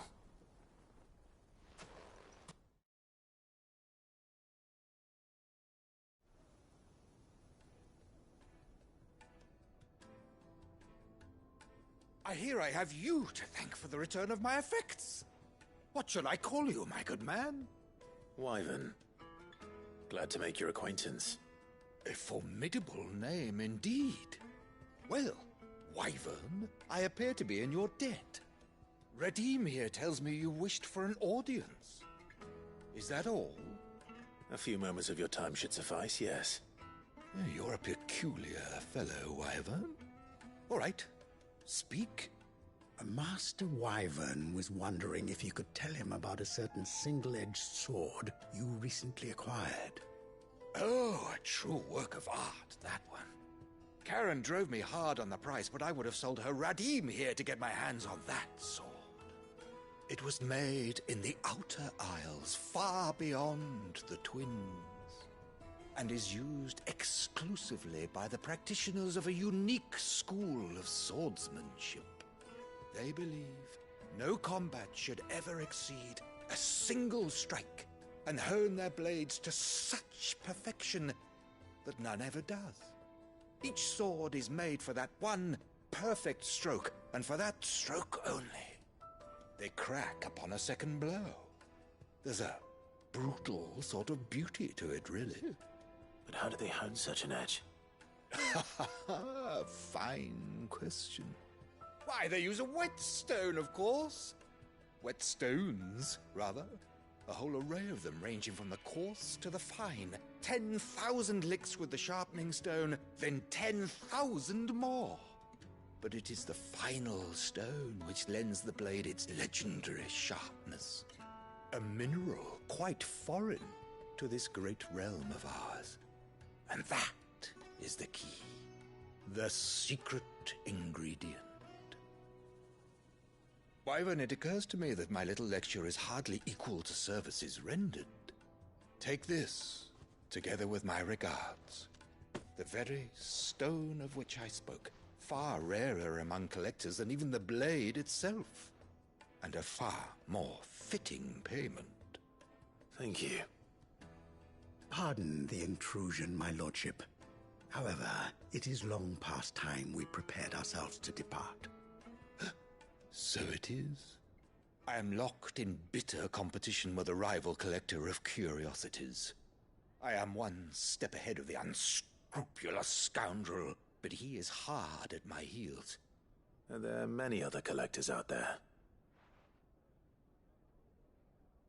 Too many to count, but only one do I consider my nemesis. Lord Byron Rosfield. And is a perennial thorn in my side. I can imagine. Farewell, Wyvern. May our paths cross again. Radim, we mustn't dawdle.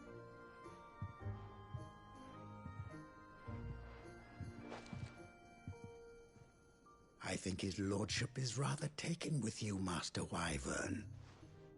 Thank you again for your assistance.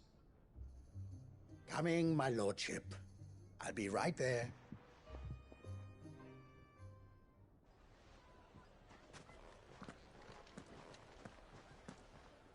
Trust Uncle Byron to find such an interesting rival. Now, let's see what Blackthorn makes of this whetstone, shall we?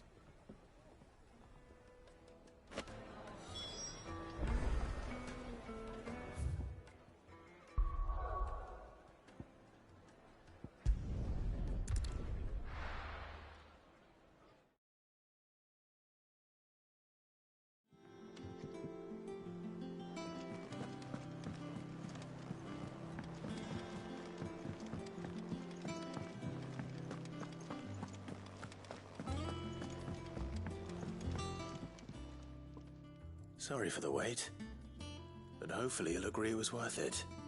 You learned something about that sword, then? I did better than that.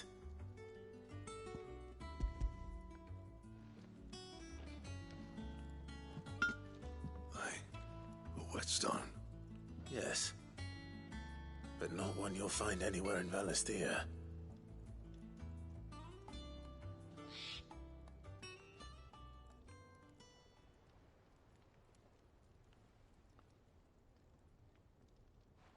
No wonder I couldn't get the same finish on the grinding wheel.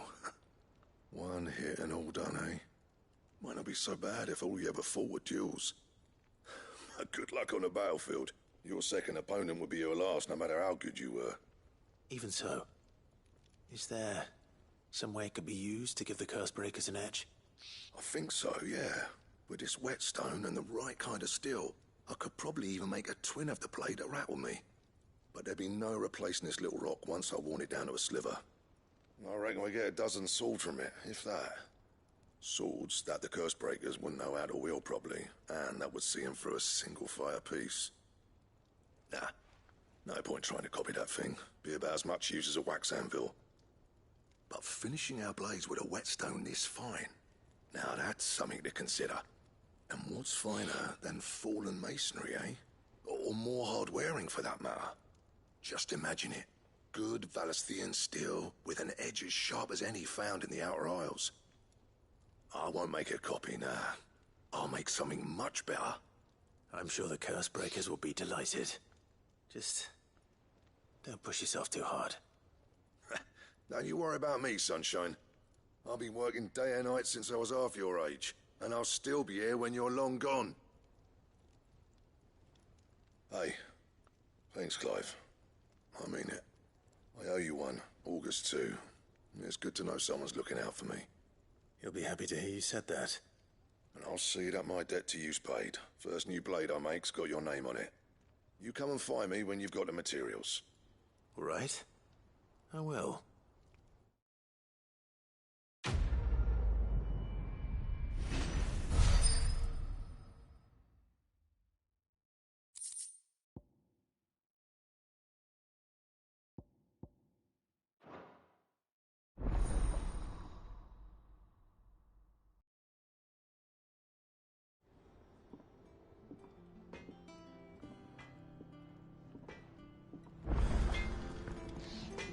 What do you need?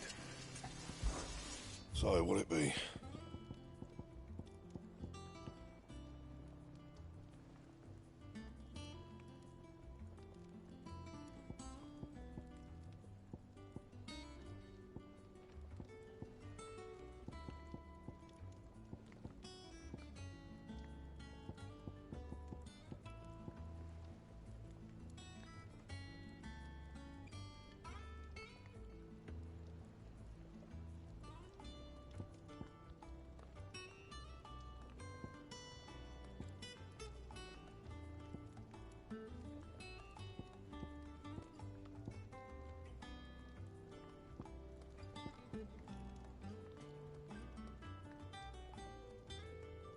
friend.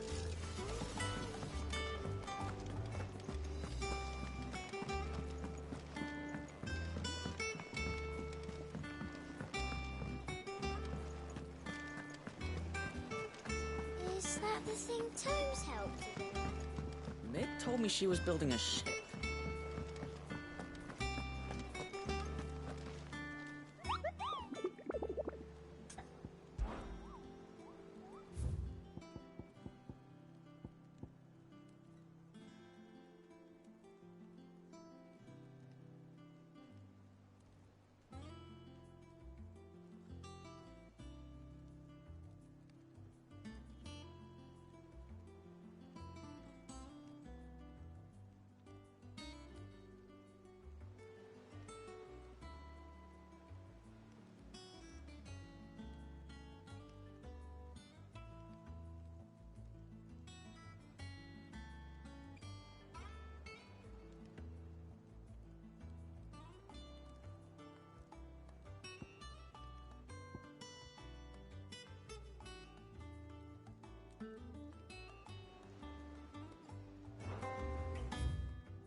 Surrounded.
Time to fight.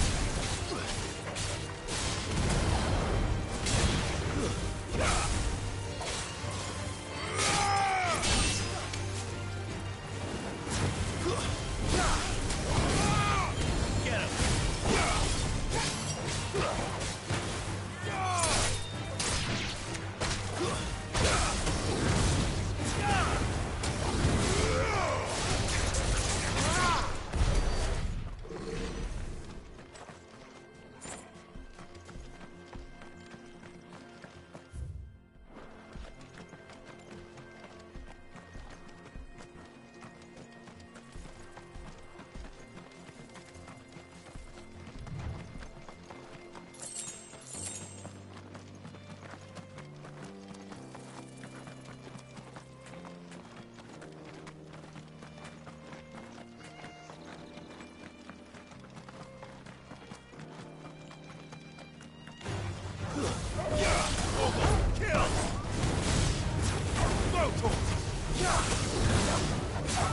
It's over.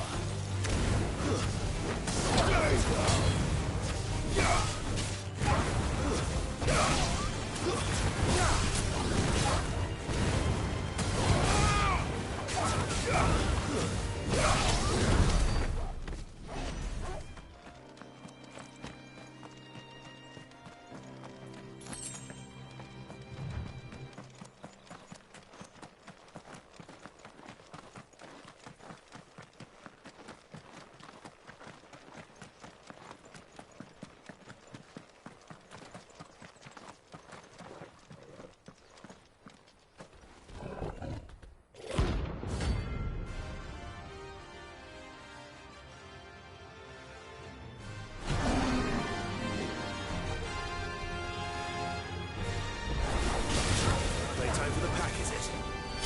Let me introduce you to mine.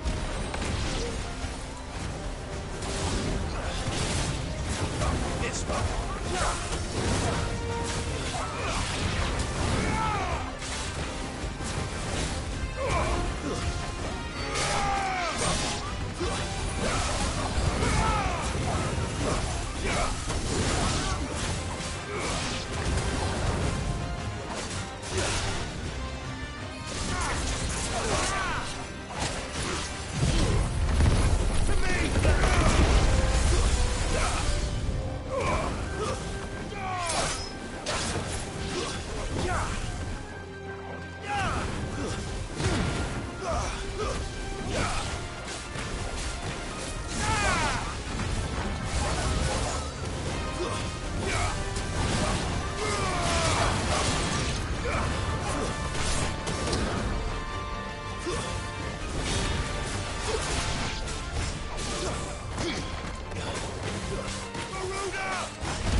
That wasn't too bad, was it, Torgal?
Is that the thing Tomes helped to do? Mid told me she was building a ship.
Greetings, Your Majesty.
day's over. Now to collect the ash. This looks like the stuff. Let's see if there's any more.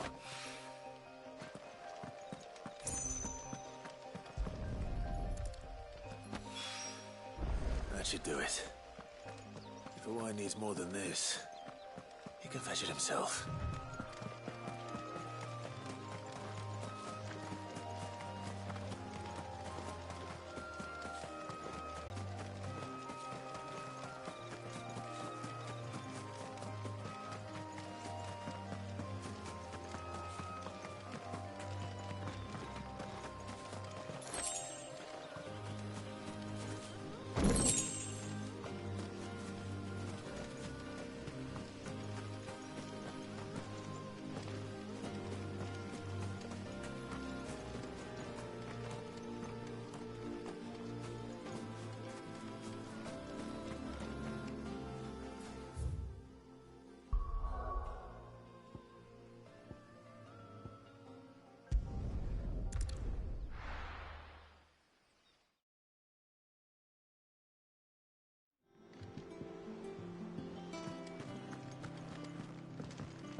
What do you need? So, what'll it be?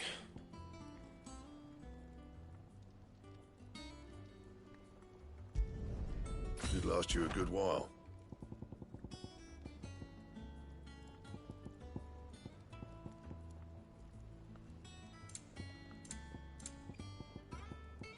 Anything else? He cracked the crystals.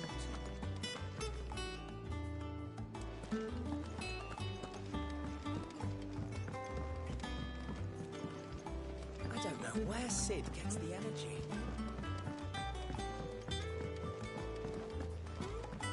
Mid told me she was building a ship.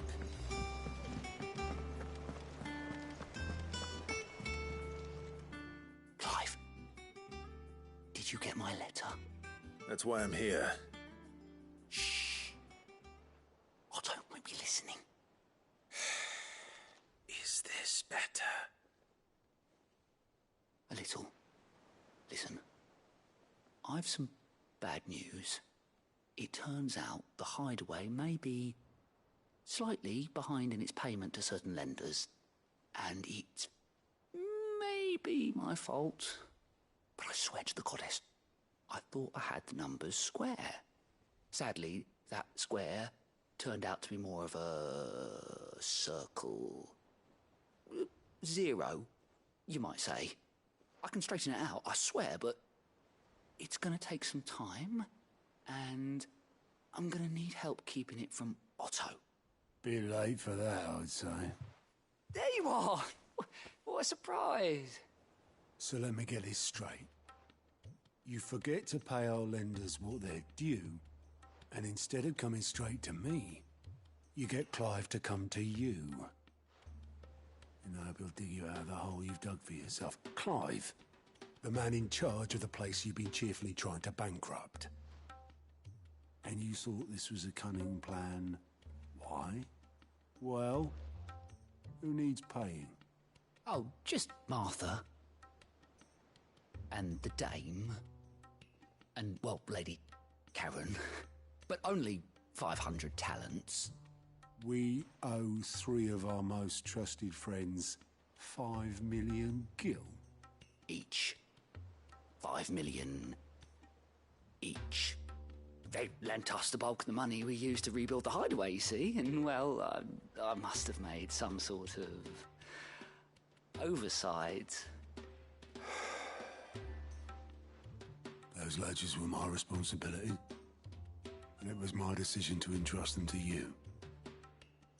This is my fault. Do we have that much to hand? I can always ask my uncle. No, we don't. And no, you won't. We've lightened Lord Rosfield's purse enough. After the king's ransom we had off him, he deserves better than to see our begging bowl. Besides, we'll need to learn to stand on our own if we're going to make this work. All right. But that doesn't mean you have to shoulder the burden yourself. Is there anything I can do to help? There might be. How'd you fancy taking these to Martha and the Dame? Rocks. Rocks, he says. Worth 1,000 talents apiece, these are. A little something Sid and I set aside for when times got lean. And I reckon 15 million in overdue debt probably qualifies.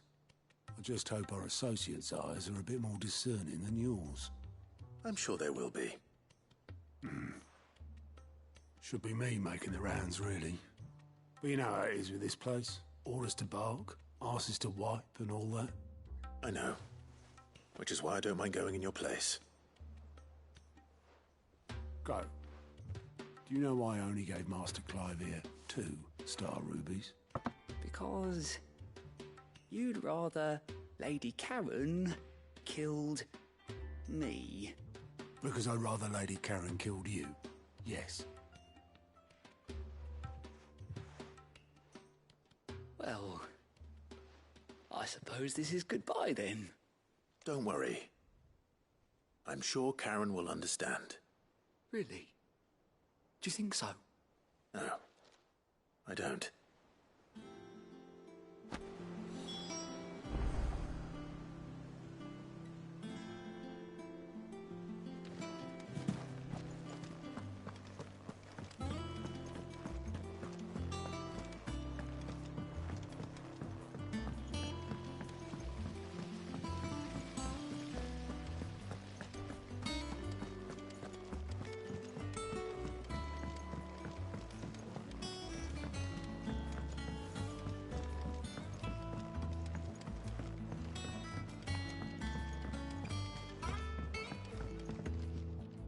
All right there, Sid? How's that hunt for the bomb ash going? I have it here.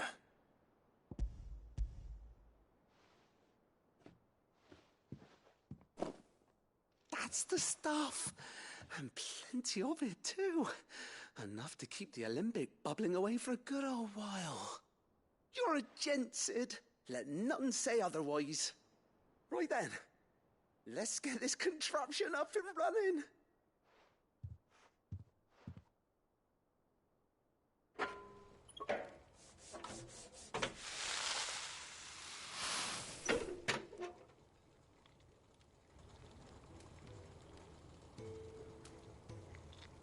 There we have it. The Telemon Alembic. And it works just like the chief said it would. Very impressive. Says the man who cut down a burning boulder. Speaking of which, I still haven't returned the favor. There's no need. The good it will do for the hideaway is reward enough. Don't be silly.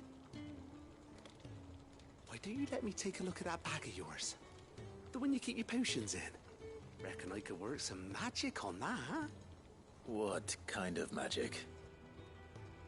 Well, we happen to have isolated a substance in our test run of the Alembic that I reckon will make even the toughest leather supple as anything. Thought we might use it to breathe new life into old boots and the like. Save the hideaway a few gil. Ah, I reckon if we slap a bit on your bag, it'll loosen it up enough for you to squeeze in a bottle or 2 more. Well, it can't hurt to try, I suppose. That's the spirit. Leave it with me.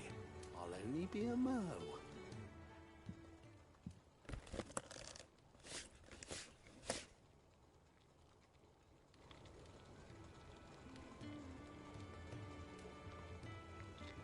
Well, what do you reckon? It certainly feels more flexible. Right? Told you. Thank you. I think. No. Thank you for supporting Mid and the rest of us in our endeavors. Without you, we'd never have been able to discover wonders like that stuff I rubbed on your bag. And I'm telling you, there's plenty more where that came from.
Clive, we weren't expecting you. I wasn't expecting to be here, but it seems we still owe you a considerable amount of coin for your help with our rebuilding efforts. And though I doubt it's what you were expecting, we were hoping you'd take this as payment.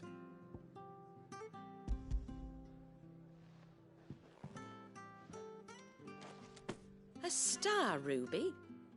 I can't accept this. It's worth at least twice what you owe me. More if you can find yourself the right buyer. Think of the difference as interest. Interest? If word got out I charged that much, no one would ever borrow from me again. Anyway, why are you the one here asking me about this? I'd have expected Otto. Bit much sending the Lord Marquis out to settle your debts, isn't it? The old goat working himself to death again. Something like that. Most days I think he's the only reason the hideaway's still standing. Same as always, eh? Back when the place was nothing but a twinkle in the eye of a recently retired Lord Commander, word is he was the first one Sid reached out to. Probably knew that without his strong arm and level head, the idea would never get off the ground. Sid may have been the face of the hideaway, but Otto's always been the backbone. And when Sid passed away, we were all worried that would be the end of it. That Otto would just give up. His death was hard on everyone. But it must have hit Otto hardest of all. But he didn't give up, did he? Quite the opposite, in fact. If I recall, he was the one who nominated you as Sid's replacement, and rallied the rest around you. I reckon what he saw in Sid, he saw in you too. And don't we all? Doesn't hurt that you're half as stubborn and twice as handsome, neither. That, and you keep good company. I suppose I do.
It's certainly quiet.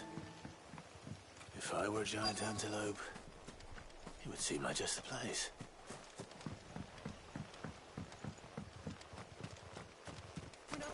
I doubt we'll find one bigger than that. Hungry, Torgal?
Will it be enough, I wonder?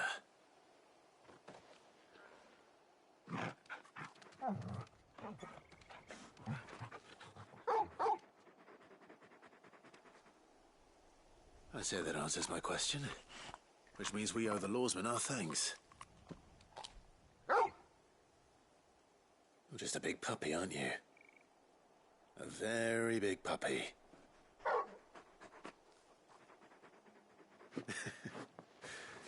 You do know you can take that with you, Torgal. Lady Karen will be relieved to hear you've got your appetite back. Come on, boy.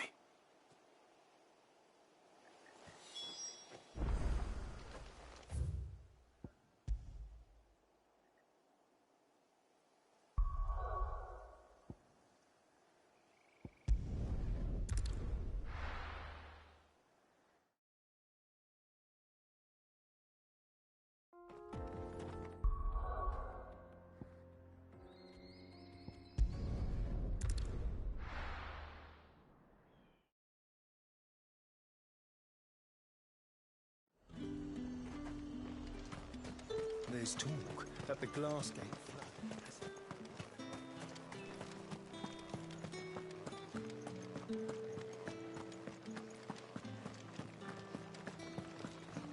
Did you hear?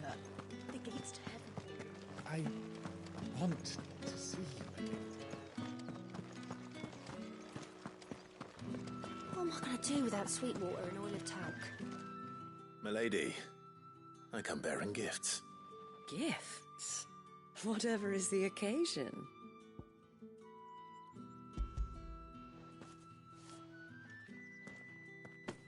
Oh my. Clive, you really have outdone yourself. Otto asked me to give it to you. To settle the Hideaway's debt with the Veil. And to compensate you for the time it took us to do so. You disappoint me, Clive. I thought you might finally be warming to me. Tell Otto he can keep his baubles. I tried to tell him as much the first time around. The man owes me nothing, nor does the Hideaway. My contribution to the restoration effort was made freely and willingly. It was the least I could do. You once told me Sid did you a kindness. I'd like to do the same. Please, accept it. For my sake. And for Otto's. For all of us. For all you've done. It is rather fetching, isn't it? Very well. Otto is lucky to have you, Clive. I doubt anything could ever replace his son. But you and the others at the Hideaway are the closest thing he has to family. Otto had a son. Long ago, yes. Sid told me Otto lost him when he was just a boy, and blamed himself for not being able to stop it. I don't know how it happened, whether there was anything he could have done, but it was clear that it weighed heavily on him. I didn't know. How could you have? I doubt anyone did. Besides Sid, I've never met a man more keen to bear his sorrows in stoic silence. An ill habit, given that both have always been surrounded by friends desperate to help them. I'm beginning to see that.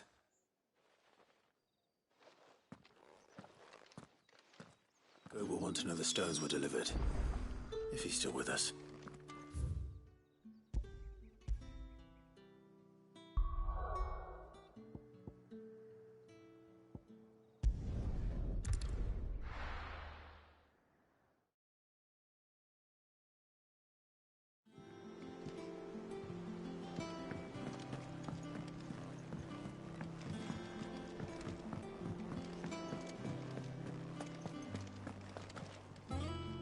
I noticed you and Torgal had gone off somewhere. Take him for a walk, did you? You could say that.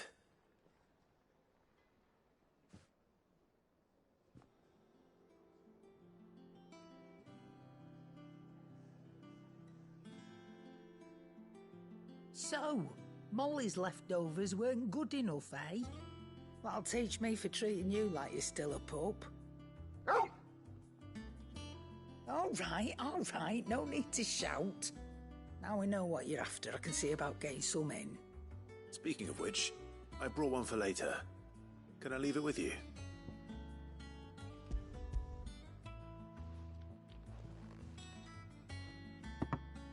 You can, eh? I'm nice like that. In return, you can thank Tomes for me. The bloody know-it-all. I was just on my way to see him.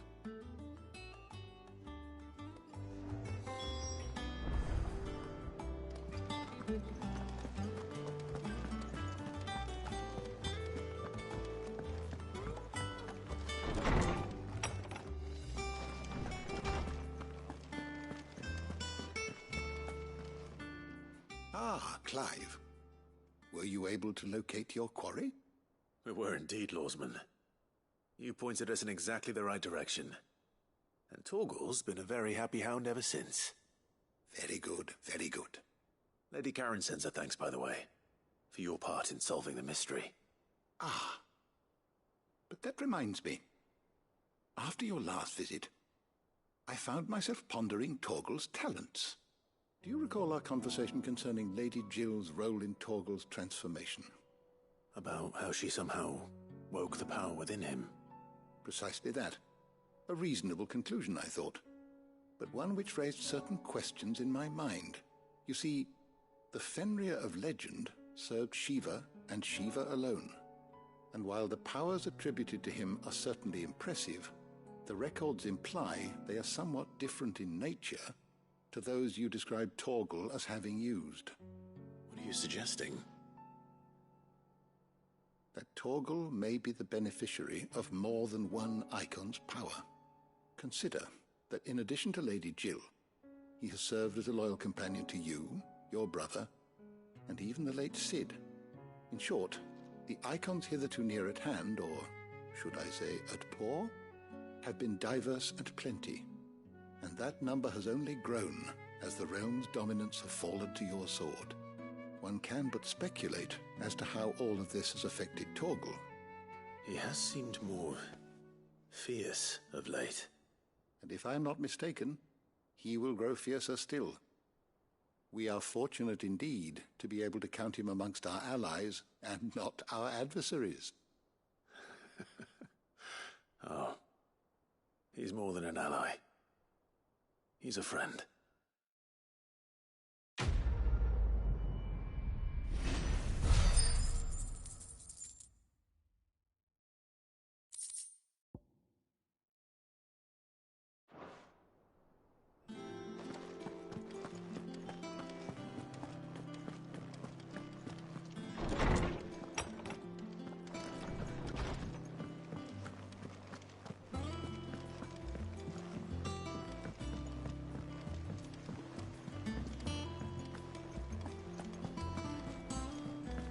Is that the thing Tomes helped with? Ned told me she was building a ship.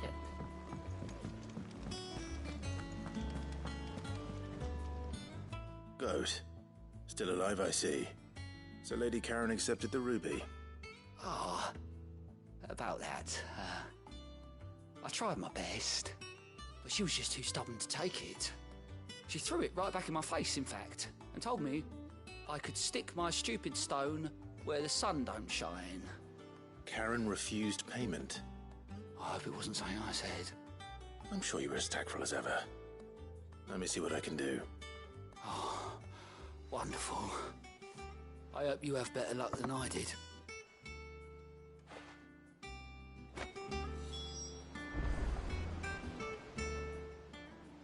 Clive! Oh, this time Otto really will have my head. Assuming Lady Karen doesn't get me first.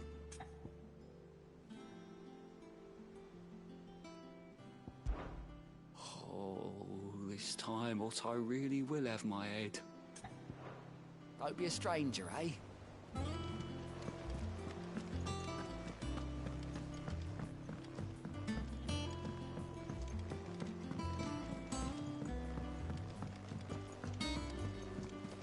I don't know where Sid gets the energy.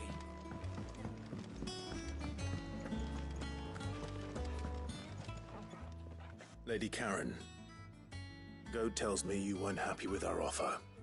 Would you prefer the debt was repaid in coin? What debt? I don't recall lending any of you lot me hard-earned gil.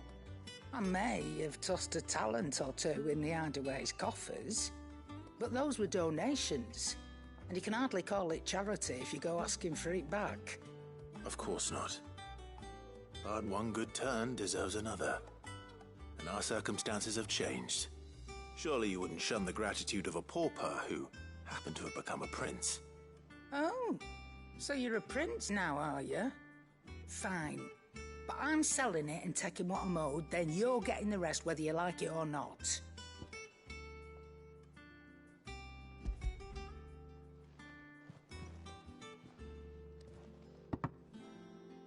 Where'd you even get this?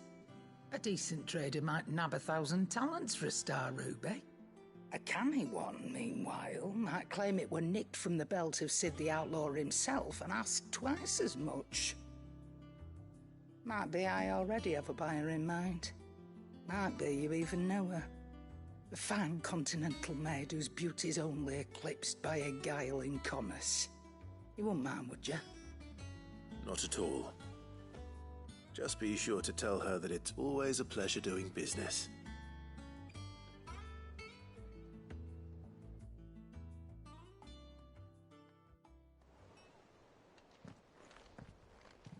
I hear you ended up delivering all 3 stones. Thanks to this lump. I sometimes wonder what I pay you for. Speaking of which, I still haven't been paid last month's wages. Oh, so you remember what's owed to you then?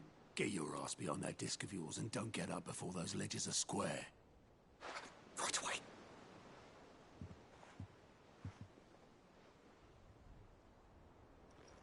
I've seen that before. You have, yeah. Plenty of times. It was the only goblet Sid ever used. Either out of habit, or because the filthy soul couldn't be bothered to find a clean one. I knew so little about him. Like most people. Martha and the Dame both seem to have fond memories of him. I bet they do. How long did you know Sid before he... Before he died. 20 summers, give or take. Back in the day, I was a purser on a trade ship, which is where I met him. He bought passage to... I forget where. But having nothing better to do on the long nights, we set up drinking island rum till the morning bell dragged me back to my duties. Quit my post not long after that. On account of making a fine maiden's belly fat. But me and Sid stayed close, promising we'd one day sail the seas again.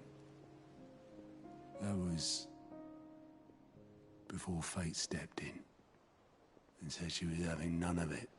The magic woke inside my son soon after his first name day, and there was no hiding his knack.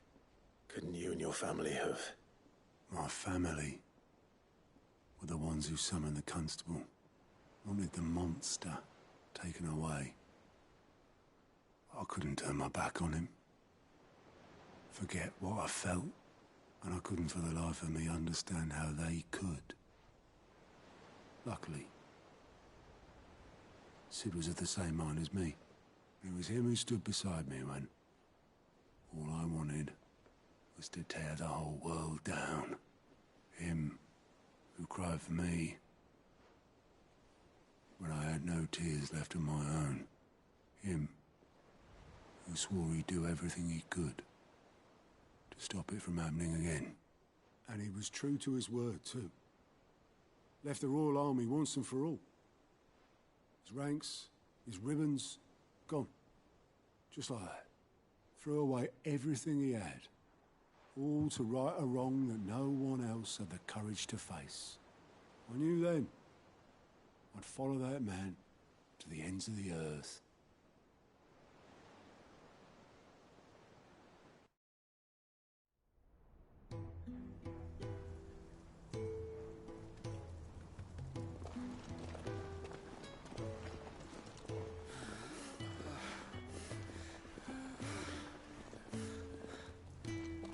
was always too clever for his own good, was Sid.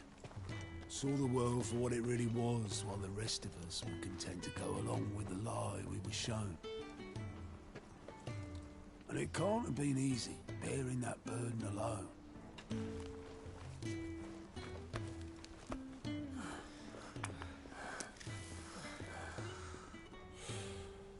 But he didn't let it stop him.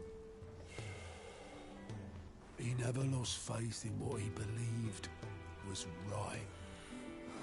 And that gave us faith in him. Faith he'd steer us true. So I swore to myself that I'd always be right behind him, ready to catch the stubborn sod, if ever he should fall.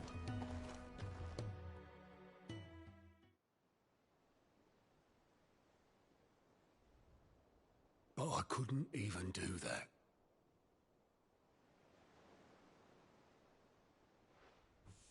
Ignore me. Just the ramblings of a tired old man. Leave that lot. I'll tidy it up in a bit.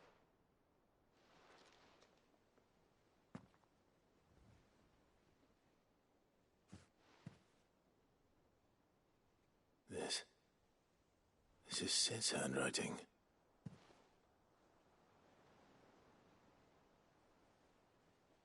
Dear Otto.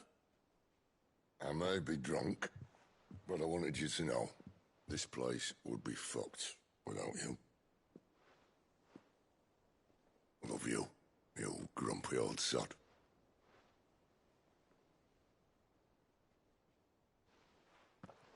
This note. Hmm? What about it? Sid was right.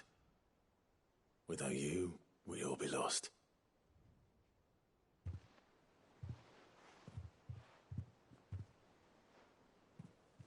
He should have bloody well said so then. Just once. Before he went.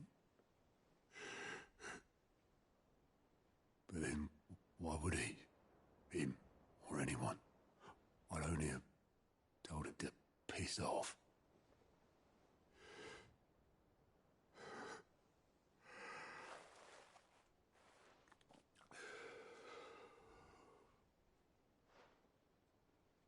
You're wrong, though.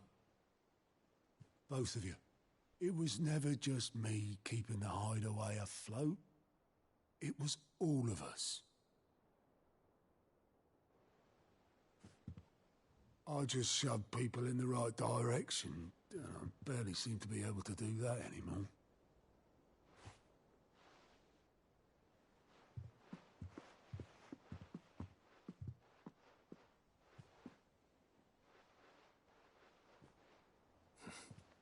Would you rather go at the helm? Well, maybe I've got a few more years left in me. I'm going to hold you to that, Otto. Before you go, Sid would have wanted you to have this. But that's... This'll do me just fine.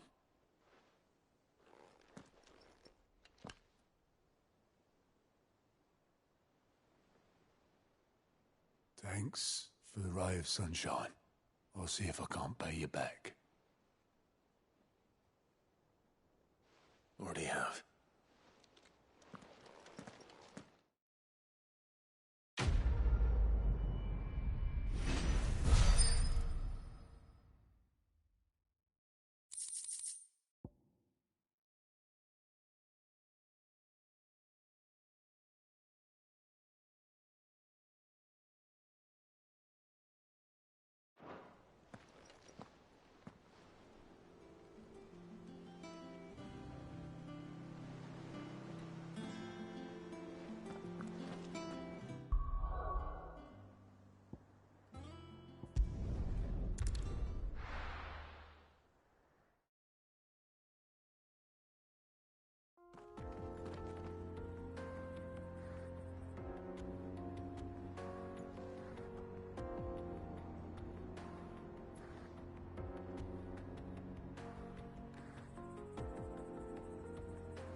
This used to be a trade route for merchants crossing the Scars, till the Republic laid a new road wide enough to let wagons pass, and all official traffic moved there.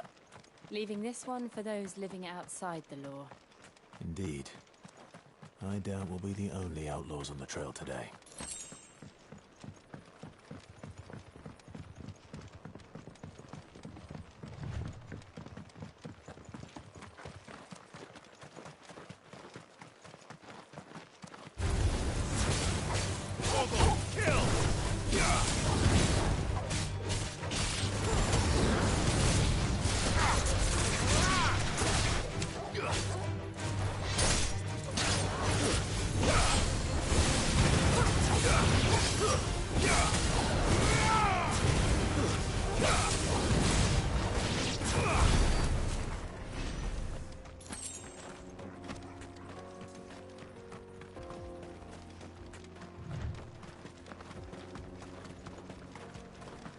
So what do you think? That we'd be...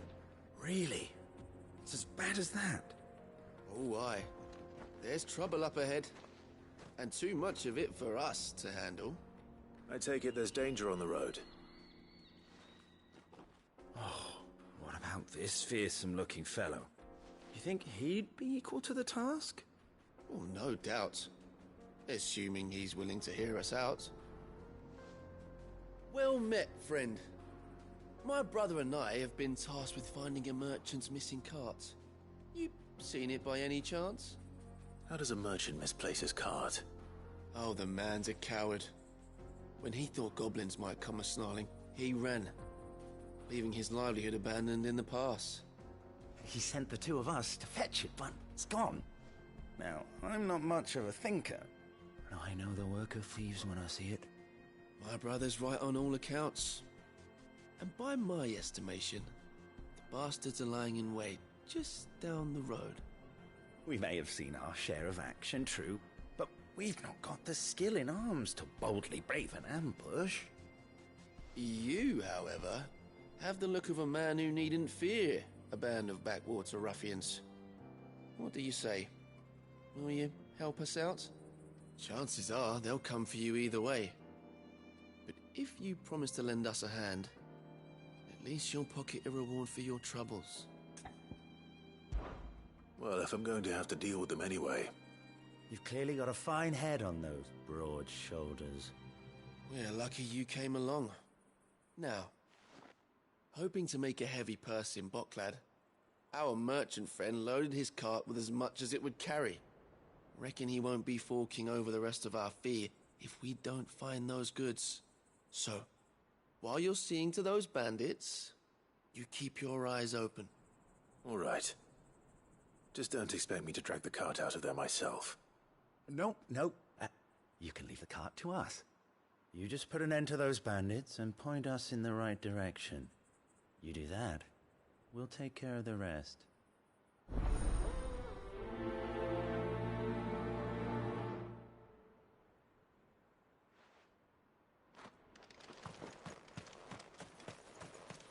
I'm not sure I trust those two. But if there are bandits lying in wait, I should probably take... Good driving, you lot. Your guests. These must be our bandits.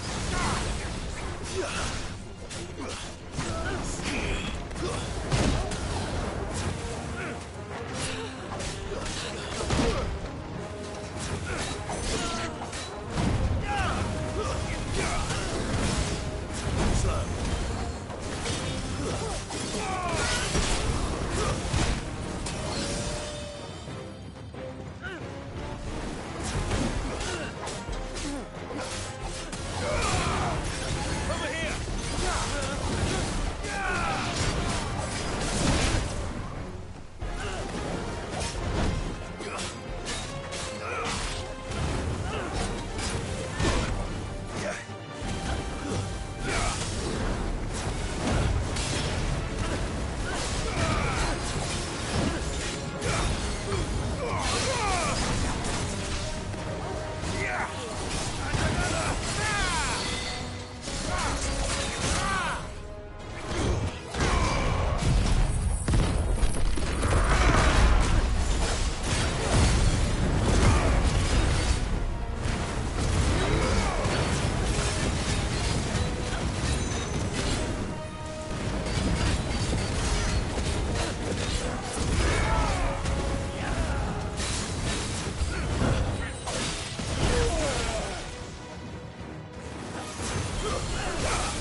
That's them dealt with. Now, where's that cart?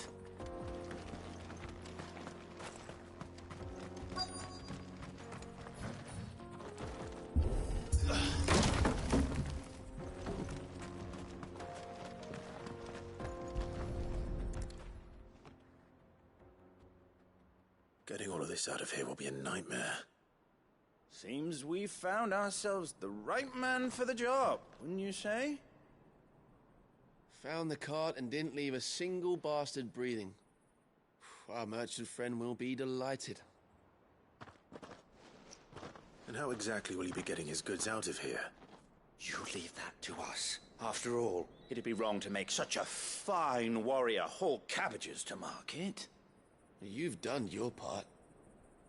And that's all you need to worry about. Here.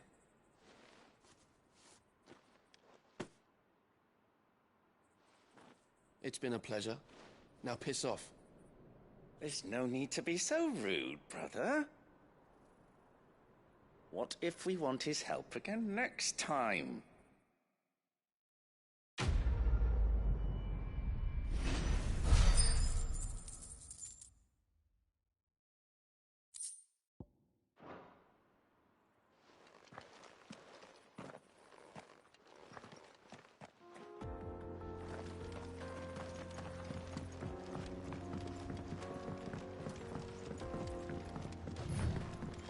I see the Dalnecs lag behind Rosaria when it comes to bridge building. The fallen ruin should hold, at least. The path continues on the other side.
So this is Zemeckis.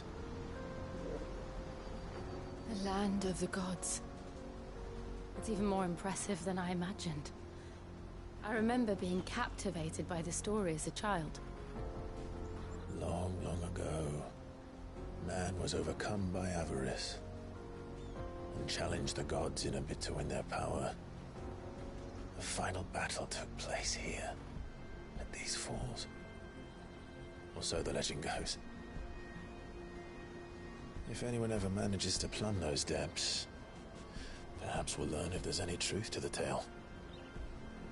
That the gods emerged victorious and punished man for his defiance by visiting upon him 2 curses. Dominance and bearers. To tell the truth, I always thought it strange that the dominant and their icons were deemed a curse. Back home, the dominant inherited the throne. They were admired and exalted, not spurned. Whenever I got to that part of the story, I always assumed there must be something I'd misunderstood. You had a lot of storybooks, didn't you? In your room, I mean. When we were young. The old legends were always my favorites. Epic battles between gods and men. Father encouraged me to read as much as I could.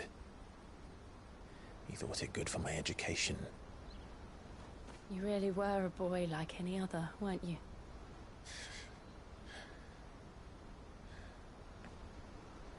Just look at this place.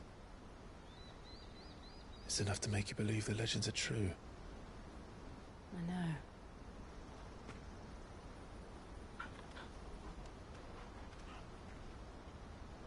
We're not far from Boklad. The road will be busier up ahead. Then we'll have to keep our wits about us.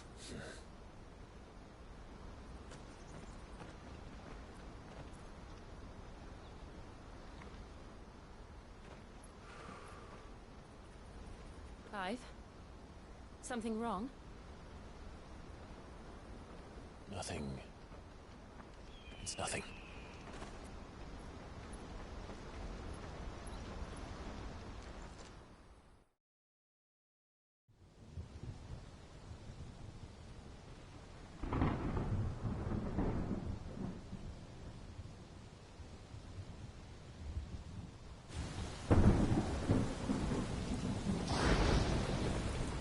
I see the reports are true, Father.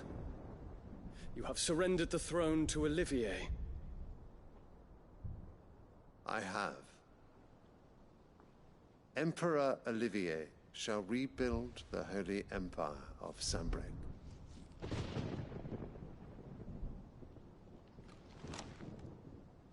How is he to rule an empire? He is but a boy. I shall advise him until he comes of age. Father, please. Or for as long as I am able.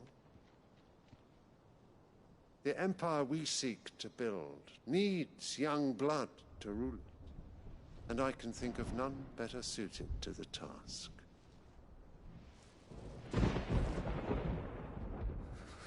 There is other news, Dion.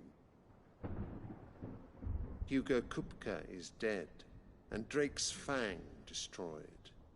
The pillars of the Republic have fallen. Ere long, the Imperial banner shall fly over every city in Storm. And then Valisthea. All shall bow before their Emperor. Father, these are the words of a tyrant. They are the words of a god. The Emperor whom I gladly serve. Great Greeker, made flesh.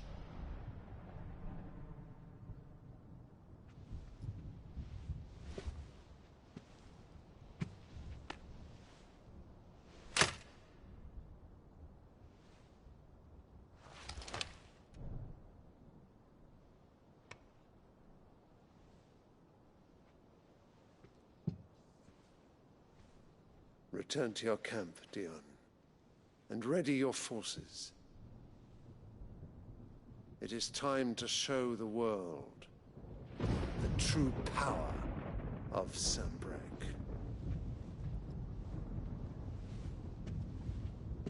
Father. I find you much changed. Is this truly the path you wish to tread? Or are these the ambitions of another? Of Ultima, perhaps? What nonsense is this? I speak my mind, and my mind only. Though I do owe Annabella thanks for reminding me of certain truths regarding the nature of nations, of rulers, and of the divine. You would trust the words of this traitress? She betrayed her country. She slew her husband. You have ever been an invaluable servant to Sanbreque, Prince Dion. I trust you will continue to serve your Emperor in the wars to come. The canker! Silence! Insolent wretch! You will bend the knee. All else is heresy. Sire, forgive me. This audience is over. Come, Your Radiance. The Rowena Syndicate awaits your pleasure. Oh, not another meeting with silly old men. They're so boring. I'm hungry, Father. Can't we have luncheon instead?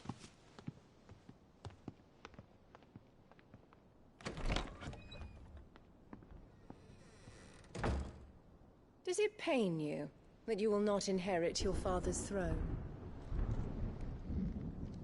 I have suffered worse.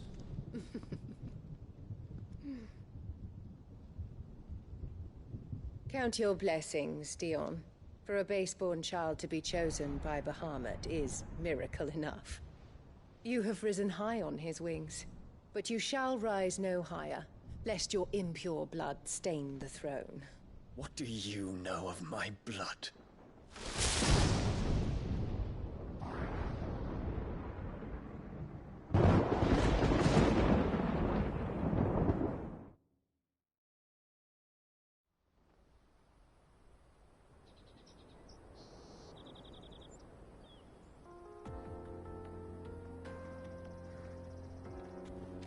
The Boklab markets are to the north. We just need to hug the coast.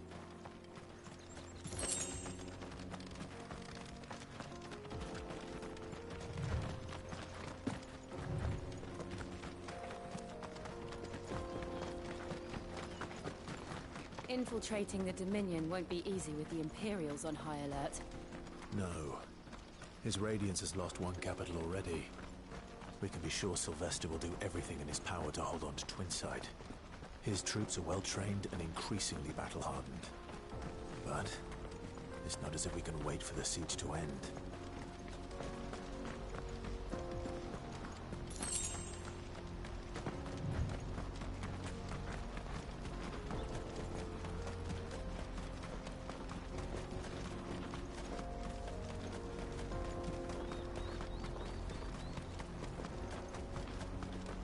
They've closed the road to Randalar. If the siege breaks, they'll need more than this to stop the Imperial legions marching on the capital. Done for. If you haven't got a pass, you're not getting through. Begging you.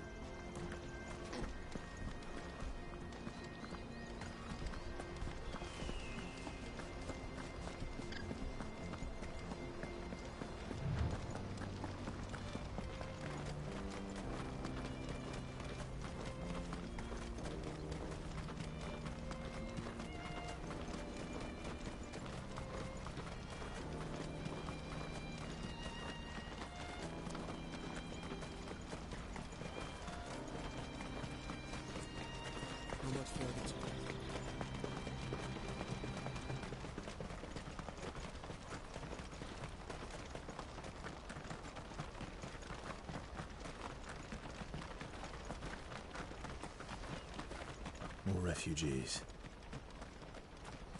And they're all making for the Crystalline Dominion. Because they don't know how to live without the crystal's blessing.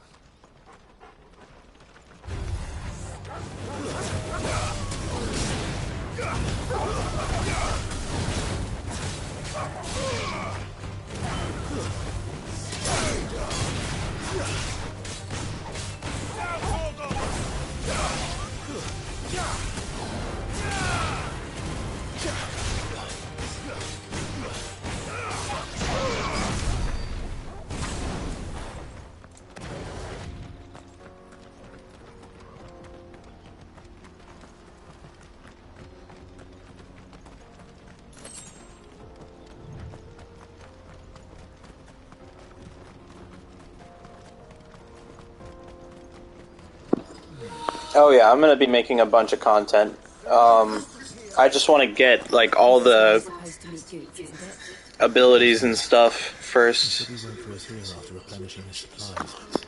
I dare say he'll have finished by now. Hurry, man. I must leave for the Dominion. Bloody crews and caravans, scooping up all the best customs. You won't find a finer array this side of the strait.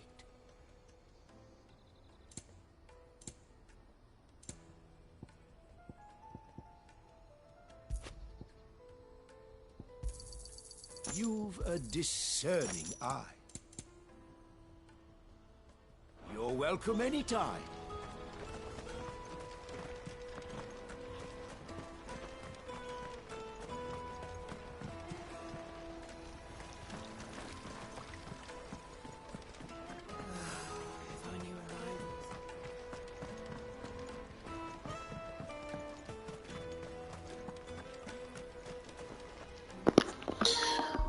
My accessories.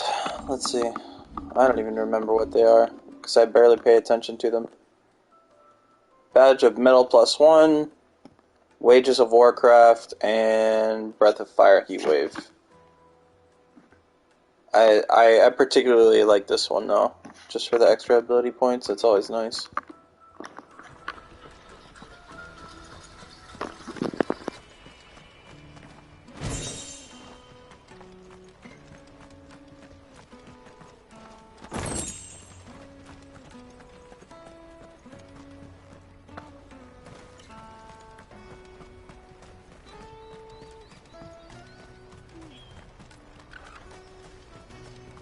Out of my sight, wretch!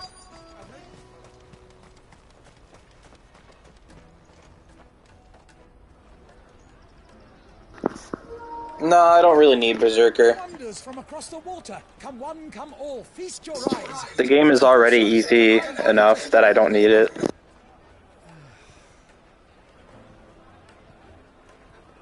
How much? For a measly crust of bread? You won't find any cheaper. Not nowadays. But you're more than welcome to look.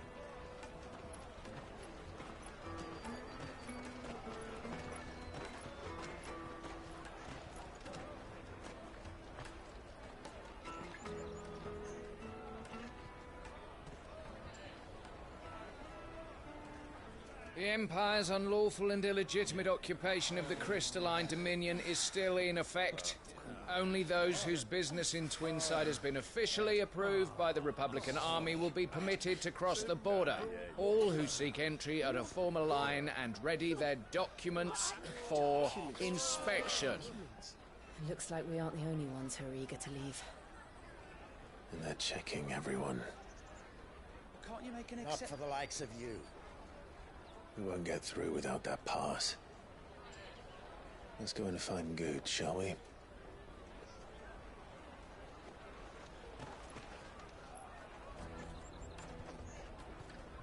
He must be around here somewhere. Taste my peaches! They're sweet as nectar!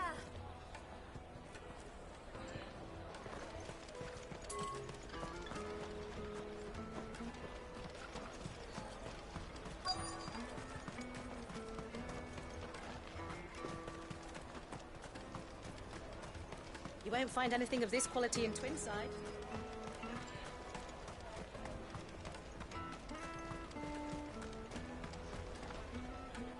Oh, Good. There you are. Clive, I'm so sorry. Don't tell Nan, will you? Slow down, Good. Just tell us what happened. It's me trader's pass. It's gone. We cannot ride the caravan without it. We won't even be able to get through the flipping checkpoint. Do you remember when you last saw it? It was in my pocket a minute ago. Then a bairn bumped into me and... Here. You don't think that they might have nicked it, do you? It wouldn't surprise me. A busy market like this is prime territory for pickpockets. So, to get the pass back, we need to find this child. Where would we even start? I know where. I've got a pal in Bocklad who might be able to help us.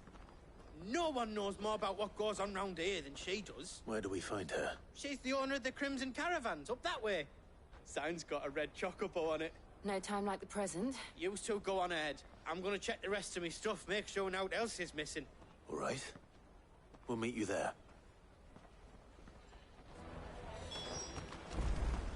Let's keep an eye out for this red chocobo, then. And the other on our purses. Next to the check.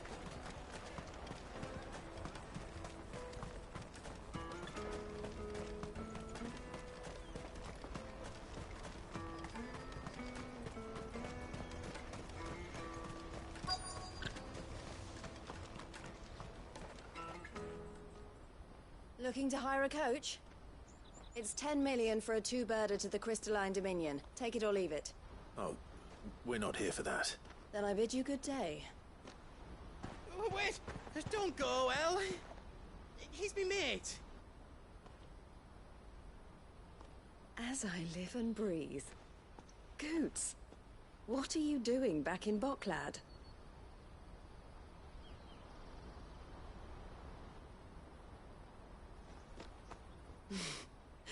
I gather Lady Karen didn't send you.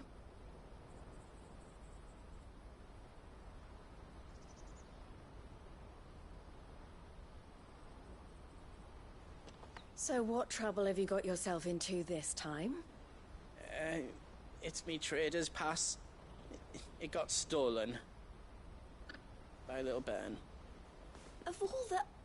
You're the size of a marble. Honestly. Ugh. Goots told us that you know the markets well. Might you have an idea which little bairn could have done this?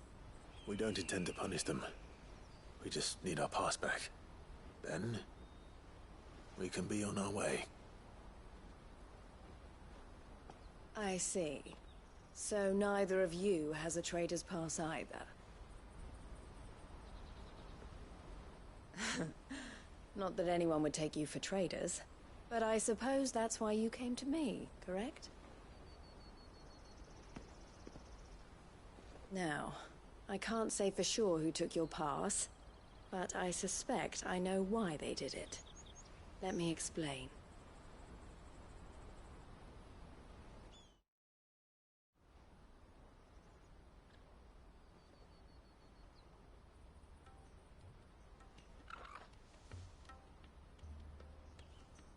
Ever since the Fist marched on the Dominion, the Republic has been clamping down on any commerce that might aid the Empire more than it does us. Which means traders' passes have gone from being merely a way of easing one's progress to being essential if one wishes to cross the border at all. And with demand outstripping supply, they've become a precious commodity, leading some to seek to acquire them by less than legitimate means. So the children are stealing passes to sell on the black market? Yes and no. Passes are inscribed with the names of their owners, and yet none of the victims' names have appeared on the register of those passing through the checkpoint. Which means? That someone is doctoring the stolen passes. The same someone who is encouraging the children to steal them. And the same someone who has Goots' pass, no doubt. Whoever they are, they're ruining the livelihoods of honest merchants, which is why we've decided to take a stand. Will you stand with us? You want to get your pass back, and we want to ensure that no more are stolen. Catch whoever's behind it all, and two birds shall be slain with a single stone. Is there any other way of getting to the Crystalline Dominion, Goots? They won't let you in if you're not with the caravan. It's that, I don't know, try swimming across the strait. But the guards will definitely spot you if you try and do that. Like, we don't want to get spotted, right? So either we find the people who took the pass, or give up all hope of entering the Dominion. All right. We'll help. Thank you kindly. But I don't know your name. Eloise at your service. Clive. A pleasure doing business with you, Clive.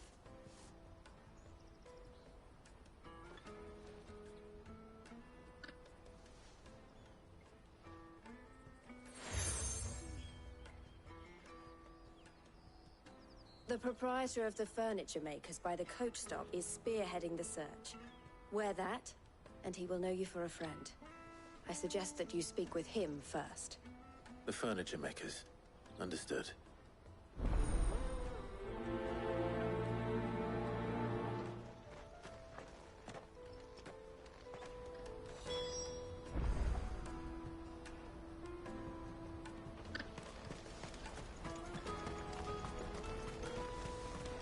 Out of my sight, wretch!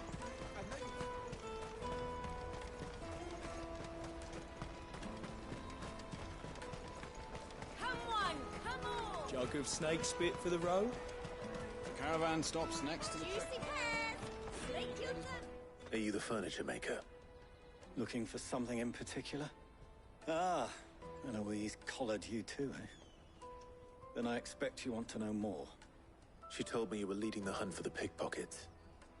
What have you learned? For one, that they're targeting the traders carrying the biggest packs. Harder to watch your back, see? And less chance of the mark giving chase if they're spotted. Not that they'd be likely to catch them. Those imps know every inch of this warren like the backs of their hands. Their eyes must have lit up when they saw Goots. The fishmonger round by the gate's been trying to track down the children involved. You should go and have a word with her. Thank you. We will.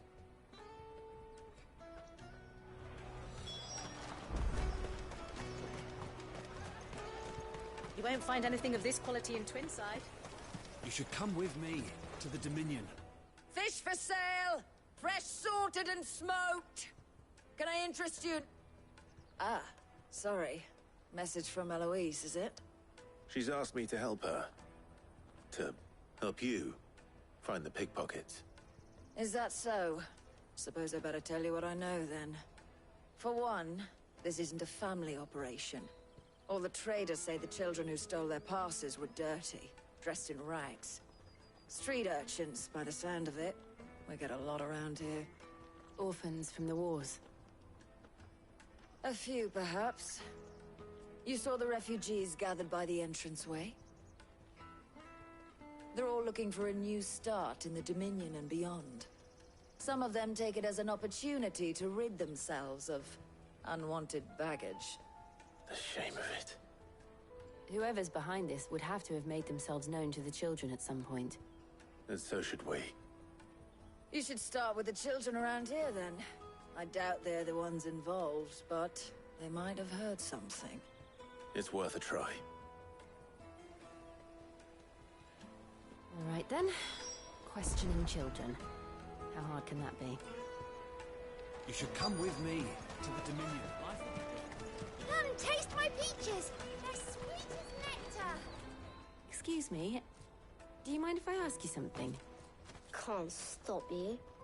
I was just wondering if anyone has asked you to do anything out of the ordinary recently. Anything you grown-ups ever ask us to do is shut up and go away. So guess what I'm about to tell you to do? Sorry. I'll leave you alone.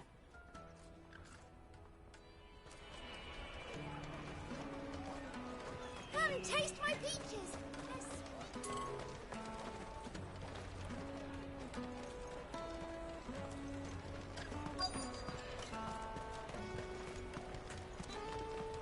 I'll take the large one. Do you have a moment? What do you want? What I want is to know who's asking children like you to pick pockets. I don't know. Nobody's asked me. What's picking pockets? Do you get paid for it? No, you get in trouble for it. So if they come calling, you know what to tell them.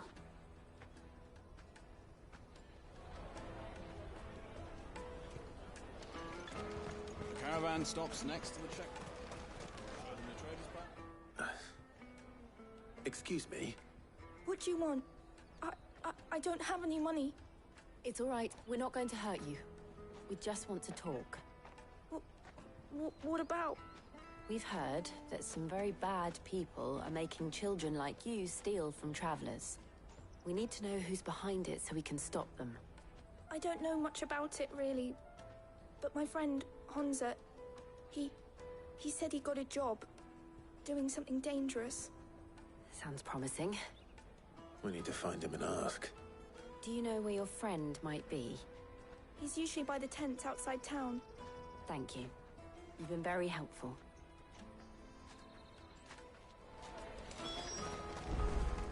Come on, come on!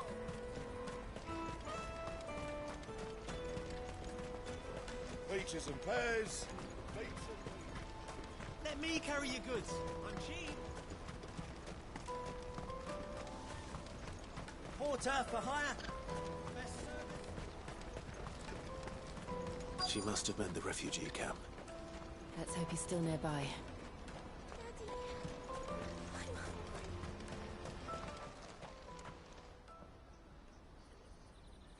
That big fat donkey was easy pickings. He wouldn't have noticed if we'd robbed his boots off him. Yeah. Wish we hadn't handed over the pass, though. Could use one of those things to get out of this dump. Chance would be a fine thing. The moment they found out, they'd string us up by our guts. Would they now? Perhaps you'd like to introduce us to these charming characters. Shit! We're in trouble now! What do we do? You two get caught if you want. I'm off. Hunter! Where are you going? So that was Hunter, eh? Jill, you watch these two. I'm going after him. All right.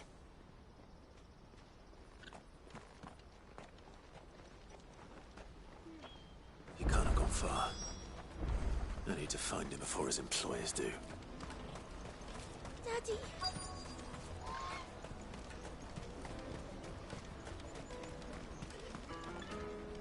Did you see a boy run past? He stole something from a friend of mine. There was a boy ran back there towards the Chocobo pen, but... Thank you.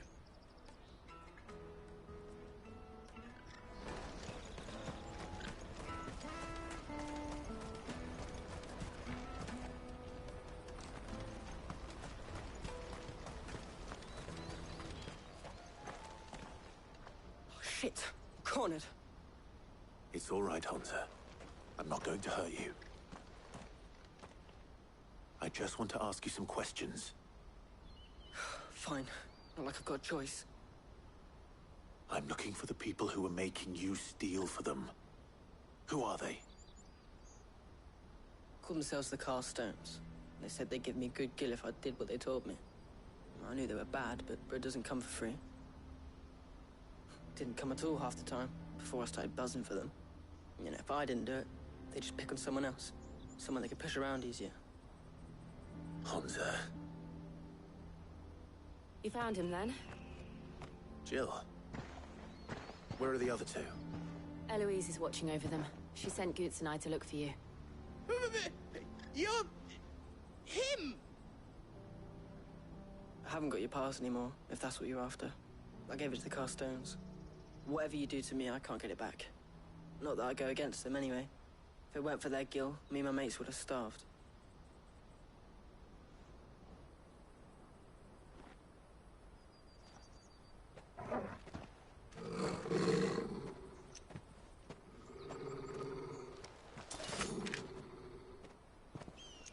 Cowards. You will not force another child to do your bidding. Wait, we're not... Don't hurt him!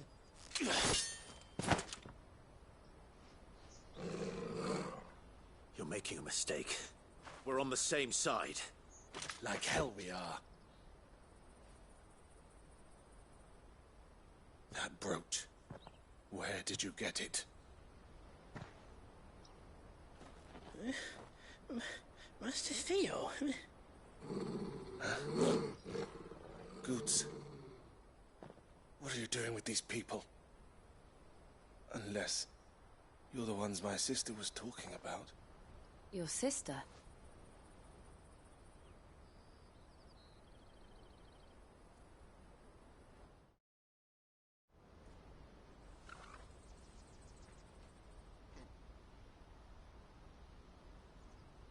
Eloise didn't tell us she had a brother. And why would she? I'm just her back and a blade. Theodore, at your service. Sorry about before. Theodore, what do you know of the Cast Stones? Vultures who have made Boklad their hunting ground. They prey on the desperate, stealing from those with gil and bullying those without it into joining their flock. I'd been looking into their activities in hope of sparing the refugees any further hardship. But it seems they've already stooped even lower than I'd feared. Hans is a good lad. Don't blame him for what they've made him do. If he and his friends hadn't agreed to work for the Stones, some other poor souls would have. On pain of death, most likely. Clive, was it? A And my sisters asked you to help put an end to the pickpocketing. Then we all want the same thing.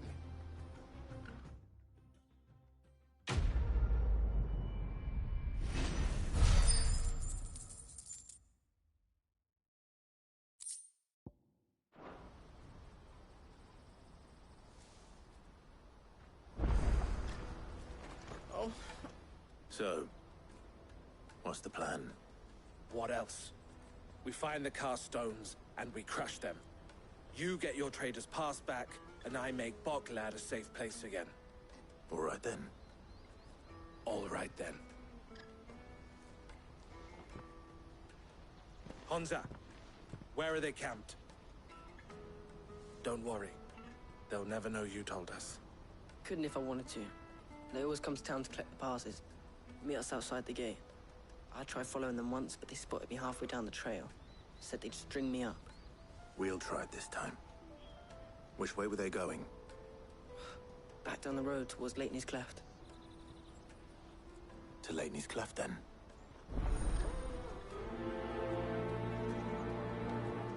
Leighton's Cleft is to the south, past the camp.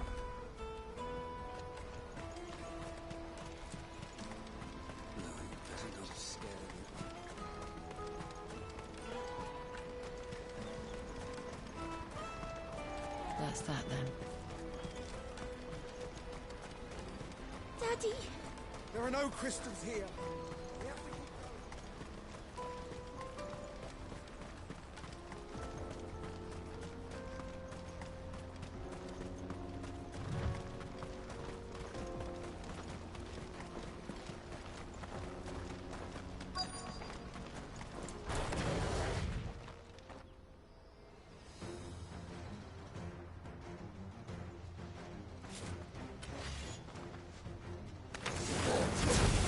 The one who's been sticking his nose in our business.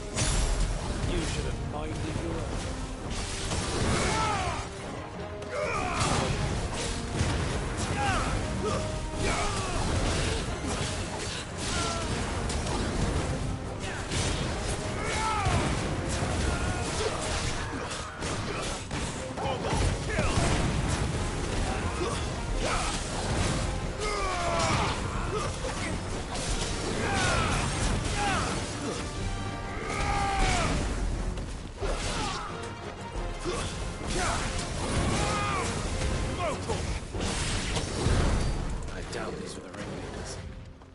We know we're on the right track.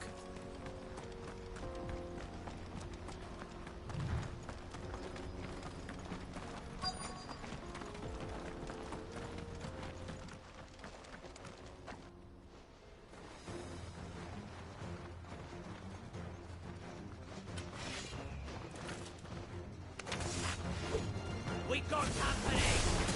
That's a lot.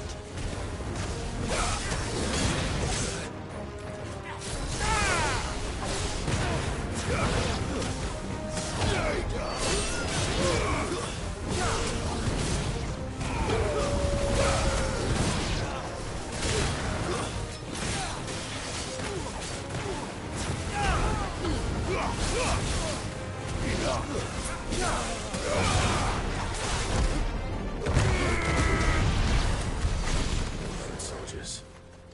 Fewer now.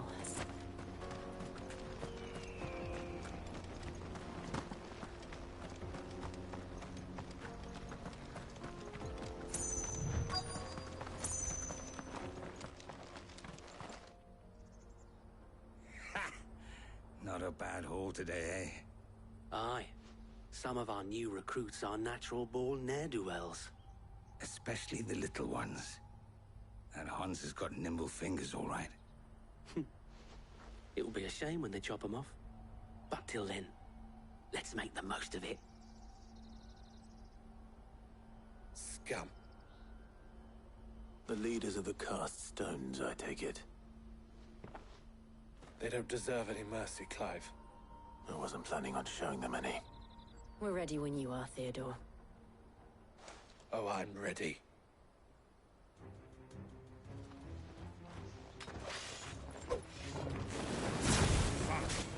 That guard from Boklad! Kill him! Kill them all!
And they say crime doesn't pay.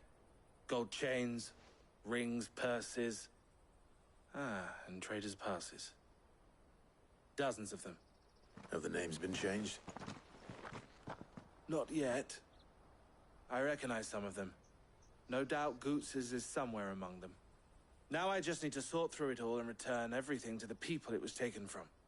We should go and give Eloise the good news. Can we leave things here in your hands, Theodore? Of course. Oh, and, be sure to tell her of the part I played, won't you? We'll be glad to.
Daddy, I'm hungry.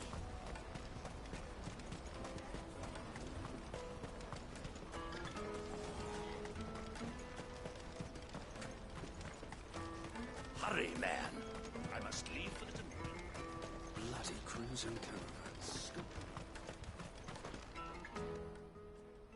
Ah, Clive. How goes the hunt? My brother isn't getting in your way, I trust? Quite the opposite.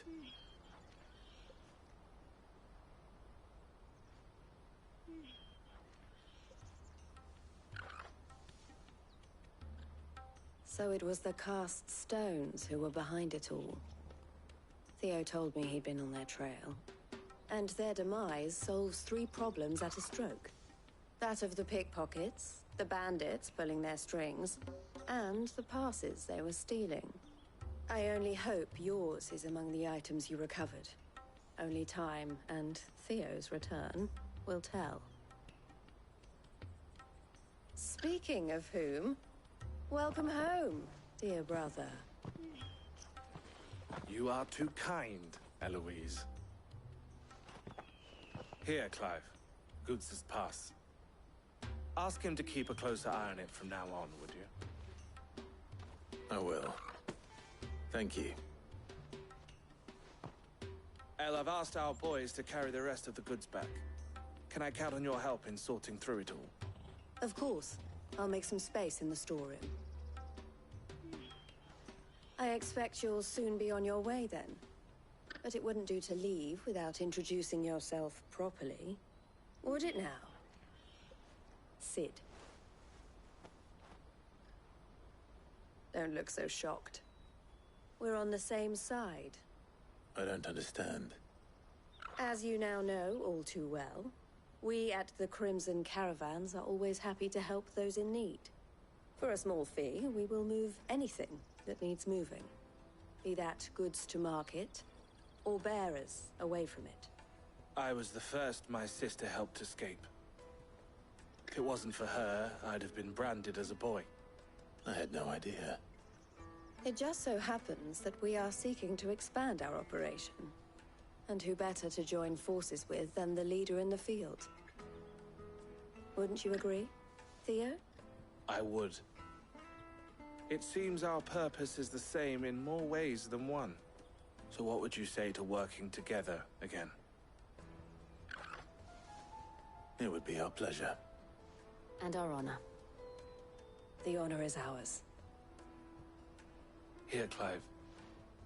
This is for you.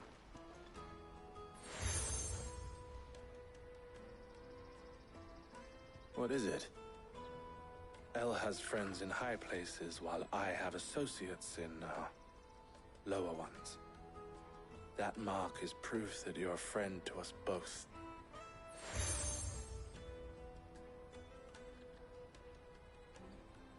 I shall bear it with pride. Well, all that remains is to wish you a safe onward journey. Goots's pass should secure you a place on the caravan, but if you encounter any difficulties, we would be delighted to provide you with a coach of our own. For a discounted price, of course. Say, 9 million? We'll try the caravan.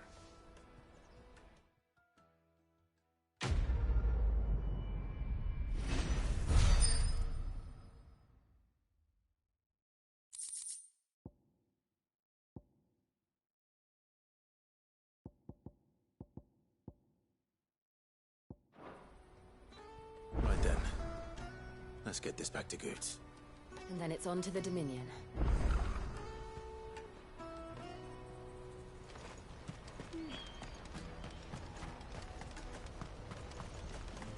Let me carry your goods. Pardon me, but would you happen... That well-notched steel and impressive physique. I have need of a sword for hire, and yours looks to be a weapon well worth the coin. Might you be convinced to offer me the use of those formidable arms? How exactly do you intend to use them? Well, being something of a scholar of Zemeckis history, I wish to investigate the ruins near the city.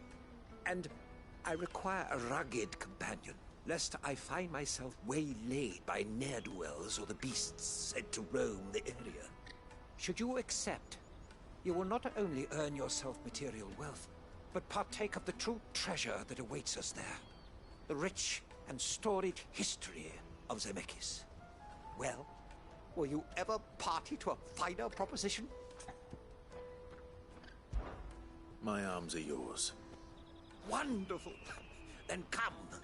We must away. But where are we going? Along the old Zemeckis road, and from there, onward to discovery. Quickly! There is not a moment to lose. Wait. Good luck with your ne'er-do-wells.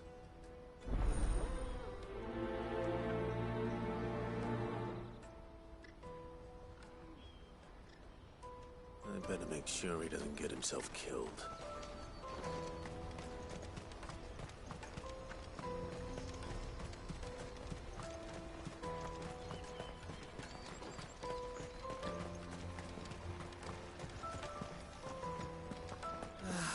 If only you arrived. Now I just need to see about getting the... I want to know right away. Bad news. Good, actually. Something worth celebrating for a change. Only trouble is, the serving girl's still new to the job, so I can't leave her while I go and invite those I'd like to celebrate with. What exactly are you celebrating, if you don't mind me asking? I've come by a particularly fine bottle of red. A Gotan 66, no less. Gotan Rouge is the only good thing to have ever come out of the Empire. And most wouldn't part with a 66 if you held a knife to their throats. So I've heard. Oh. So you know that they... Clearly... Yeah, I do use Type-C.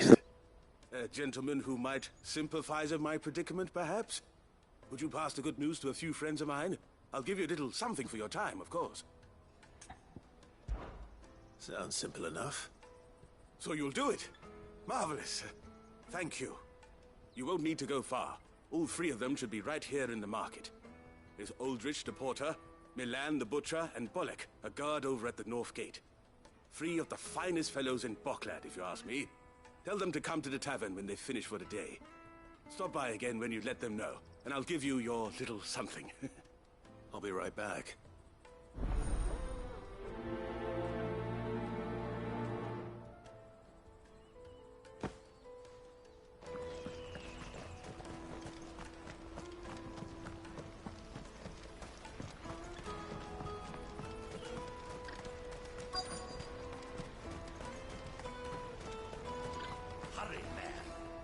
I've been asked to find Aldrich, the porter.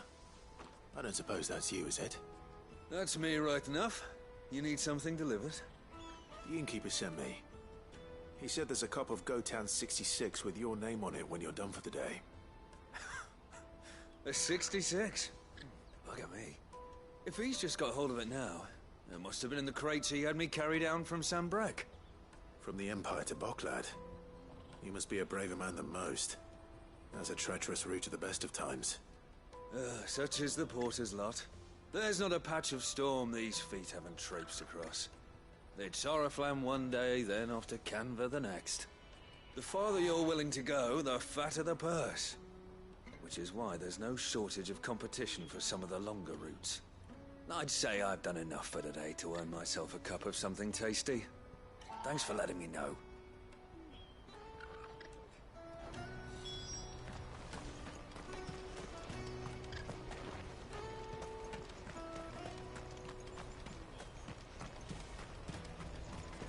Out of my sight, wretch!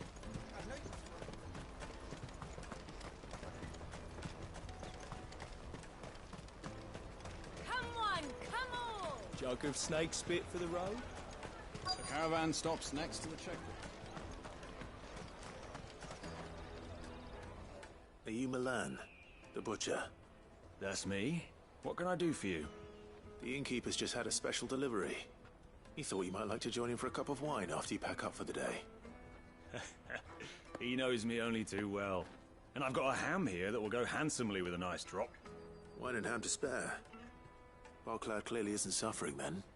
Comes with being the place everyone has to pass through to get to everywhere else. Those who travel the Crystal Road bring all manner of goods with them. We get meat from Sanbrek, herbs from Rosaria. Why, sometimes we even see curiosities from across the Narrow. My old man knew what he was about when he set up shop here all those years ago. Anyway, thanks for the good news. Oh, you know what? Maybe I'll shut up shop early. Wouldn't want to keep our friend waiting.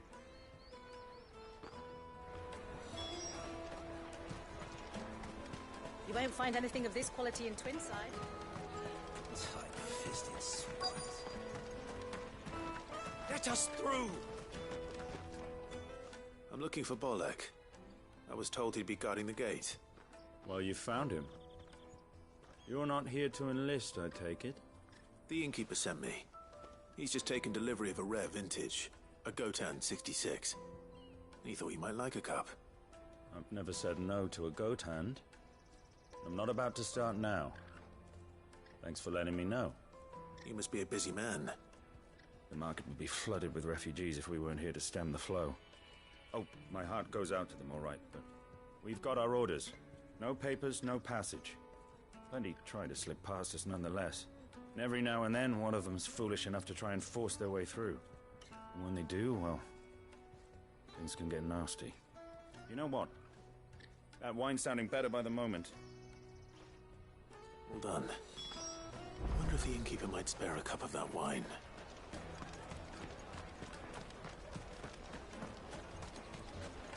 You won't find anything of this quality in Twinside. Juicy pear! Caravan stops next to the checkpoint. Come on, come on!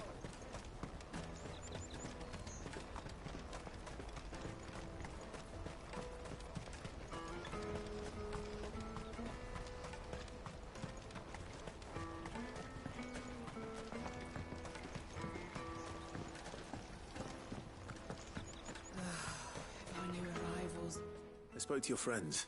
They'll be along soon. That's fantastic news. Thank you kindly.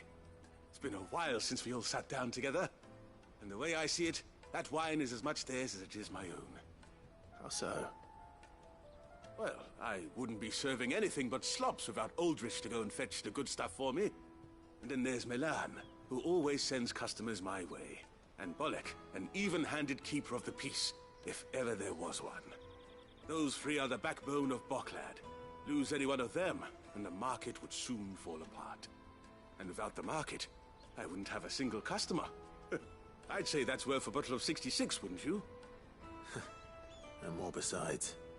Everyone needs a shoulder to lean on. Be they world-weary innkeepers or brooding swordsmen. Right. I'd better prepare for my guest's arrival. I hear you had me carrying a bottle of Gotan 66. If I'd have known, I would have sold the thing and lived like a lord. I'll settle for a cup, though, if you're in a sharing mood. A Gotan 66. Just as well I had something special of my own set aside. A bottle between the four of us might not be enough to drown our sorrows, but it can't hurt. Here they are, the three pillars of Boklad. Sit yourselves down, gentlemen.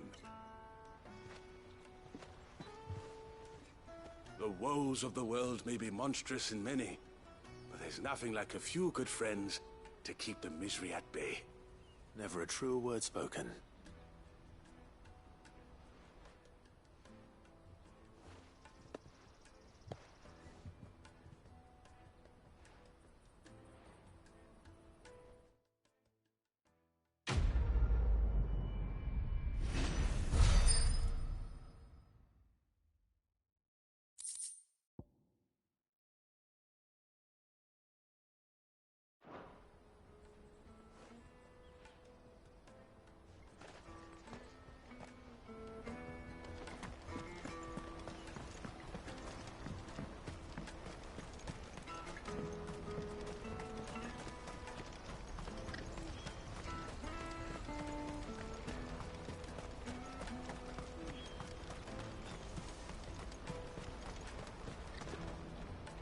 I see you've been of some assistance to Eloise. Perhaps you can extend me the same kindness? Perhaps. What would I be doing? Finding someone. You see, I've been having trouble with thieves, and despite the many pains I've taken, I can't stop them from rummaging through my packs. I was griping about my lot to a friend of mine a few days back, and he offered to track the culprits down. Now, Joseph's a sellsword, and a good one at that. But he's been gone days, and I'm beginning to fear the worst.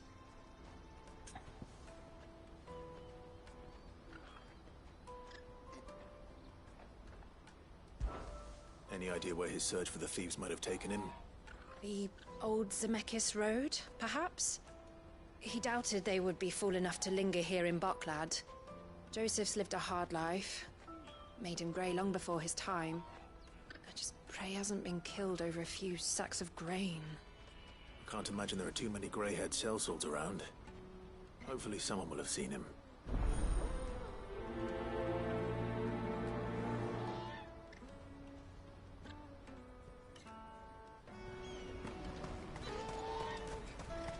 That's that then. Daddy! What do you want? I've no coin on me. Just information. Has a sellsword passed through here? Grey hair. Now you mention it, there was a young man with salt in his mane sneaking around out there a while back. Which way did he go? How am I supposed to know? Buggered off down the road, I expect. Now why don't you do the same and leave me be?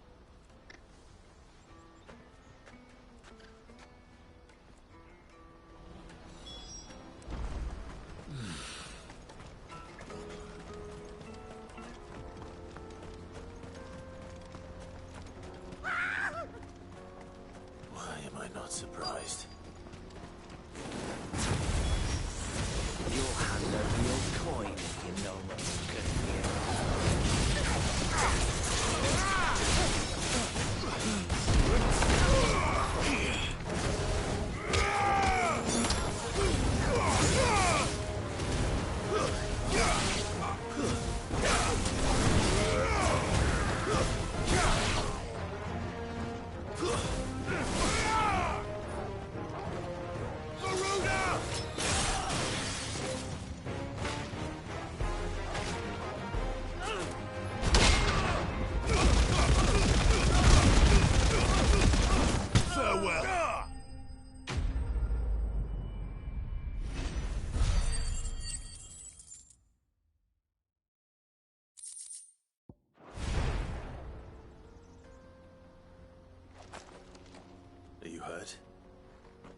Happily not, good sir.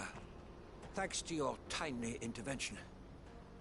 More importantly, we have arrived. Now, feast your eyes upon the marvel before us. Ruins, a relic of the fallen civilization. A sight so common that man is oft blinded to its wonder. Colossal vessels, dashed from the very heavens. Airships, we call them, with very little thought to what wonders such a word might describe. Oblige me if you would. Does anything strike you as peculiar about this particular specimen? Though we ourselves find fallen ruins to be nigh indestructible, whatever gouged the final sin from the rock cleaved clean through the structure you see before you. A tantalizing mystery, no doubt, but merely one of countless enigmas in which Zemeckis history is steeped. Come, good sir. Our expedition continues, and we still have much to learn. I'm looking like Clive right now. He's passionate. I'll give him that.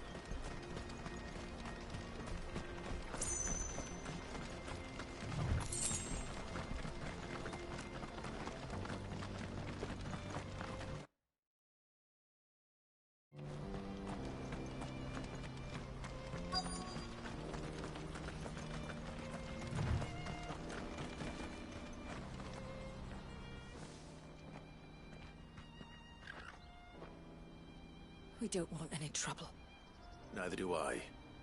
I'm looking for someone. A grey-haired mercenary. Well, we haven't seen him. Yes, we have. We saw him climbing up the rocks. Those ones, over there. Maybe he found his thieves. Mum won't let me near them. She said there's goblins up there, and that they eat little boys for dinner. Shush now. You've said quite enough already. I only told him what you said. I'd listen to your mother if I were you.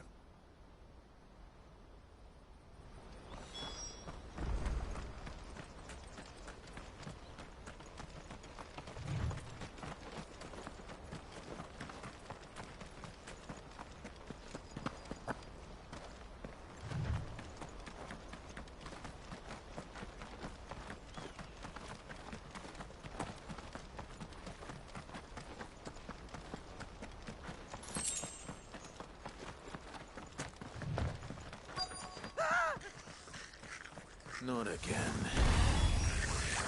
All right then. First.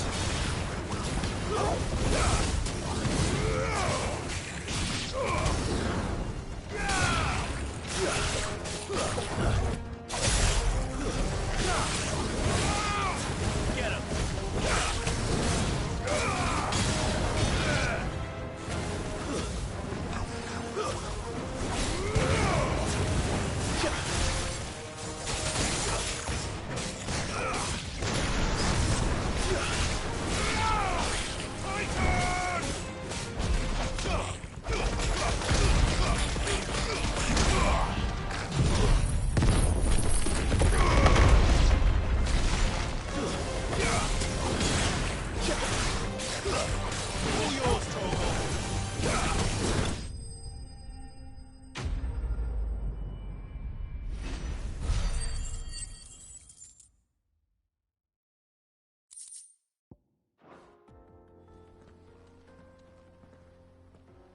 You're going to get yourself killed.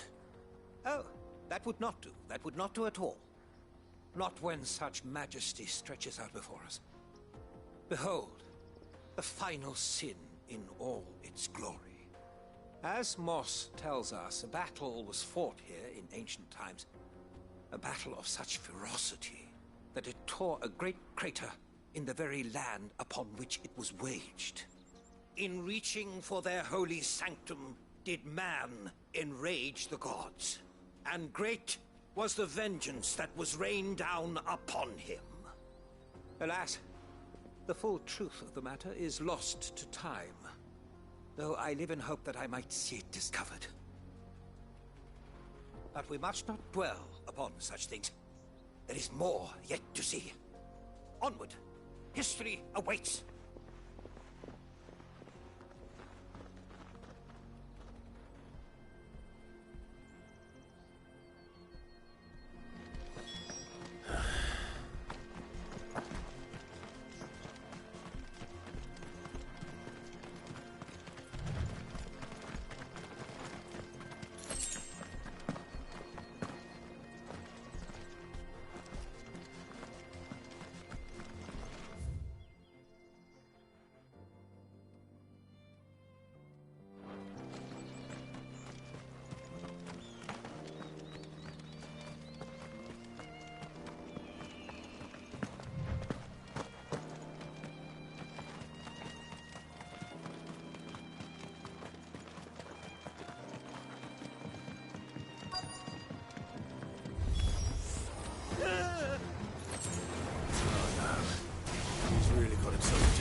Still in one piece?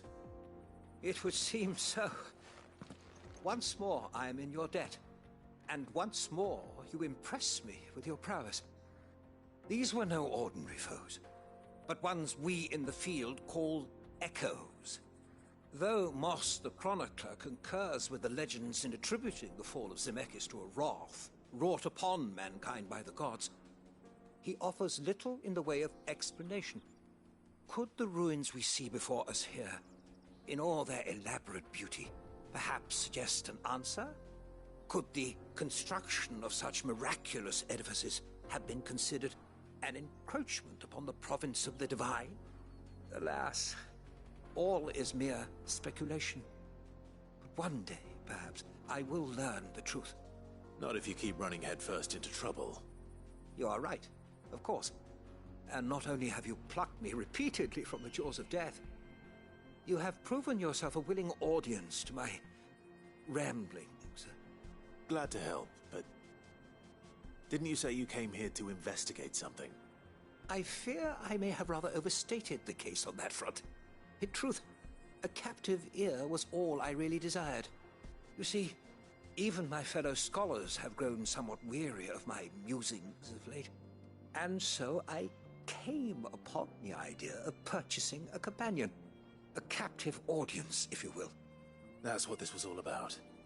I am afraid so.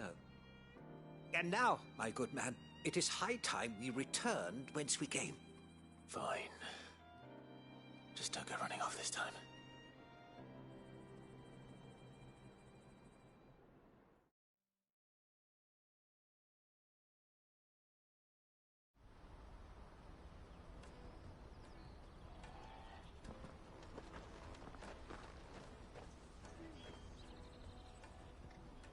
And so ends a delightful day.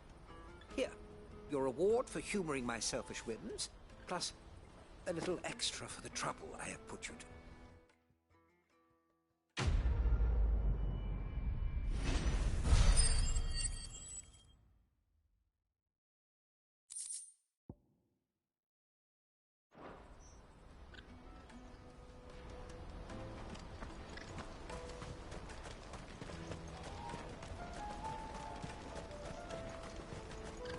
That's that then.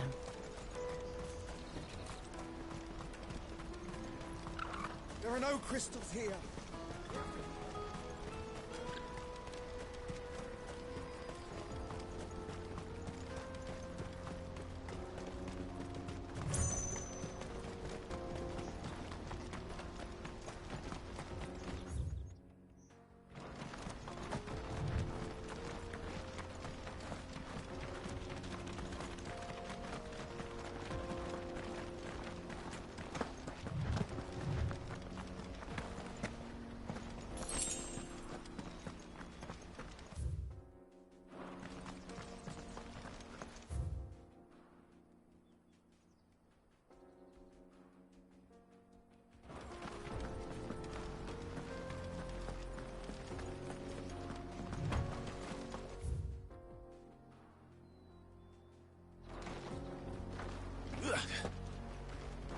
Joseph's thieves really lug their stolen wares all the way out here?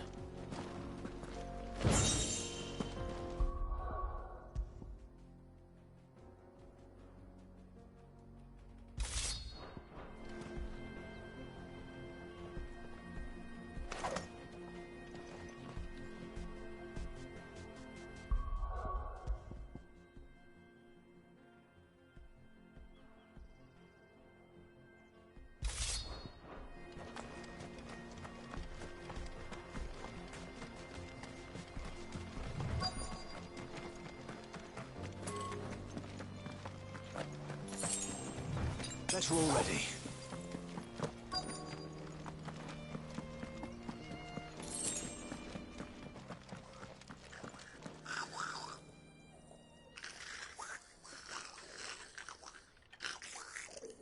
I think we found our thieves. They don't look happy to see me.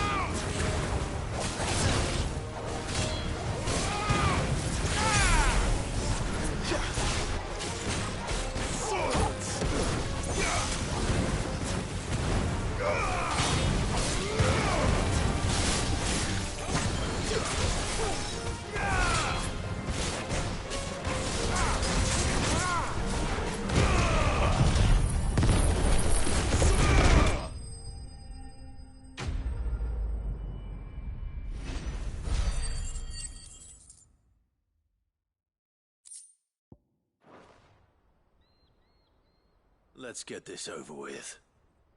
Stop! Don't kill him, he's just protecting his home. Joseph? So the boy was right. I don't know you. Your porter friend sent me to find you. She was worried you might have got yourself killed. Have I been gone that long? Wasn't hard finding the thieves. The problem was knowing what to do with them when I did. I take it things are more complicated than they appear.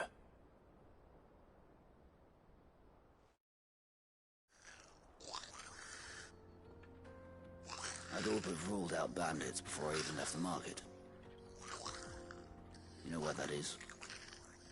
Because our thieves had no interest in gold or gems, or anything they couldn't eat for that matter. Add to that the rumors of goblins in the area, and the mystery practically solved itself. I soon found their cozy little homestead and all the missing food. I launched myself at them, full of righteous fury, but their leader was the only one who moved to meet me. The others, they huddled around that food, ready to die protecting it. They stole because it was that or starvation. I've been there myself, back when times were hard. So you spared them? And earned their trust into the bargain by the look of it. These goblins aren't native to the area. They don't know how to survive such barren lands, so I've been teaching them. And once they've learned to hunt and forage, they won't be fool enough to risk their necks in Boklad. I'm impressed. I didn't know goblins could be reasoned with. Do me a favor. Let the porter know I'm safe. I'll head back to the market once my work here is done. Oh, and don't mention the goblins. I don't want people coming here brandishing pitchforks. Not now this lot have sworn off thieving. Your secret's safe with me. I appreciate it. Thank you.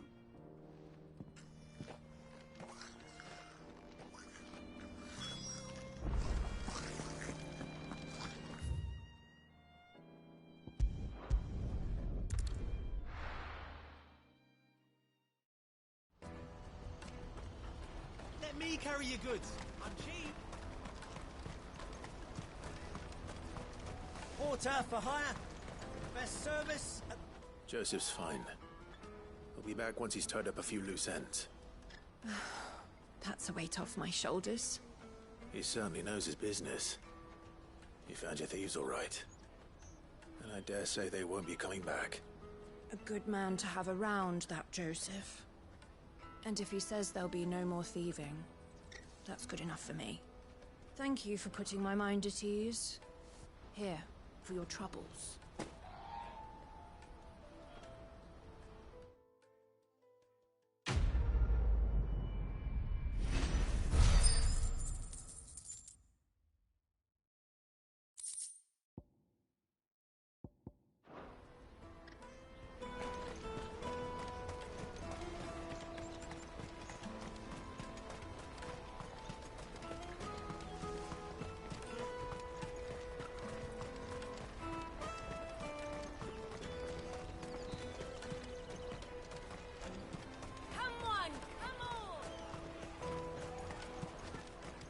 Stop. Juicy pears!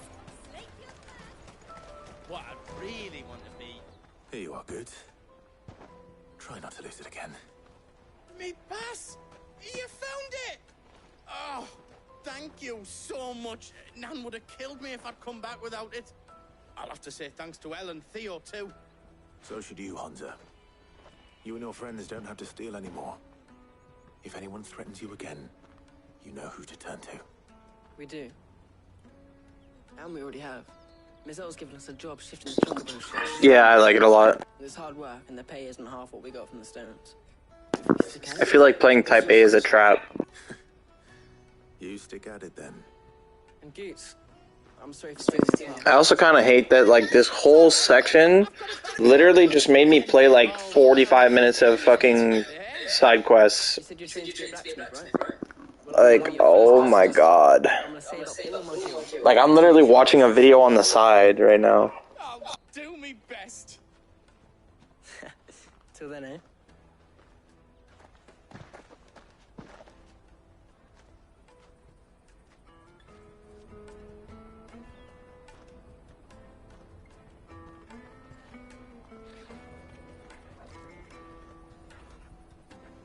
Alright.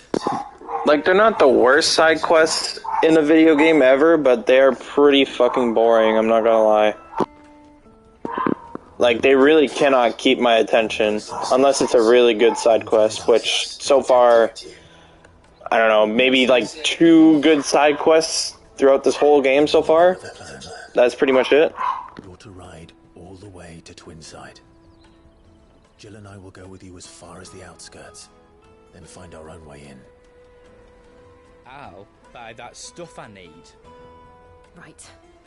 And we'll scout out the Imperial's defenses.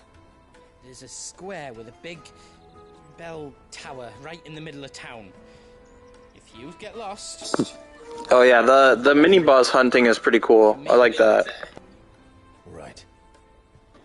Kinda wish that we had those versions of those enemies in the training mode, though. I don't know if you get them later on, but it seems like you don't, which kinda sucks.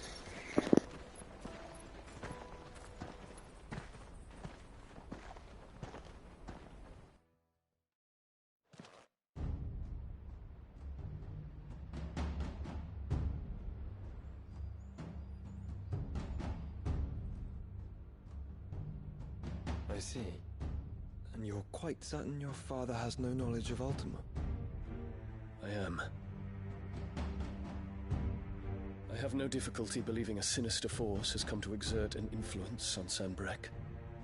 But be that as it may, it is yet to claim my father.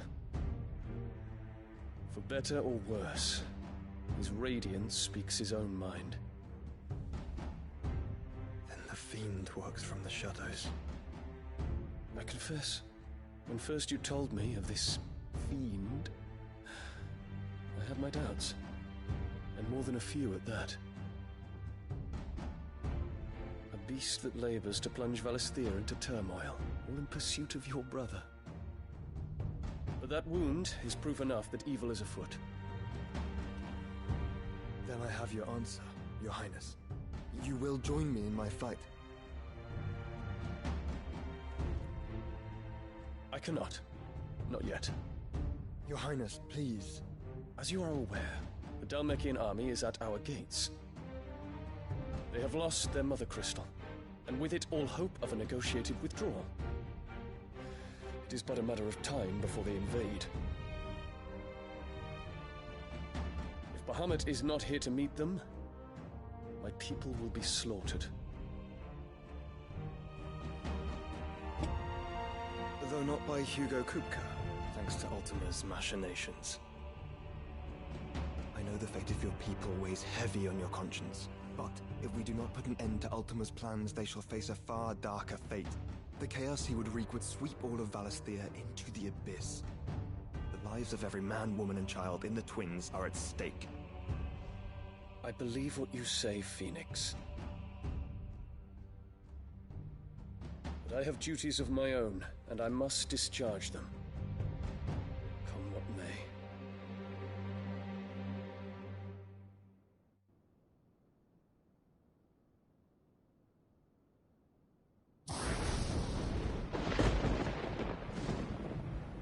What do you know of my blood? I want him to kill her, bro.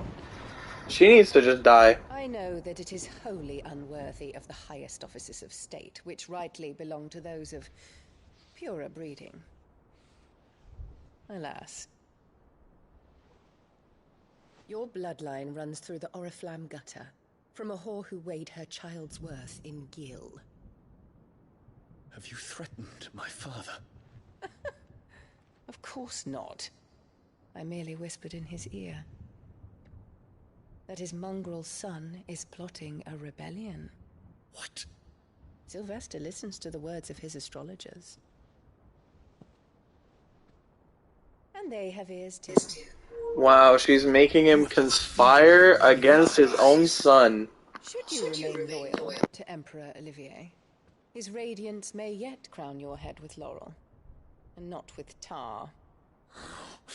Fork-tongued witch!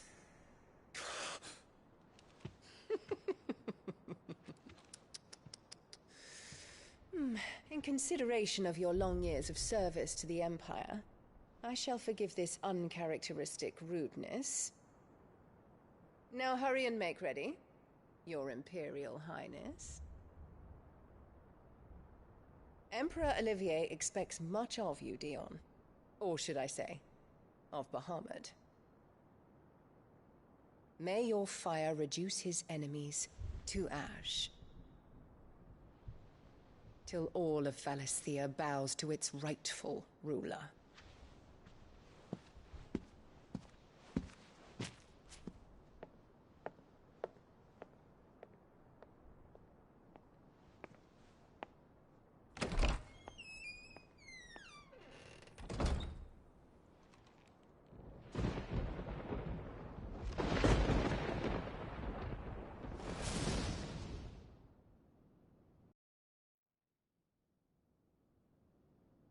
There is another darkness that has taken hold of Sanbreque. And until its grip is released, the flames of war shall spread ever wider, just as Ultima wishes. Forgive me. My family has caused you much grief. You are not her keeper, Phoenix. This is a matter for the Imperial household now, and as a member of that household, it falls to me to resolve it. At such time as that is done, what strength I have shall be yours.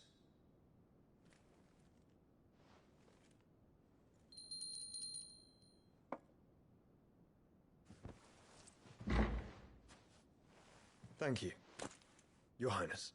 Let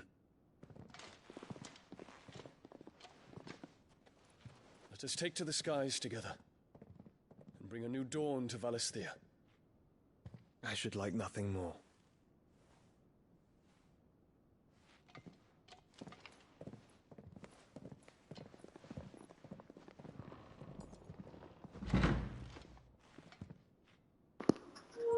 Something gay is gonna happen here. Terence.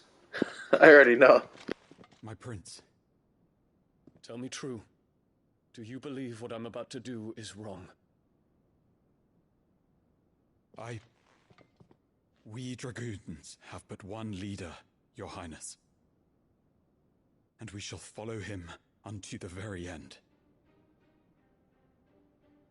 Thank you. this is my decree. For their crimes against the crown, the traitorous Annabella and her usurping son shall be put to death, and the Empire restored.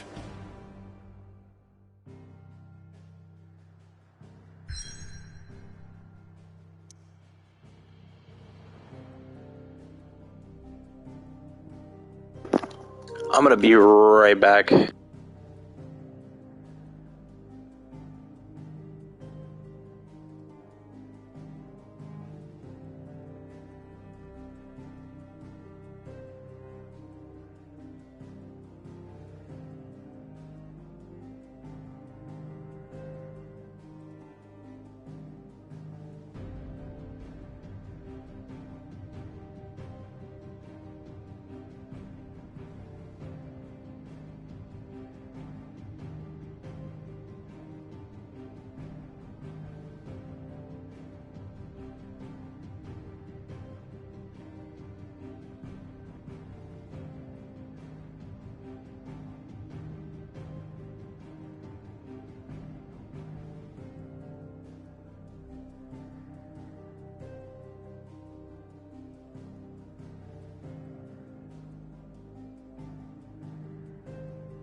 One would never guess that these people stood on the brink of war. They're afraid. They turn to drink to forget their fears. Anything you want to forget?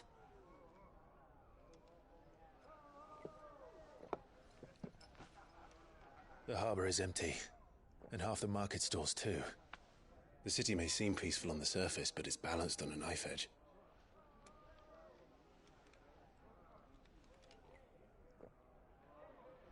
Were we to give it a nudge, it might be just the distraction we need to reach the Mother Crystal. I thought you might say that. We should send for Gav. We'll need someone to keep the fires we start from going out. And we can busy ourselves scheming until he gets here. I'll send a Stolas then.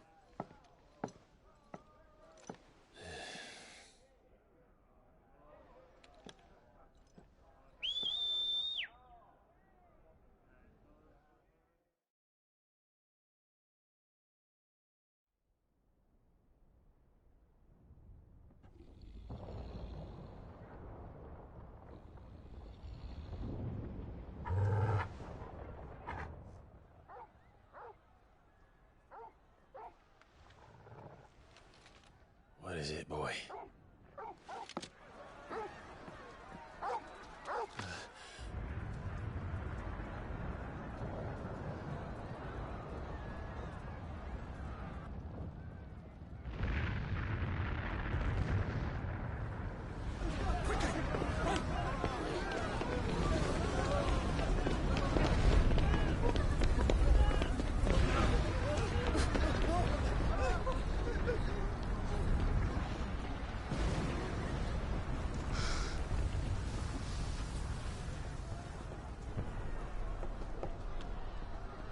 What's happening? I don't know. Torgal!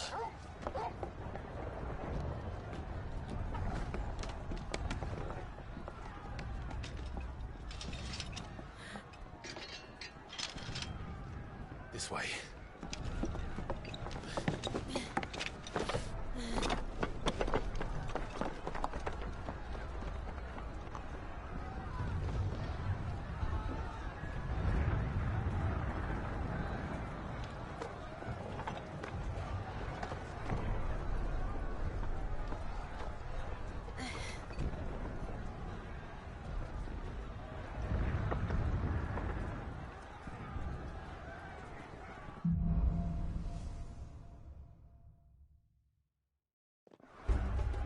The city's on fire.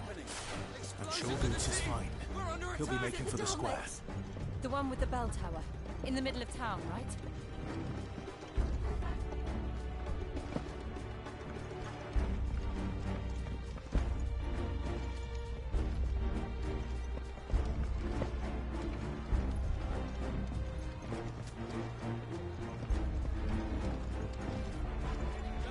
Watchman or sentry is to be slain on sight. Spare the citizenry.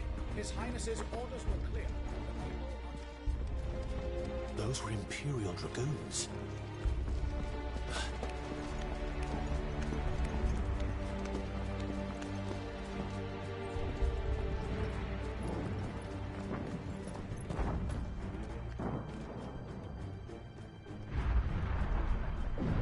What in the hell is going on? Let's go and see. Right.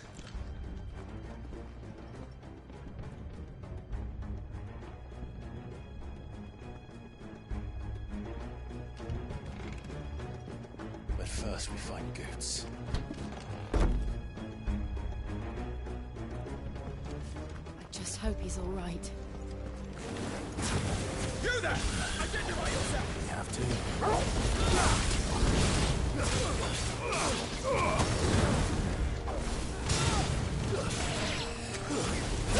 All yours, Torgal! Get him!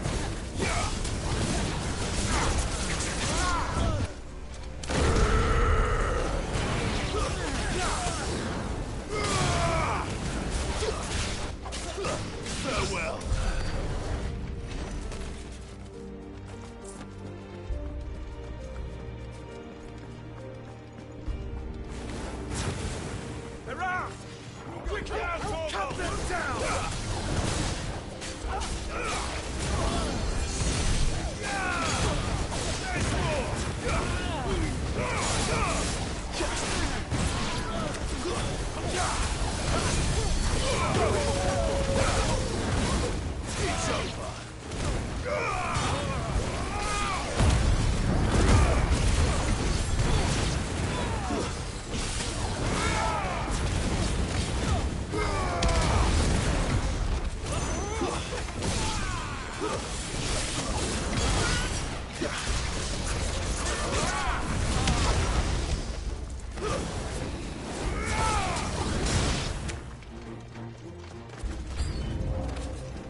had to fall into a sewer.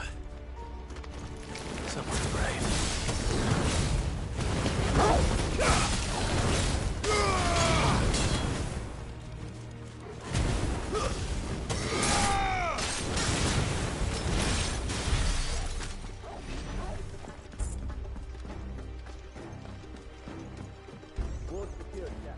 None of the Emperor's forces remain.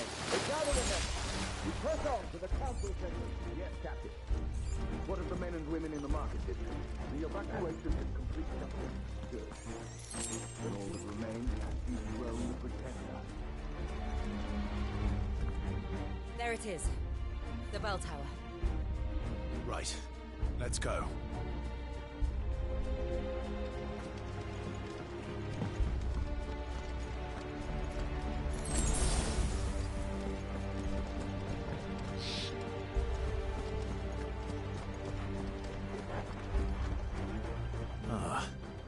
A goods lift.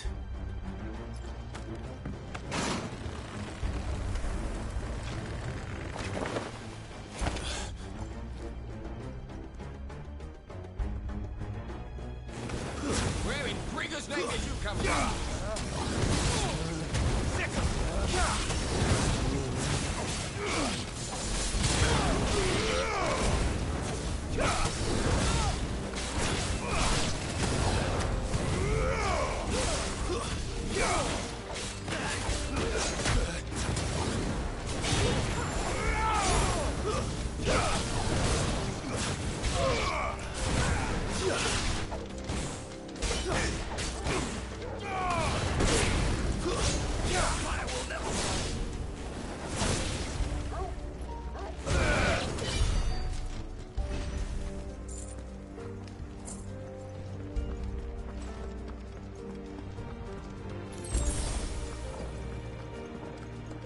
Intruders!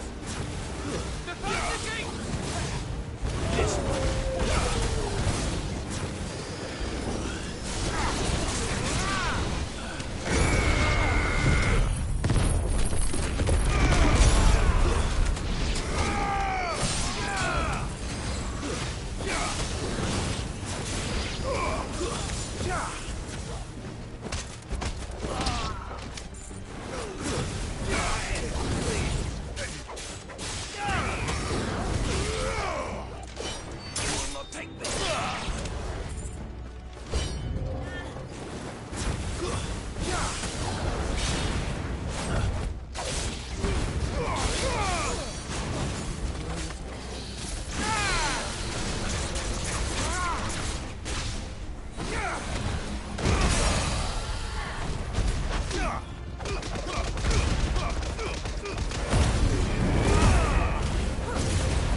In the name of His Highness!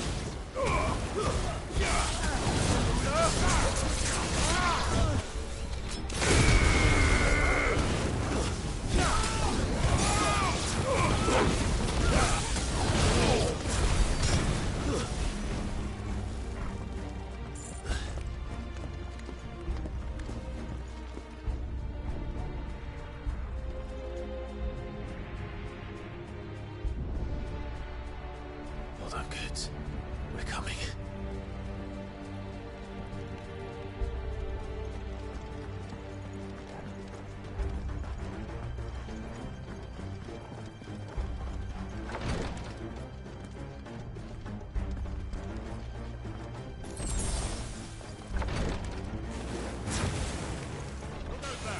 In the prince's name, none shall pass.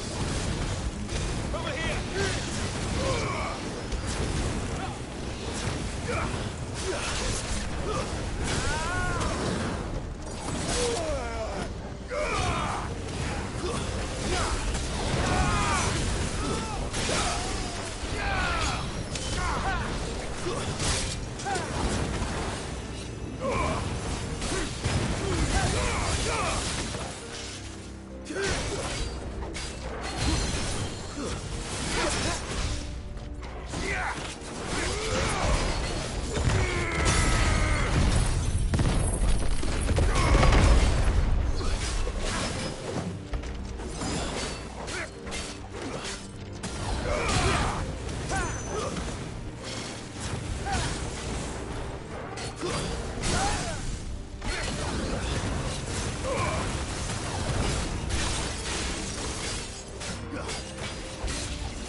Enemies on the rampart! Kill them!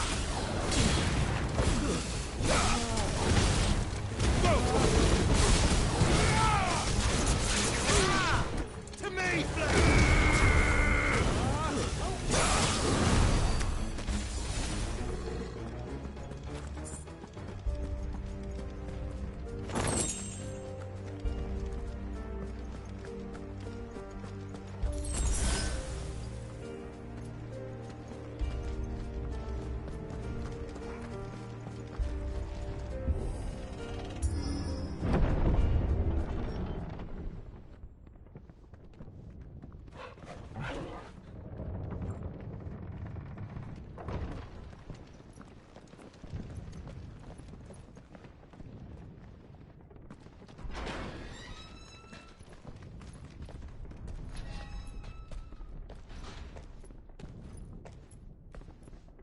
Can you see him anywhere?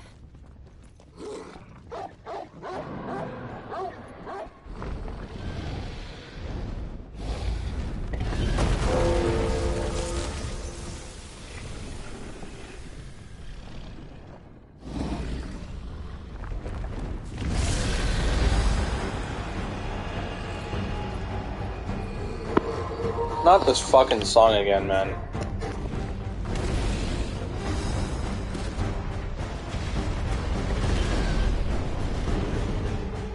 It must be one of the Dragoon's pets.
Over here, Clive! Are you alright? Goods, there you are. I didn't know there'd be a dragon. All right. Let's get out of here. Oh! What now? Is that Mother Crystal's heart? What the hell is it doing up there?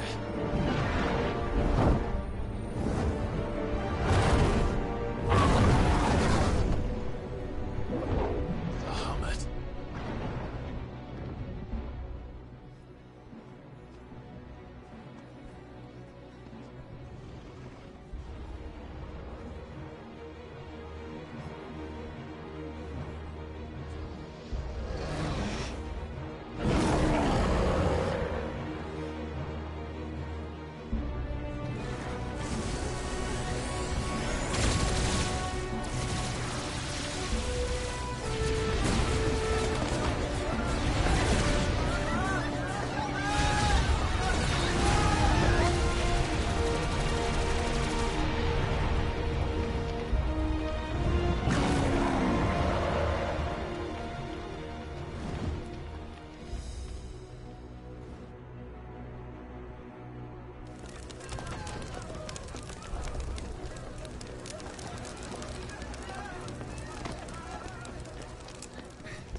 Your Highness, don't do this.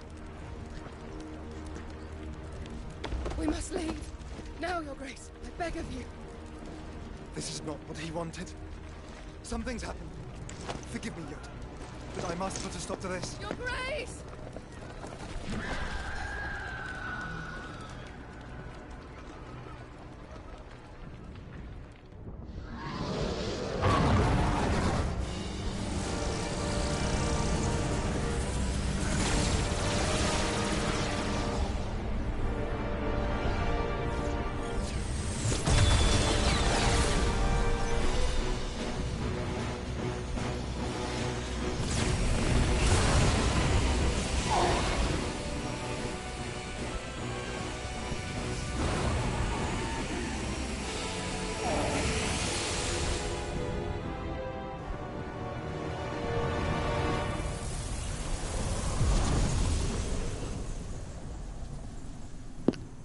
Just like that?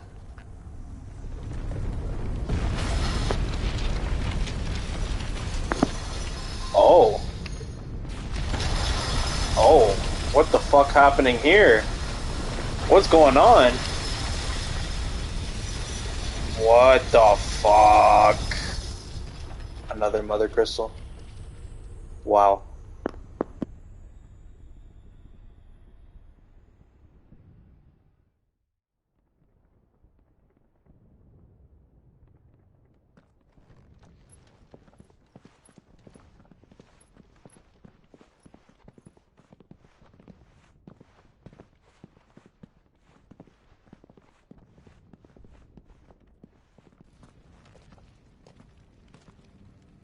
So, what do we do now then? We destroy the heart. We might come back! As soon as the flames die down, the Imperials and the Dalmex will move in. This may be our only chance. And Bahamut has gone for now. You should get as far away as you can, Goots.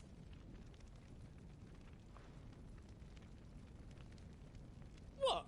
And leave you lot in the lurch? I can't do that. If you're staying, then so am I. I packed everything up before I made a run for it, so if there's out you need, just ask. But I won't be giving it away for free. Nana'd never forgive us if I did. Thank you, Goot.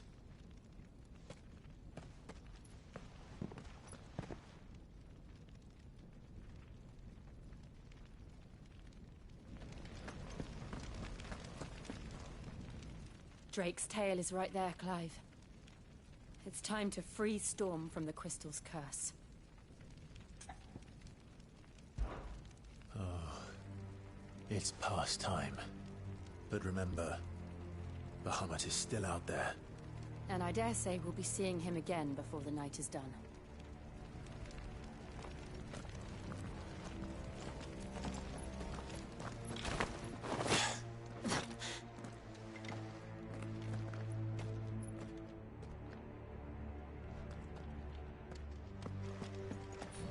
No more roads. We'll have to find our own path. Do you feel that, Clive? Ether.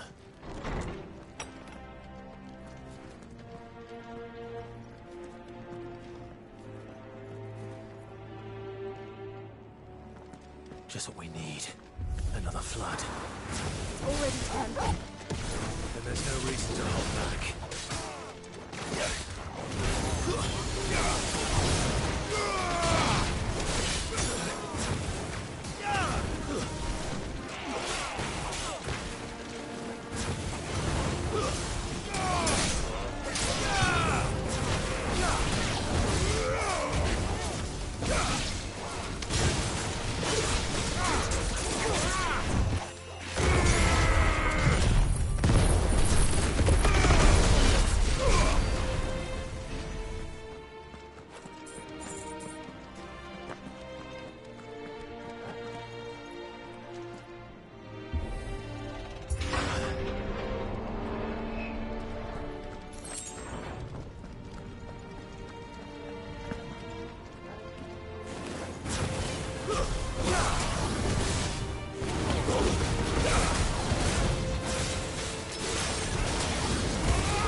Nice try.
way to climb up.